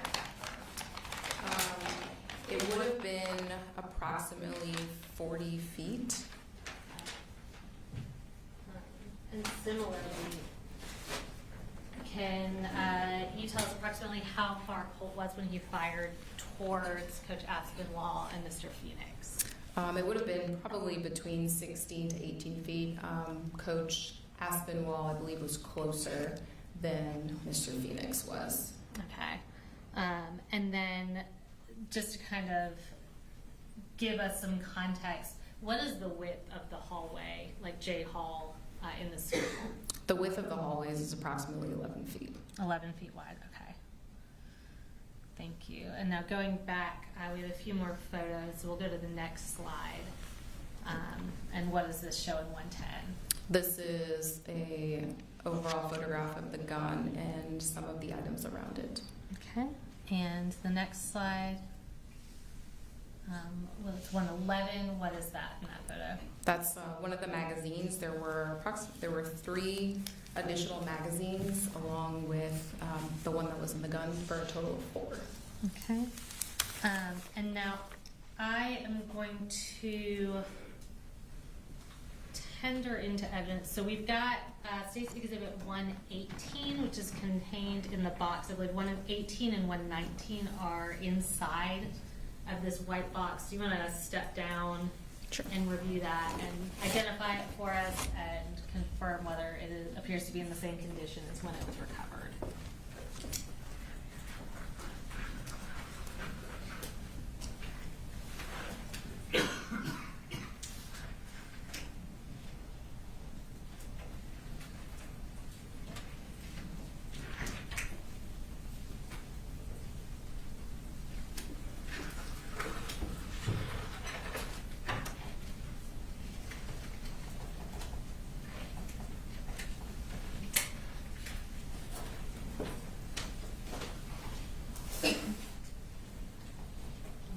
You 118 is the firearm itself.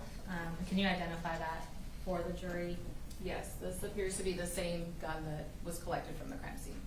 Okay, and 119 is the other object that's contained in that box. Can you identify that? This appears to be the gun magazine that was in the weapon. Okay. They appear to be in substantially the same condition as when they were taken into evidence? Yes. Okay. And Judge, at this time we would tender State's Exhibits 118 and 119. Okay. All right, 118 and 119 are Okay, and I'm going to have you display, we'll start with the firearm itself for the jury. And has that firearm been secured? Does it have a gun lock in it and otherwise been disarmed?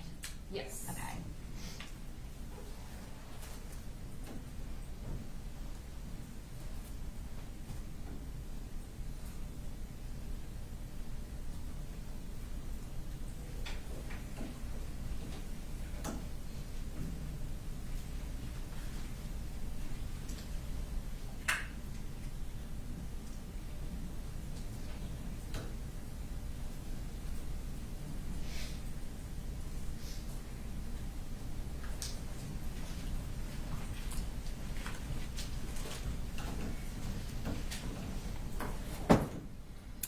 Can you now display 119, the magazine that was in the firearm at the time?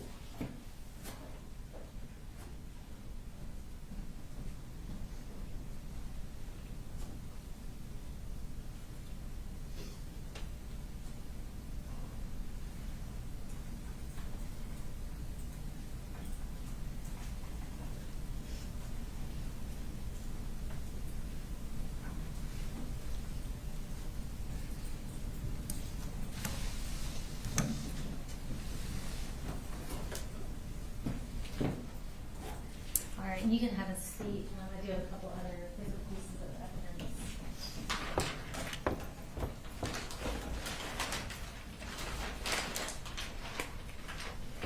So I'm going to go ahead and provide you State's Exhibits 122, 123, and 124.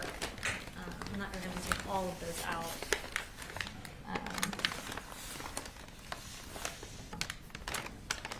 And actually, 122, 123, and 124, we are going to have you remove those. Can you identify what they are for the jury?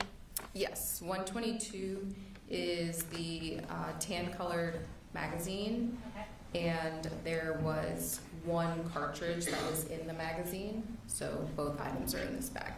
Okay.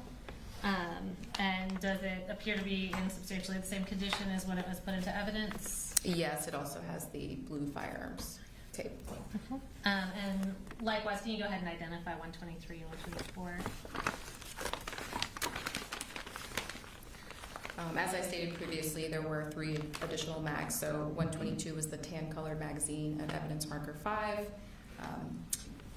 123 is a magazine that was at the gun at evidence marker 6, and it's a black 60 capacity gun magazine, and there were 17 cartridges in that magazine.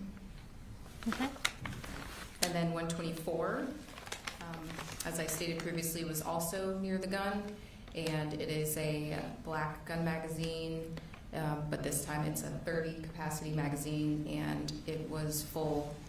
There were 15 LC-14 cartridges and 15 of the LC-223 cartridges in that magazine.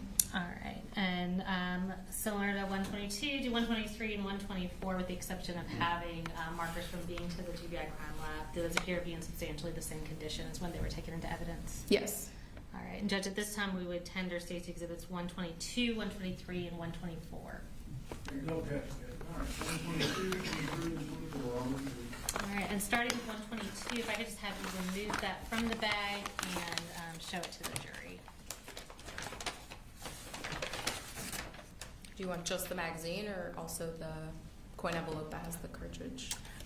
We won't take the cartridges out of the coin envelope, but you can show that to the jury just so they're aware of what that is.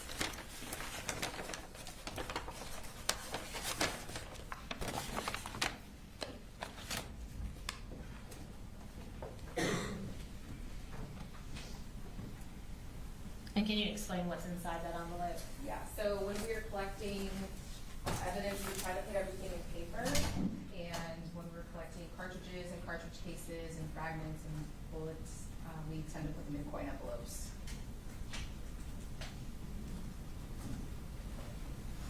So the cartridge from this magazine is in this envelope. Okay.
Same thing with 124.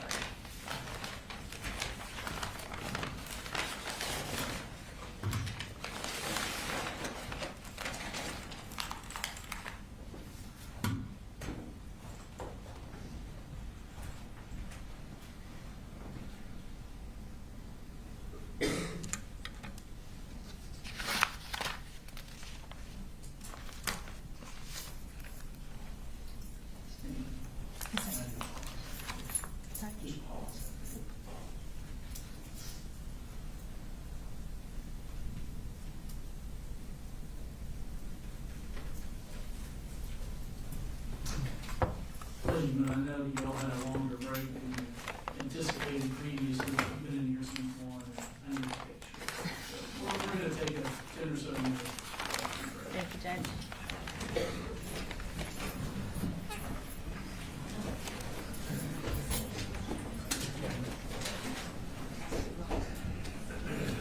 He's back.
Ready?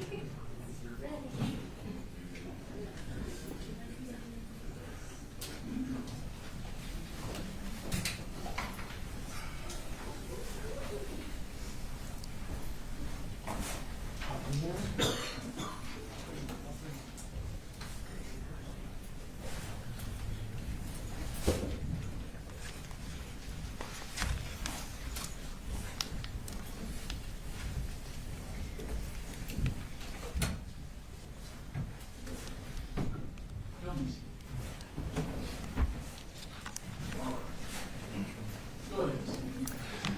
All right, I just have 3 more pieces of physical evidence to introduce through you. I'm not going to have you take any of these out of the bags. I'll start with State's Exhibits 120 and 121.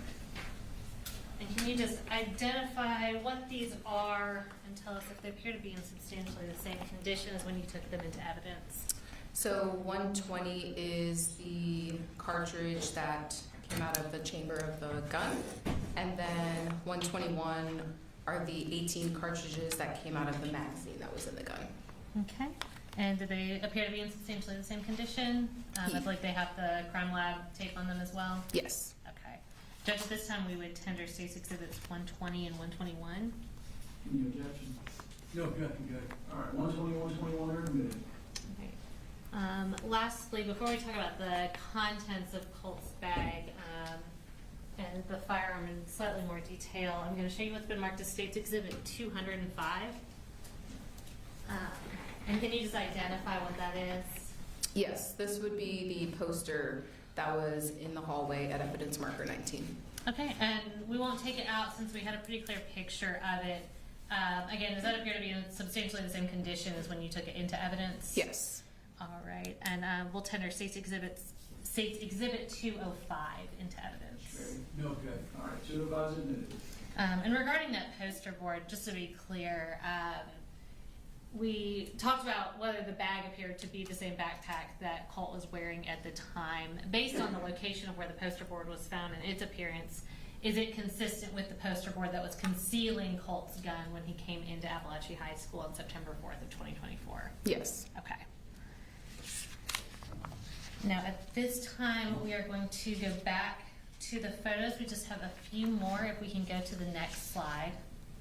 And this is 112. And can you tell us what we're looking at here? This would be a photograph after I've opened the backpack. Okay, so is that what was inside Colt's backpack when you first opened it? Yes. Okay. And we'll go to the next one, 113. And what is this? These are the contents of that previous photograph. Okay, I see it has some writing down there. What does that writing say? That writing says from backpack number 20. I wrote that so that I would know where it came from. Okay, so that's for your own reference, essentially? Correct. Okay, and we'll go to the next slide. This is 114. This would be the knife that was in the backpack. Okay, and we'll go to 115. The oil that was in the backpack. All right, and is that same poster board that was behind it? Correct. Okay, and 116. That's another photograph of the oil that was in the backpack. Okay, and again, did you write from backpack number 20 for your own reference? Correct. All right, we'll go to the next slide, 117, and what does that show? This is a photograph of the gun and the magazines that are near the gun. Okay, and we'll go to the next slide, 118. This would now be with the evidence marker identifying those items. Okay, and next we have 119. Photograph of the gun. Okay, and does that just show kind of a close-up of some of the writing that's on the gun? Yes, the brand. Okay. And we'll go to the next, 120. This is the cartridge that came from the chamber of the gun. Okay. And again, is that your writing? Yes. Okay. We'll go to 121. This would be the 60-round magazine that was in the gun. Okay. And we'll go to 122. This is a closer-up photograph of the top of that magazine showing the capacity. Okay. We'll go to 123. And then this would be the other side. Okay. And 124. This is a photograph demonstrating that there are cartridges in that magazine. All right. And we'll go to 125. And then this would be the cartridges that came out of that magazine. Okay. And 126. This is one of the magazines that was near evidence marker 6. Okay, and the next slide. This would be the top of that magazine, showing that there are cartridges in that magazine. And that's 127, and we'll go to the next one, 129. And then these are the cartridges that came out of that magazine. Okay. We'll go to the next slide. This would be the other magazine that was at evidence marker 6. So the last one we saw was the 30-round magazine. There was an additional 60-round magazine with cartridges in it. Okay, and that's 130. We'll go to the next slide. Is 131. This is the tan magazine that was near the gun, but identified by a different evidence marker. Okay, and we'll go to the next slide. 132. So this is the magazine that we were talking about prior to the tan magazine. Okay, so we had that one picture a little out of order. Yeah. All right, and we'll go to the next one. Is 133. This is the top of the tan magazine, showing that there's only one cartridge in that one. Okay. And the next one is 134. These would be the cartridges that came out of the 60-round magazine. Okay. And the next slide, and we're going to hold out here. And just to be clear, the magazines that we showed, the cartridges that we showed, are those all the same magazines that were placed into evidence? Yes. Okay, the physical, actual objects.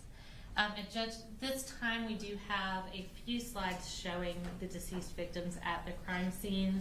We wanted to notify the public if anyone wanted to either leave or avert their eyes, as well as notify the media not to film. All right, so we had a hearing on this last Friday, turned into a consent order for the media that was had counsel present. So the following photographs are not to be recorded, videoed, photographed, and as I understand it, you've got a switch over there, sir, that'll disconnect you from the monitor, is that right?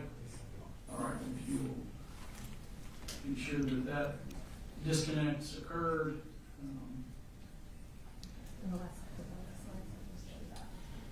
All right, was there anyone that wanted to leave the courtroom? Okay. All right, again, do not record, photograph, transmit the following exhibits. All right, and we won't belabor these, but we are going to identify them and publish them to the jury. We'll go to the next slide. All right, this is states 135. Can you identify who's in this photo? This would be Christian in Miss Ryan's classroom. Okay, and is that where he was discovered inside the classroom? Correct. Okay. And we'll go to the next slide. This is 136. What is in this photo? So this is Miss Irami. When law enforcement arrived, she was initially in her room and then got moved to the workroom. Okay, so is this her body in the workroom where they took her to try to render aid? Correct. Okay. And we'll go to the next photo, which is 137. What do we see in this photo? This would be Coach Aspinwall in his classroom. Okay. And is that where his body was discovered when law enforcement arrived? Yes. All right, we're going to go to 138. What do we see in this photo? This is Mason in the hallway.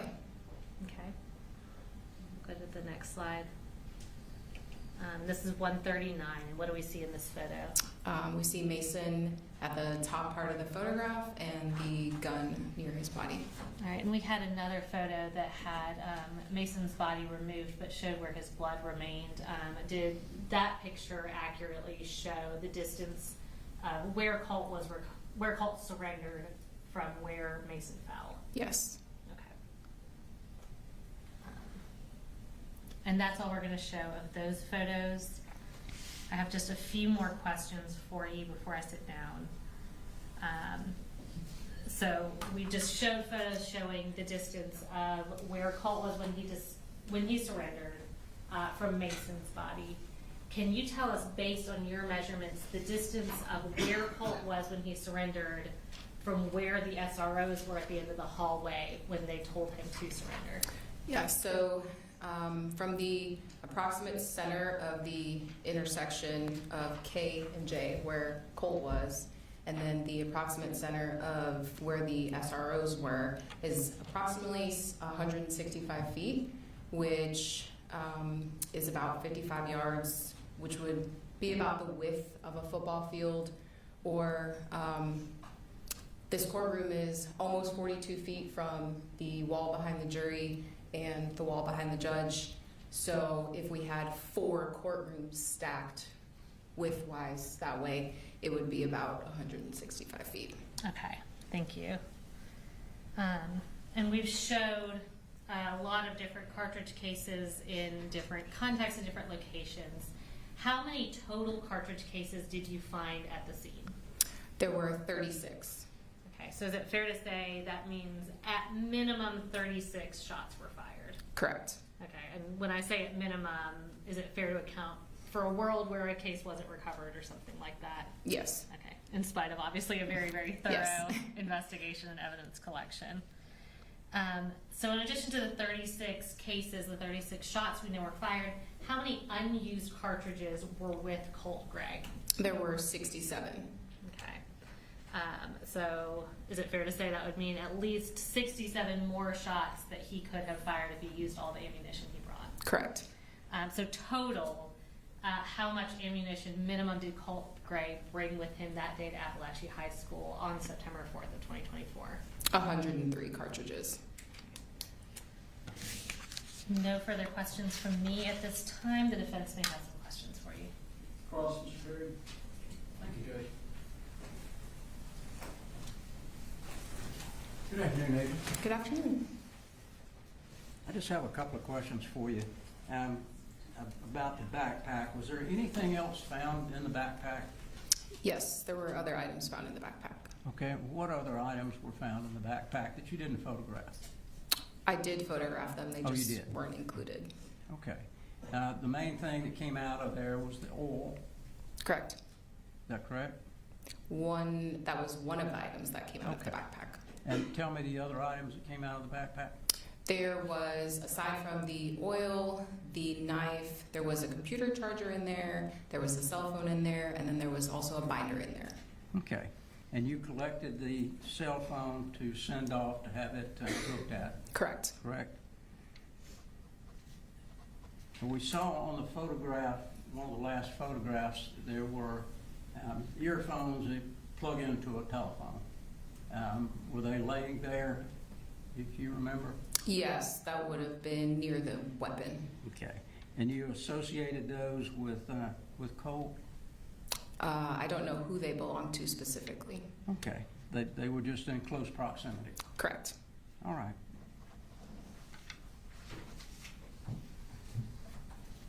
I think that's all I have. Thank you, Judge. Yes, any redirect? No, sir. All right, thank you, ma'am, you're free to go. Thank you.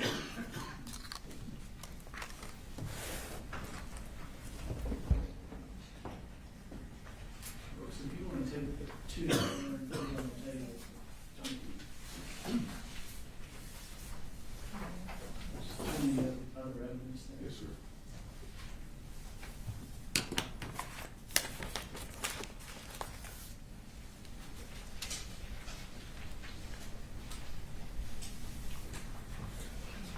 All right, state calls next witness. State called Sarah Van Holm.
go ahead and have you raise your right hand. Do you swear or affirm any testimony you're about to give in the matter now pending before the court is the truth, the whole truth, and nothing but the truth, so help you God? I do. All right, and if you want to start just by introducing yourself to the jury, I'll have you spell your last name for the court reporter. Yes, my name is Sarah with an H, and last name is Van Holm. That's 2 words, VanHolm. All right, and tell us about your occupation. So I am a firearms examiner with the Georgia Bureau of Investigation. Okay, and how long have you been at the GBI? Since July of 2017, so about 8.5 years. All right, and talk us through kind of your educational background and training that's led you to this position. So I have a bachelor's degree in biology from the University of North Georgia. Prior to being employed with the GBI, I was an operations manager for a small firearms manufacturing company. I was a certified firearms instructor, and I was also a sponsored competitive shooter. Upon being employed with the GBI, I completed a 14-month training program to become a firearms examiner, and then that was followed by 7 months of supervised casework. I have been certified as an armor for multiple firearms manufacturers. I have attended multiple conferences and conventions that are firearms and firearms examiner related. And I'm also a member and have just been certified as a firearms examiner through the Association of Firearm and Tool Mark Examiners. Okay, and as a firearms examiner at the GBI, what does your job generally look like? So primarily we determine if a bullet or a cartridge case was fired from a particular firearm or not. If no firearm was submitted, we can determine if a group of bullets or a group of cartridge cases was fired from the same firearm and potentially give a list of manufacturers in which they were fired from. All right, and have you previously testified as an expert in the field of firearms science and firearms examination? Yes, I have. Approximately how many times? I think it's just under 90. Okay, and in what courts have you testified? Many courts across the state of Georgia. All right. Judge, at this time I would tender Sarah Van Holm as an expert in the field of firearms science and firearms examination. We'll stipulate that she's an expert in firearms. Should be so qualified. All right, so before we get into the evidence specific in this case, I want to talk through some terms we may be referencing. Let's start generally with just what is a cartridge and how does that pertain to what you do? So as firearms examiners, what we are looking at are the repeating patterns of markings that are formed during the manufacturing process of a firearm that are then imparted on the different components of a cartridge during the firing process of that firearm. So a cartridge is a single unit of unfired ammunition. I have a demonstrative as well, if that's acceptable. Any objection? No problem. Okay. A cartridge is a single unit of unfired ammunition, and it is composed of 4 main parts. Your main housing being what we call a cartridge case, sometimes referred to as a shell casing. It's a cylindrical metallic component with an open mouth. Well, inside that open mouth is going to be your projectile or your bullet. Inside of that cartridge case is going to be your gunpowder, and then on the base of that cartridge case is going to be what's called a primer. Kind of looks like a button. When the trigger is pulled on a firearm, it releases what's called a firing pin. That firing pin actually dimples that primer at a high velocity and creates a spark inside of this cartridge. That ignites that gunpowder and creates a rapid gas expansion or a combustion. And what that does is it actually dislodges this projectile from the mouth of the cartridge case and sends it traveling down the barrel of the firearm, where this projectile is going to pick up markings from the rifling of that barrel. Well, because of equal and opposite reactions, as it's pushing this bullet down the barrel of the firearm, this cartridge case is also slamming into the bolt or breech face of the firearm, expanding slightly inside the chamber of the firearm, and then depending on what type of firearm it is, it's being extracted and kicked out of the firearm as well. So all of these interactions with the gun are what we are able to look at as firearms examiners to compare and determine if that cartridge case or that projectile was fired from a particular firearm or not. Thank you so much. And to just kind of reconcile that with some words that we might hear regularly and some words we might use today, in relation to what we're talking about, can you just explain what a bullet is and what a bullet jacket is? Yes, so a bullet, I kind of like to describe as like an M&M or a chocolate-covered kind of candy with that hard outside and this kind of softer middle. So bullets typically are going to be copper jacketed with a soft lead inside. Okay. And shifting to this case specifically, were you involved in the firearm and bullet analysis in the case involving Colt Gray? Yes, I was. Okay. And I'm going to show you the Marked States Exhibits 125.1 through 125.4.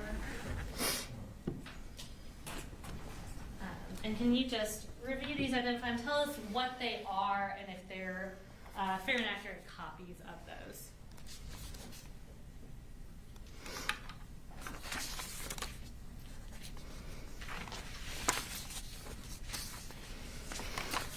Yeah, these are the reports I created for this case. Okay. And we've got 4 reports. Are those in relation to different victims?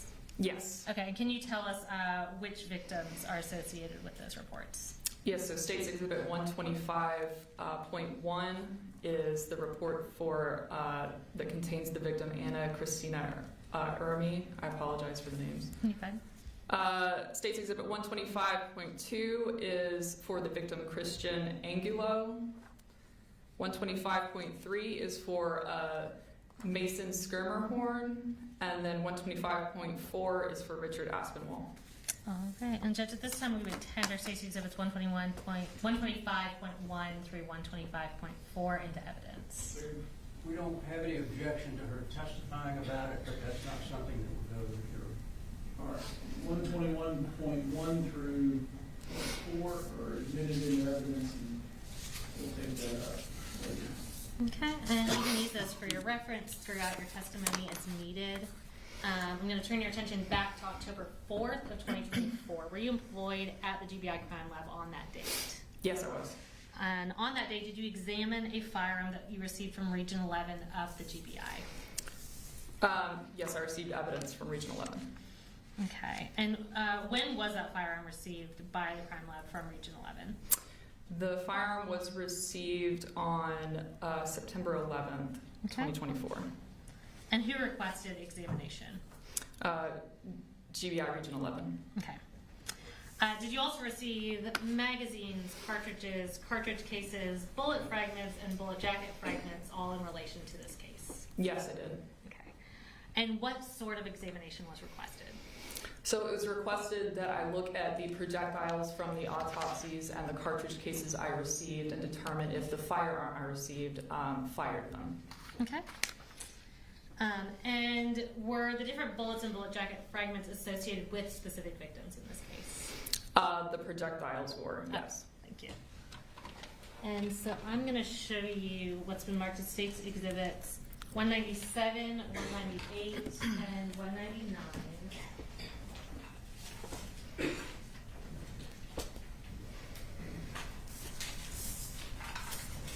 And can you just identify what these are?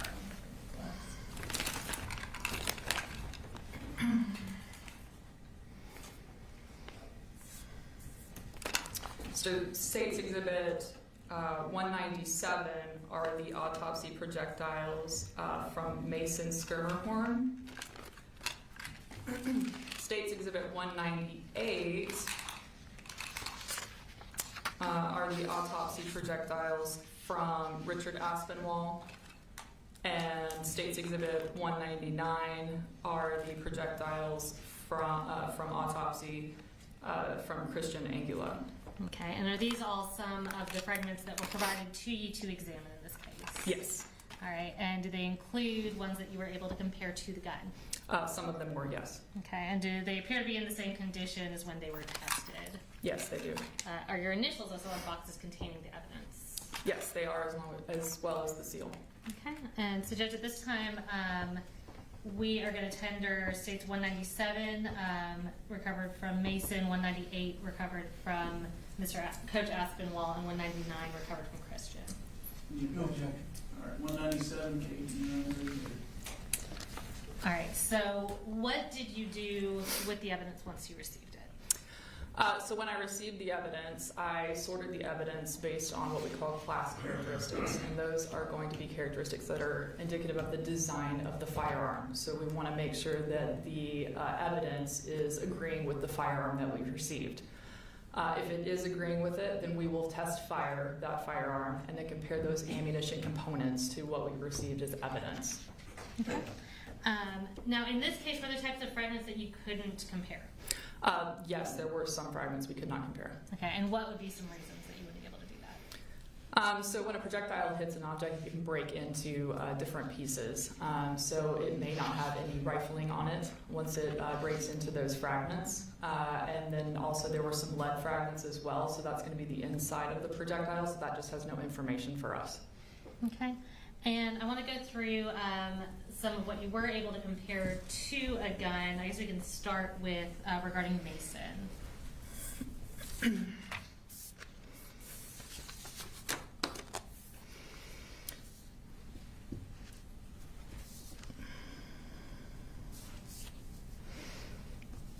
Yes, for Mason, I was able to compare a .223 bullet and bullet jacket fragment, and that was it. Okay, and what about for Coach Aspinwall?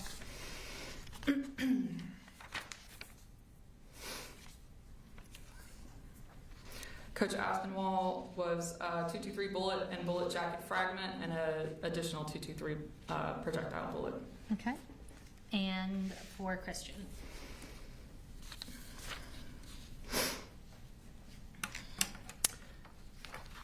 Christian is a .223 projectile.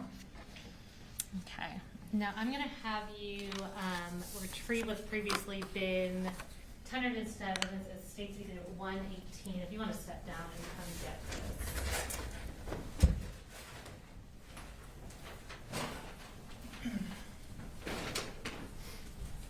And again, this has been secured and has a gun lock on it. Yes, so for the court, it is. And so is this the firearm that was provided to you in relation to this case?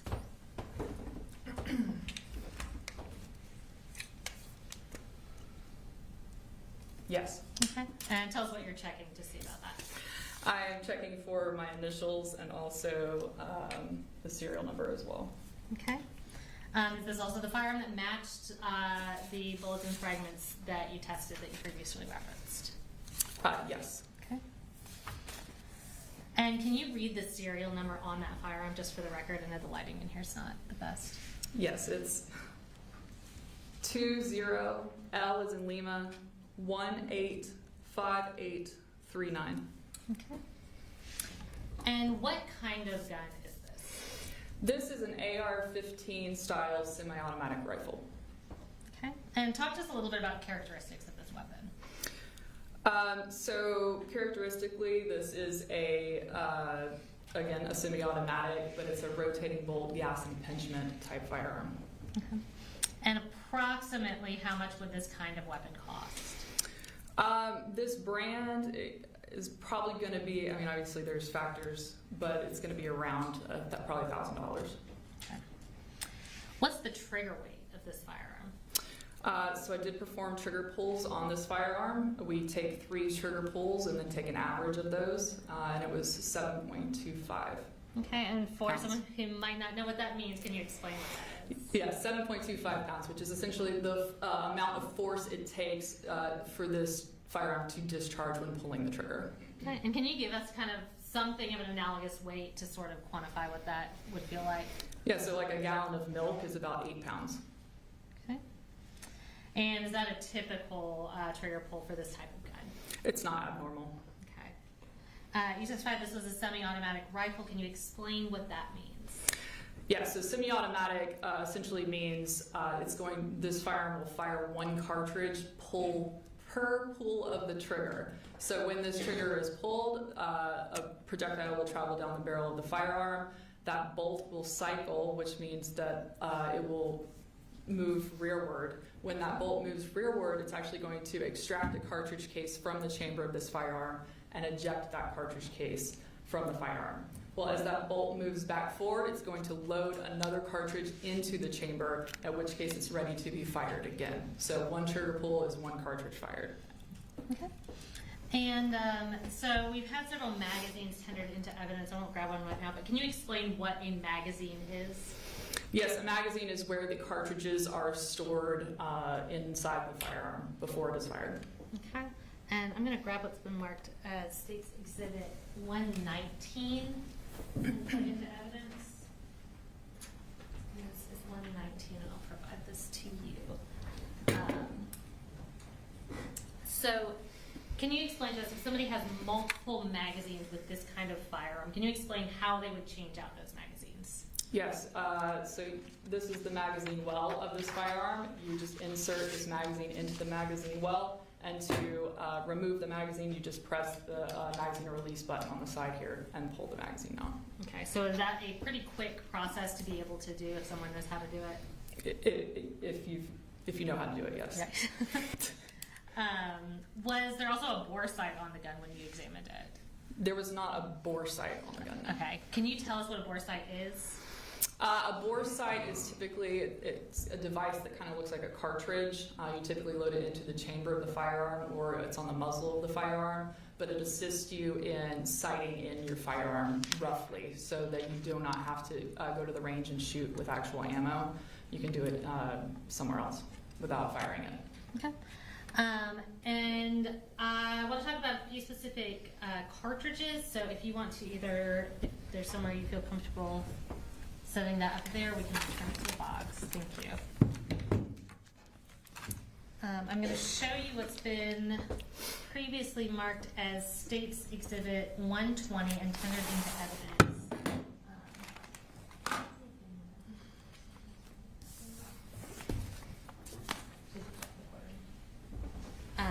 So this is tendered into evidence as State's Exhibit 120, and we're going to try to grab some scissors for you.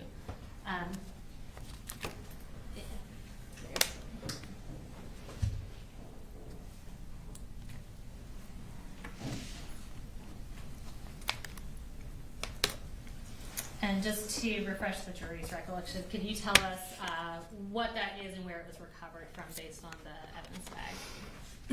So this is a 223 cartridge recovered from the chamber of the firearm. Okay. So if you can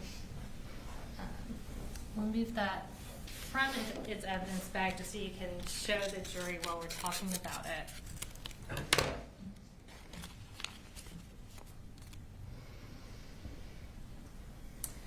So tell me about this specific type of cartridge. So this is consistent with a Winchester Varmint X cartridge. Okay. And what is that type of cartridge, I guess, designed to do, specifically on impact? So these cartridges are specifically designed by the manufacturer for hunting. Okay. Yes, and they have a gray polymer tip on them, and when they hit a target, they are designed to expand upon impact. Okay. And I'm now going to show you what's been marked as State's Exhibit 124. And in here we've got two different types of cartridges. We're going to talk about each of those. So if you can get, you can start with either one, but we just want to talk about the two different types of cartridges.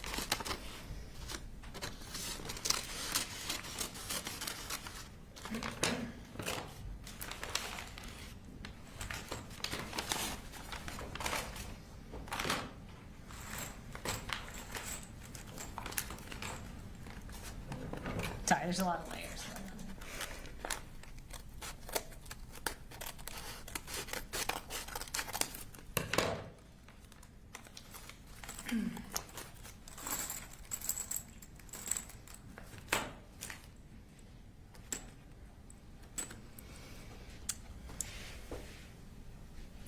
So tell us about what those two cartridges are, what they're designed to do, and kind of what the difference is between them. So this is a Full Metal Jacket 223 cartridge, and this is a steel tip 556 cartridge. Okay. So the steel tip has exactly what it says. It has a steel tip in the right under the jacket of this bullet. So it's a higher penetrating round is what that is designed for. It's also a 5.56, so it's going to be that higher pressured round. This is a 223 Remington. So again, same dimensions, just lower pressure round. Okay, and you said full metal jacket. What does that mean? Full metal jacket means that the jacket is covering the entire projectile. Okay. And is that designed, does the jacket help as far as penetration goes, or what would be the purpose of that? Yeah, it helps with a variety of things. So the jacket's going to help it travel down the barrel more cleanly. Obviously, the core of that projectile is lead, so it helps it from deformation a little bit. Okay, and are these also designed to expand upon impact? The full metal jackets are not, no. Okay. But the other ones are? The Winchester Varmint X's are. Okay. And when we say expand upon impact, can you kind of explain what that means? Yes, so a lot of times this polymer tip will break off of this cartridge, the Winchester cartridge, and it allows that front of the projectile to actually mushroom out and to expand out so that it actually stops when it impacts something. All right. And again, I know the cost won't be totally consistent throughout, but what's the approximate cost for these different types of cartridges? So the green tip and the 223, so the 5.56 and the 223 full metal jacket and steel penetrator are going to be around 60 cents a round. And then the Winchester Varmint X is a little more specified cartridge, so it's probably going to be around $1 a round. Okay. So you're talking about 223 and 5.56. Are both those types of cartridges able to be used in the firearm in this case? In this case, yes. Okay. And can you kind of explain how that works? Yes, so dimensionally 223 and 5.56 are essentially the same dimensionally. It's again that pressure. 5.56 has a higher pressure than the 223. So you can shoot a 223 in a 5.56 firearm, but you wouldn't want to shoot a 5.56 in a 223 firearm because it may not be rated for that extra pressure. Okay. And following your examination, what did you do with the evidence that you examined? I repackaged it and returned it. Okay. So we referenced,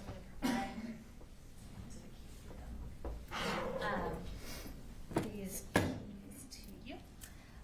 We referenced that there was a gun lock on that firearm. Can you show the jury what the gun lock looks like and explain what it does and how it works? So this is a gun lock. It goes through the magazine well and through the chamber of the firearm, and it essentially makes it so the bolt cannot close all the way on the firearm. Okay. And can you just demonstrate for the jury how one would put on and take off a gun lock? Yes.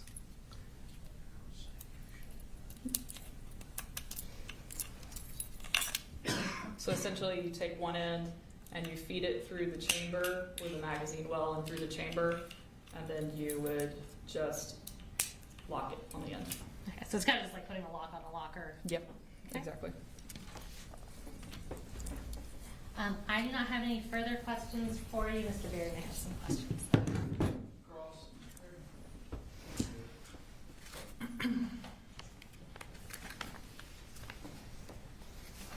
Good afternoon. Good afternoon. Just want to ask you a few questions about the firearm. Do you know the approximate weight of that firearm? This one in particular, I do not. Okay. You said that you had to pull the trigger for each time the gun fired. Is that correct? I took an average trigger pull test. Yes, I did. Okay. What's the average trigger pull of a 9mm pistol? It depends on the type of 9mm. Okay. Would you say that it would be more or less than this particular firearm? Again, it's going to depend on the type of firearm. Okay. So each firearm has a different trigger pull? It can, yes. Okay. Would you say generally that a pistol would have a less trigger pull than a rifle, or do you know? Not necessarily, no, I wouldn't say that. Okay. So it's all subjective. The testing of the trigger pull was not subjective. I did that with a actual gauge. So I took a trigger gauge and actually tested the 3 trigger pulls on that and averaged it. So no, that was not subjective. Well, does a 9mm, would it act very similar to the rifle in the way that you would pull the trigger, you would get one bullet would come out? Again, that's going to depend on the type of firearm, but generally a semi-automatic pistol would operate in the same way that you would pull a trigger and one cartridge would be fired. Okay, well, let's just say a Glock 9mm. You're familiar with those? I am. Does it have the same function that this rifle would have? It is a semi-automatic pistol. Okay, so they would function similarly? Or not? They have different ways of operating. This is a rotating bolt gas, direct gas impingement rifle, so the way it actually operates is differently, but as far as being a semi-automatic, they are both semi-automatics. Okay. In other words, you would have to pull the trigger each time you fired it. That is correct.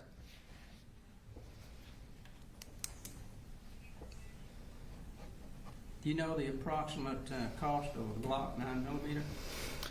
That's going to vary depending on the generation of the Glock.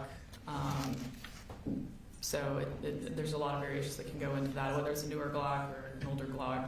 Okay. Just like there's any variation.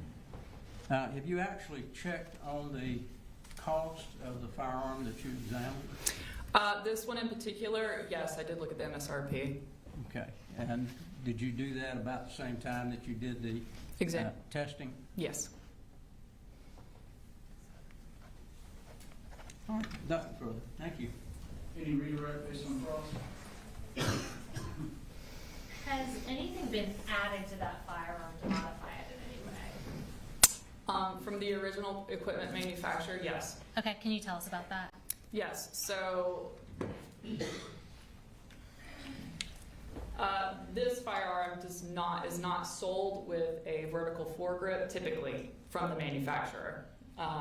Now, if it was sold with this like this, that is a possibility. But from the manufacturer, it is not sold with a vertical foregrip, these canted sights, or this red dot sight. Okay, and can you tell us what the purpose is of each of those things? Yeah, so vertical foregrip helps in actually holding the firearm itself and stabilizing it. The canted iron sights help in aiming the firearm. And then the red dot sight is also for aiming. Okay.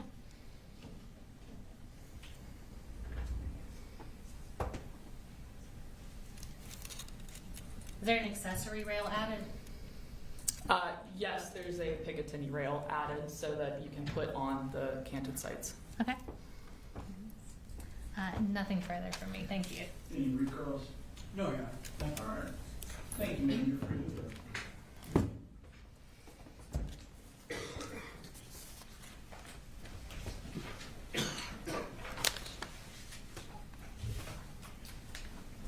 State cost next witness. Judge, you might want to take just one moment to get the evidence on the witness stand that the state's been calling Dr. Samantha Maddox.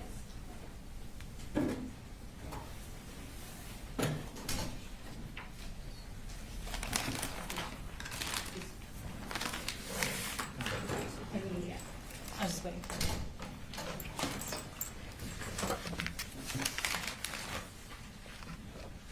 And Judge, Dr. Maddox is the medical examiner who performed the autopsy on the 4 victims. Again, we just wanted to make sure people in the gallery are aware of who this next victim, or who this next witness is. We are not intending to publish any photos from the autopsies, but we do have images including x-rays, fragments recovered, and diagrams. All right. Is there any, so there's nothing there that the media is prohibited from, is that right? Correct. All right. Members of the audience, you heard Ms. Daniel. To the extent you want to either hear autopsy testimony or see any of the evidence that they're going to take, feel free to step out.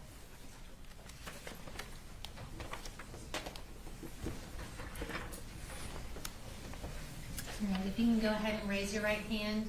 Do you swear or affirm any testimony you're about to give in the matter now pending before the court is the truth, the whole truth, and nothing but the truth, so help you God? Yes, I do. All right, you can have a seat.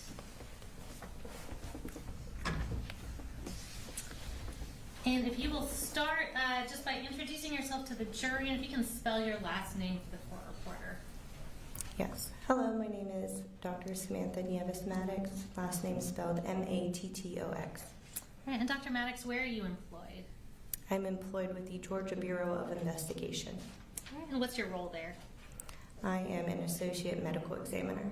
How long have you been there as an associate medical examiner? I've been employed there for about 2.5 years now.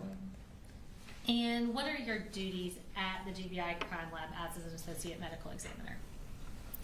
As a medical examiner at the GBI, I am tasked with performing autopsies, determining cause and manner of death, and ultimately producing an autopsy report. Approximately how many autopsies do you perform in a given year? In a given year, it can range from 200 to 300. And approximately how many autopsies have you performed during the course of your career? To date, I have performed 905 autopsies. Okay. Tell me about the education and training that you've had in the medical field. After graduating from high school, I completed 4 years of undergraduate study and received my Bachelor of Science degree in biology at Columbus State University, located in Columbus, Georgia. I then completed 4 years of medical school at the Alabama College of Osteopathic Medicine, located in Dothan, Alabama. I then completed 4 years of anatomic and clinical pathology residency at the Medical College of Georgia at Augusta University, located in Augusta, Georgia. I then completed 1 year of forensic pathology fellowship at the Georgia Bureau of Investigation. And have you worked in the field of pathology since completing your training? Yes, I have. Have you testified previously as an expert in forensic pathology? Yes, I have. How many times? Approximately. 12. Okay, thank you. And Judge, at this time I would tenure Dr. Samantha Maddox as an expert in the field of forensic pathology. Any objection? No, Your Honor. All right, should be admitted as an expert.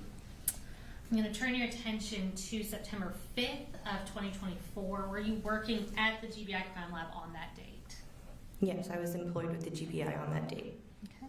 And on that date, did you perform autopsies on Christian Anglo, Richard Aspinwall, Christina Ieremy, and Mason Skirmerhorn? May I refer to my report?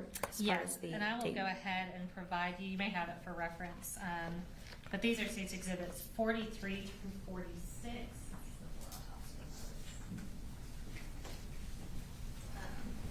If you want to go ahead and tell us if you recognize those and if those appear to be fair and accurate copies of those documents.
Yes, these are my autopsy reports. All right.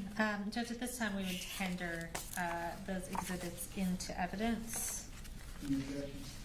No objection for tendering for the record, but any objection for. All right. 43, 44, 45, 46 are admitted. All right. And referencing those, did you perform all of these autopsies on September 5th of 2024? Yes, all the autopsies were performed on September 5th, 2024. However, one autopsy was completed 1 day after, on September 6th, 2024. Okay. And whose was that? That would be Miss Anna Christina Ieremy. Okay. So I'm going to go through some general procedures, and then we're going to talk about each victim individually. When you at the Crime Lab receive a body in in preparation to perform an autopsy. Tell us how that body's received. Sure. So the GBI receives a phone call from the coroner to report deaths. Those deaths are called into the GBI and taken by a death investigation specialist we call a DIS. A case number at that time is assigned to the case, whether the case is accepted into our jurisdiction or declined. Once that case number is created and jurisdiction is accepted, we advise the coroner to transport the body to our facility. Upon receipt of the body to our facility, the body is checked for name tags and identification. It's labeled with our case number, as well as our own tag. And then after that procedure is completed, the body is then moved into the in-cooler. Okay. And once a body is appropriately received, labeled, confirmed to match the identity, what are the steps you take when you perform an autopsy? When the case is ready for an autopsy, the body is moved from the in-cooler and to the autopsy suite. However, prior to that, depending on the case, and in these cases, gunshot wound cases, an X-ray is performed to show if there's any kind of retained bullets or any kind of materials that we need to be aware of. So upon moving from the in-cooler, the body moves to get an X-ray. Once the X-ray is complete, it is then moved to the autopsy room. Okay. And when performing an autopsy, what's kind of the order that you examine the body? Sure. So once the body is in the autopsy room, photographs are taken of the bag tags, and the bag is not yet opened. So once those photographs are taken, then the bag is opened, and photographs are again taken of the contents of the bag as they are received. Once those photographs are taken, I examine the body for any kind of evidence that may need to be collected, as well as any kind of injuries that I can see and what kind of clothing is present on the body. Once I've done that, the clothing is removed, the body is again examined for injuries and cleaned, and photographs are again taken of the body and the injuries.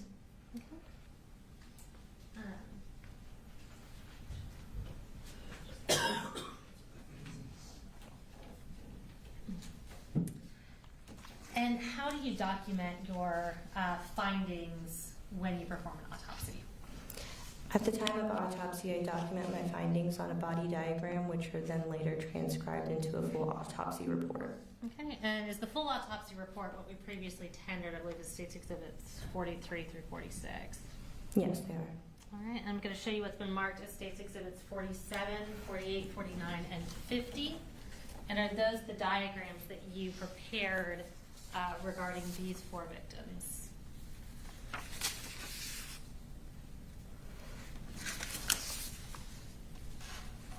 Yes, they are. Okay, are they fair and accurate copies of the diagrams that you prepared? Yes, they are. Judge, at this time, we would tender State's Exhibits 47 through 50 into evidence. Any objection? No, Your Honor, other than what we've already said. All right, then 47 through 50 are removed. Okay, so we're going to start with Christian, which was State's Exhibit 43 for the report. Can you tell us the full name and age that you reported in that autopsy report? Christian Gabrielle Angulo, 14 years old. Okay. And we're going to publish the diagram that you prepared from his autopsy. That was tendered as State's Exhibit 47. And we'll use that diagram for reference as we talk through Christian's injuries. It may take just 1 second because I think we have to pull up a different program.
Dr. Maddox, so this is a diagram. You performed to document the injuries to Christian. Let's start with the injuries you observed on Christian's left arm. Can you explain what you observed to us? Sure. So on the left arm, labeled as GSW number 1, there is a round defect, which is a gunshot entrance wound.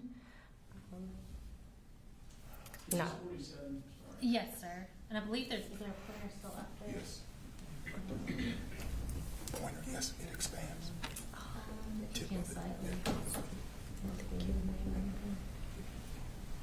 Yeah, and you can use the pointer, and we've got it on the screen behind you if you want to use that to show the jury. Gotcha. There we go. Thank you. Okay. So gunshot wound number 1, that is on the left arm, and if you can see, it's not projecting super well, but there are dots that I have indicated stippling on that left arm. So that is the entrance, and then on the other side, gunshot wound number 2, which is labeled as an exit, is also a small defect on the left forearm. Okay. And so where you have ENT under gunshot wound number 1, that means entrance? Yes. Okay. And you said stippling. Could you just explain what that is? Sure. So when it comes to a gunshot wound, I will be looking for soot and or stippling in a wound. Soot is burned gunpowder that comes off as like a dark gray, black, grainy material that can be wiped off from the skin. Stippling is from unburned gunpowder that's striking the skin, and it makes these little small tiny abrasions on the skin that cannot be wiped off. And in this instance, there is stippling present on the left forearm. Okay. And is stippling usually indicative of a close proximity with the firearm? Yes, so the presence of soot and the presence of stippling helps in determining range of fire. So how close of the muzzle of the gun to the body or the skin. For soot, it's typically present in a range of 6 inches or less. So if you look at my hand from my index finger to the bottom of my palm, it's about 6 inches. And for an intermediate range, it's between 6 inches and 30 inches. And so that would be about the length of my arm is 30 inches. Anything beyond that or the presence of clothing that we won't see either, soot or stippling. All right, thank you. Using the diagram, moving on to Christian's right arm, tell us what injuries you saw there. So on the right arm, there is a small defect, which is labeled as gunshot wound number 3. That is another entrance. Here. Okay.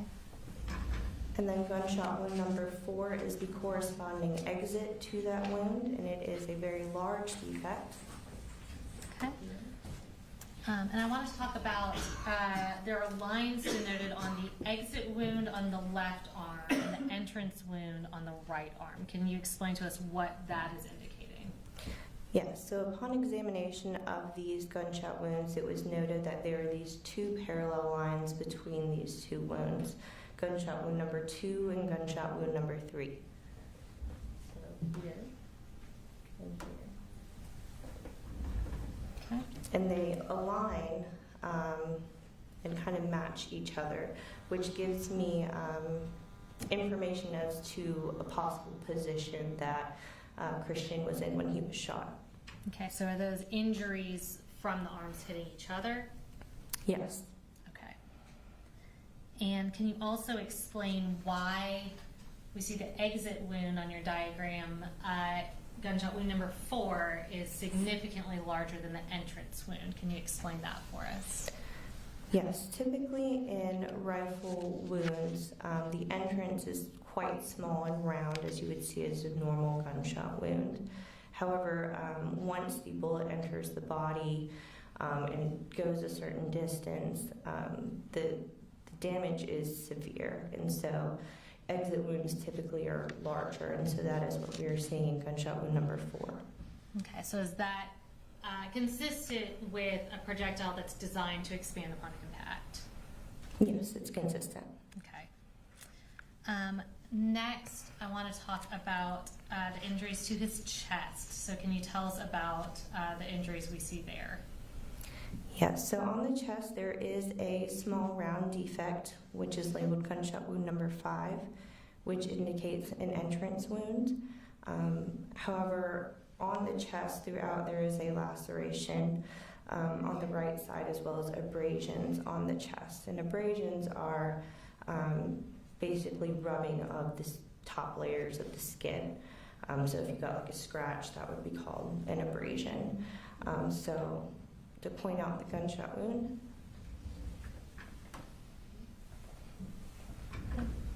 And then it's among a complex of other wounds. Okay. And can you explain for us, we have this small entrance wound. What would cause that larger wound next to the entrance wound? So again, the injuries with this particular individual, with it being a rifle wound and there being stippling and patterned abrasions on the forearms, it lends itself to the possible position in which Christian was in when he was shot. And so if the abrasions on the forearms were to be lined up in this manner, as well as his head angled downwards, the large defect to the arm and the forearm correspond to being kind of at the level of the chest. Okay, so just for the record, was it your conclusion based on your examination that when Christian was shot, his arms were across his chest, kind of in a crossed manner, one on top of the other? So upon performing the autopsy, I have 3 different wound paths. I have an entrance and an exit on the left forearm. I have an entrance and an exit on the right forearm. I have an entrance on the chest, which leads to a bullet.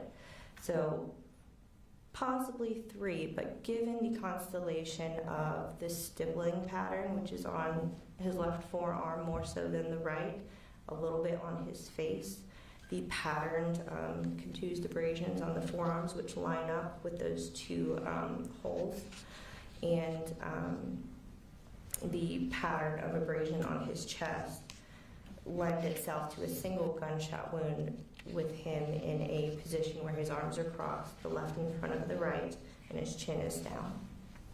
Thank you.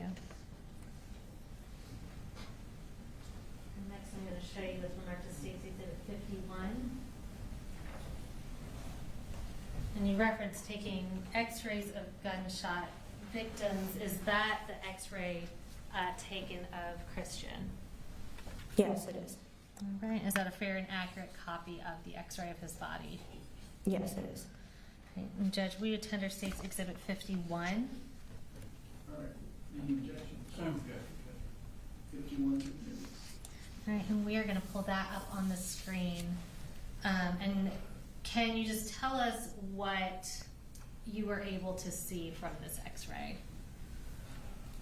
In this x-ray, you can see radio opaque, meaning a dense white material in the chest area, and those are corresponding to bullet fragments. Okay. And did you recover bullet pieces, bullet fragments from Christian's body during the course of the autopsy? Yes. Okay. And I'm going to show you what's been marked as State's Exhibits 52 through 56.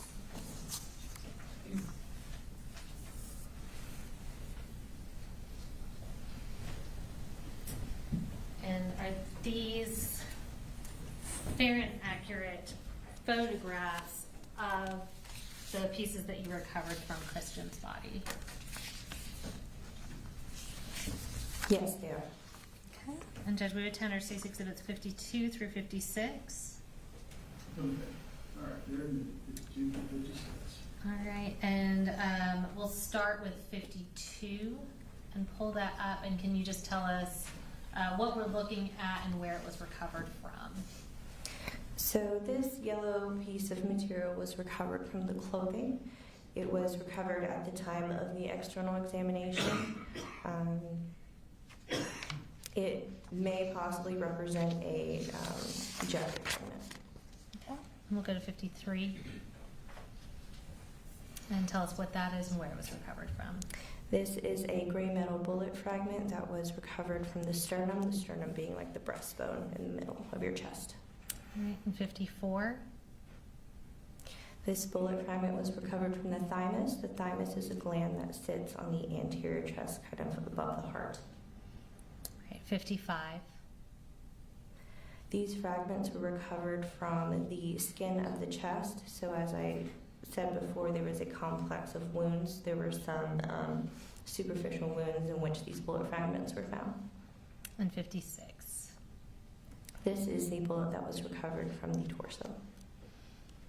All right, and can you tell us the cause of death and manner of death notated on your report for Christian?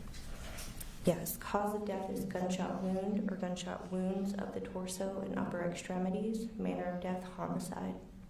Okay. We're next going to talk about Miss Irami. That is the report, states number 45 for your reference. If you can just start by telling us her full name and her age.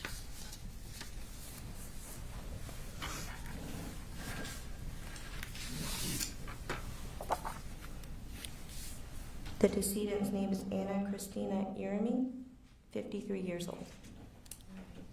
And we're going to publish the diagram that you prepared from her autopsy, which was tendered to State's Exhibit 49. And using this diagram, can you describe to us the injuries you observed on Miss Irami?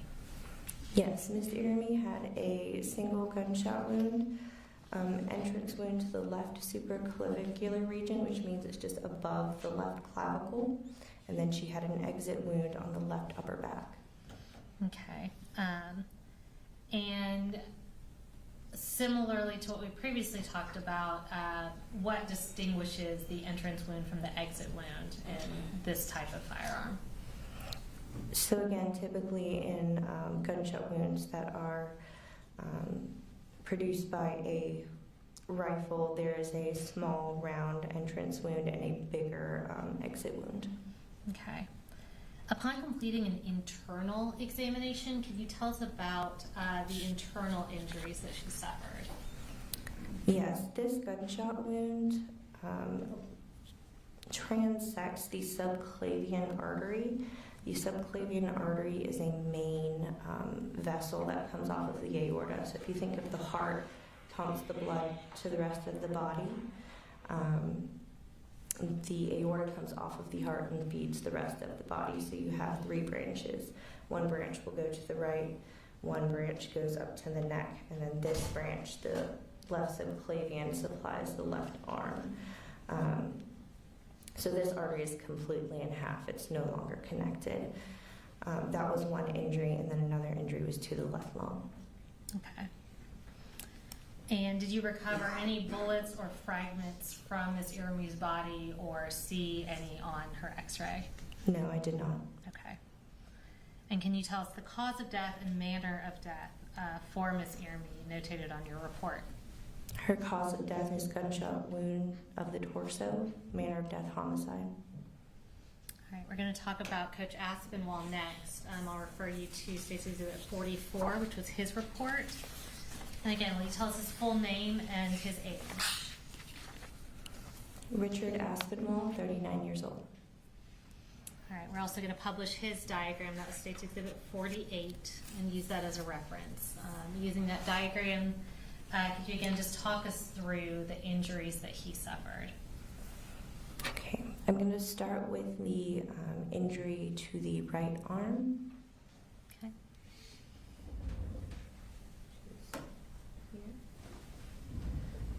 So in the right arm, there is an entrance wound and an exit wound that are in close proximity to one another.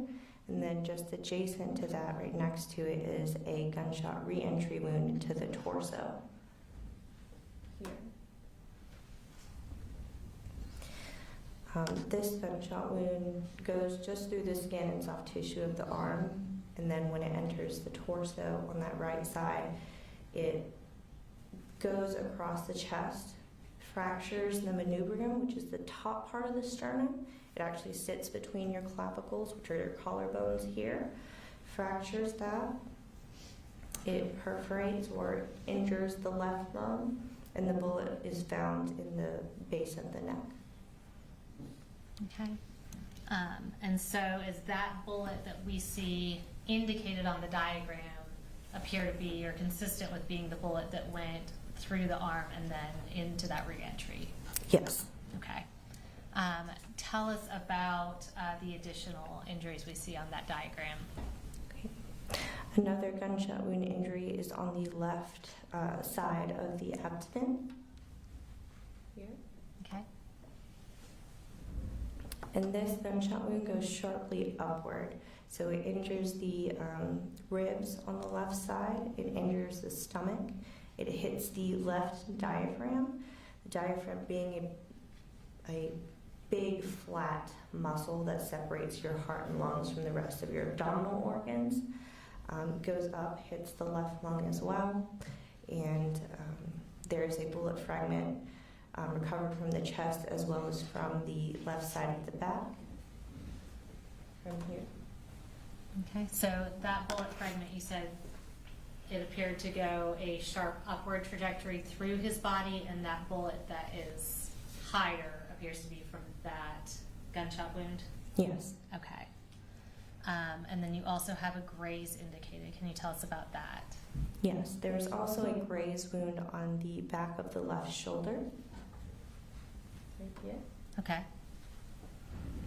And for graze wounds, if there are skin tags that are present, we can tell directionality of which way the bullet was traveling. But in this case, I did not have skin tags to be able to define a direction. All right, I'm going to show you what's been marked as State's Exhibit 57.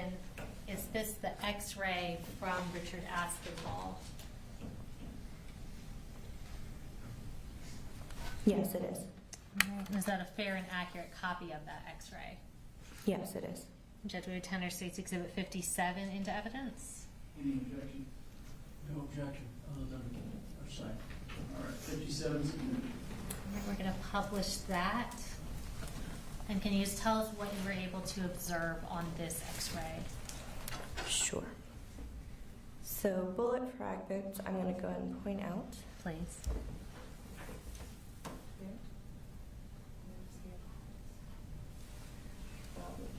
This one here, Okay. he actually still has his clothes on, so that's a zipper. Okay, thank you.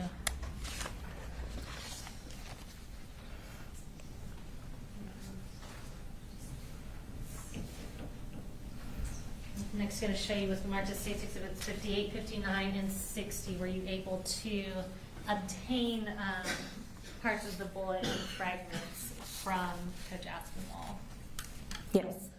And are those fair and accurate pictures of what you were able to obtain? Yes, they are. Right, and Judge, we would tender State's Exhibits 58, 59, and 60. Any objection? Okay. All right, here it is. All right, and we're going to publish State's 58. And again, I'm just going to have you identify what that is and where you obtained it from. So whenever I was pointing to the x-ray, I kind of whisper around the torso. And again, with rifle rounds, they tend to fragment a lot and cause what we would call a snowstorm look on x-ray. So that's what all those fragments are. And this was one larger fragment that was recovered from the fat that surrounds the left kidney. Okay, and we'll go to the next picture. These are the two main fragments that were recovered from the left chest and the back. Okay, and that was 59, and we'll go to 60.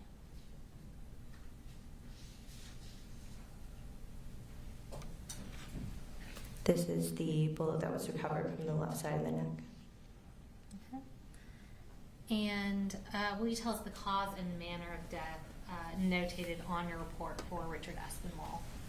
Gunshot wounds of the torso as the cause of death, manner of death, homicide. All right. Now we're going to talk about Mason. I'm going to refer you to State's Exhibit 46 for your report. And if you can start by telling us his full name and his age.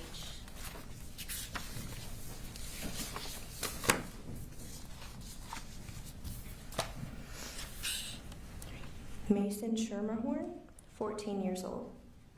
And I'm also going to publish the diagram that he prepared from his autopsy that was tendered to State's Exhibit 50. Using this diagram, can you talk us through the injuries you observed on Mason's body? Yes, starting from top to bottom, the first gunshot wound is to the middle of the right eyebrow.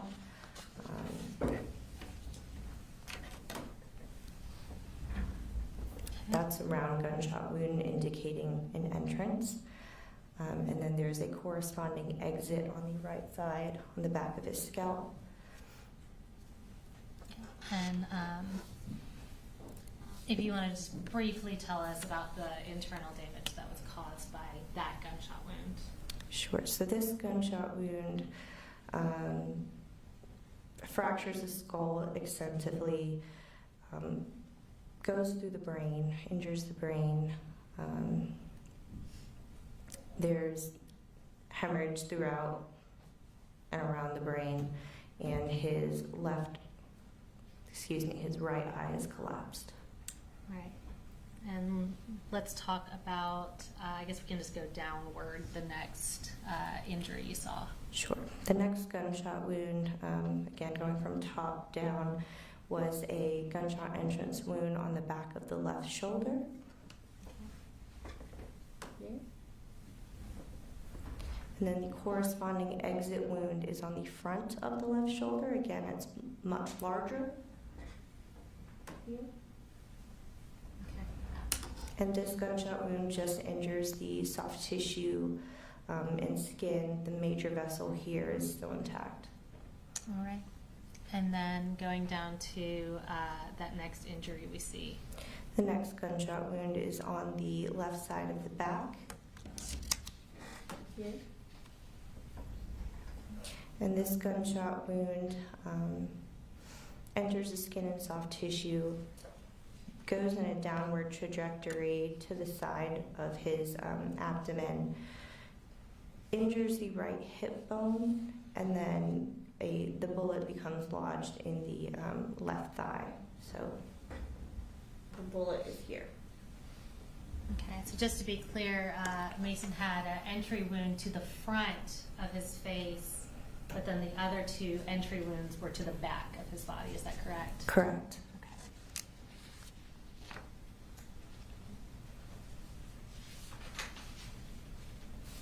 I'm going to show you 3 photographs labeled States Exhibits 61, 62, and 63. Are those photographs of the clothing that Mason was wearing? Yes. And are they fair and accurate pictures of that clothing? Yes, they are. All right, Judge, we tender States Exhibits 61 through 63. Objection. No objection. 61 through 3. All right, we're going to publish State 61. That is, can you tell us what this is and what you observe in this photo? So this is the outer hoodie that he was wearing, and there is a large defect on the left front panel of the sweatshirt, and that corresponds to the exit wound. And what we see on that sweatshirt, is that all blood? Or is it all consistent with being blood? I guess I'll ask. The sweatshirt is soiled with fluid, the red discoloration being consistent with blood. Okay, thank you. And then we'll go to 62. And what does that show? This is just a close-up picture of the defect in the clothes that corresponds to the exit wound. Okay, and 63.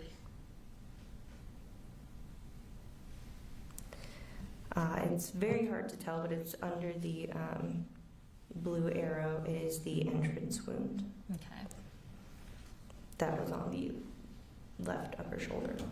Thank you. And then next I'm going to show you States Exhibit 64. Is this the x-ray you took of Mason? Or the x-ray that was taken of Mason? Yes, it is. And is that a fair and accurate copy of his x-ray? Yes, it is. And, Judge, we would tender State's Exhibit 64 into evidence. Same objection. All right, 64 submitted. We're going to publish that for the jury. And can you zoom in just from like the files up? Like just from the files up. I'm going to have her zoom in just a little bit if we're able to, just so you can see a little better. Tell me about what you're able to see on this x-ray. So on this x-ray, there is the typical rifle x-ray look, the lead snowstorm that you can see in the head. There's a lot of, speckles of white indicating bullet fragments. You can also see the same lead snowstorm on the right side of your screen, but it's his left. And down by the left femur, there is a bullet that's retained here. Okay, and can you just show us the snowstorm caused by the fragments? Can you just point to where that is on the x-ray? So snowstorm here, and then a snowstorm here. Okay, now obviously we see a large number of indications there. Were you able to recover every single piece of fragment from Mason's body? No. Okay. Would that essentially be impossible with the quantity and size of those fragments? Yes, essentially we aim for the larger pieces. Okay. I'm going to show you what's been marked as State's Exhibits 65 and 66.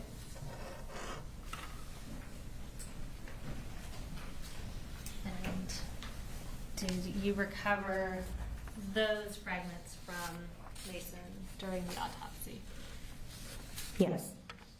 Are those fair and accurate pictures of the fragments that you recovered? Yes, they are. All right, and Judge, we tender State's Exhibits 65 and 66. Any objection? Okay, they're admitted. We're going to pull up 65 first and just tell us what we're looking at and where it was recovered from. These are fragments of the bullet that were recovered from Mason's head. There are multiple gray fragments of varying size.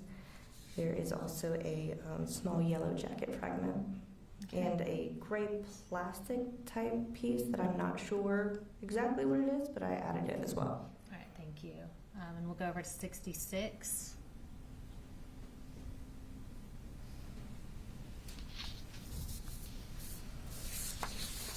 And tell us what that is and where it was recovered from.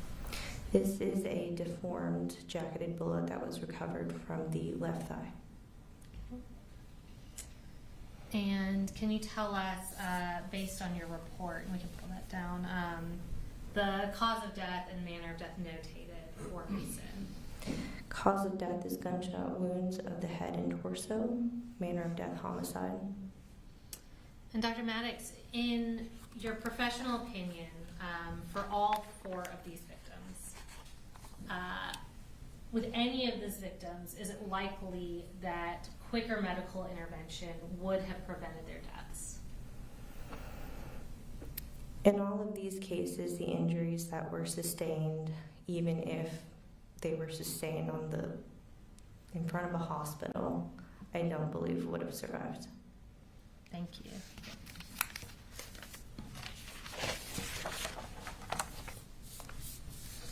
I have no further questions. Mr. Berry may have some questions for you. Cross.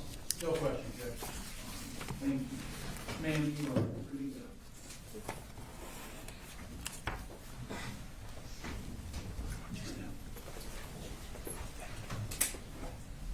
Everything for the day?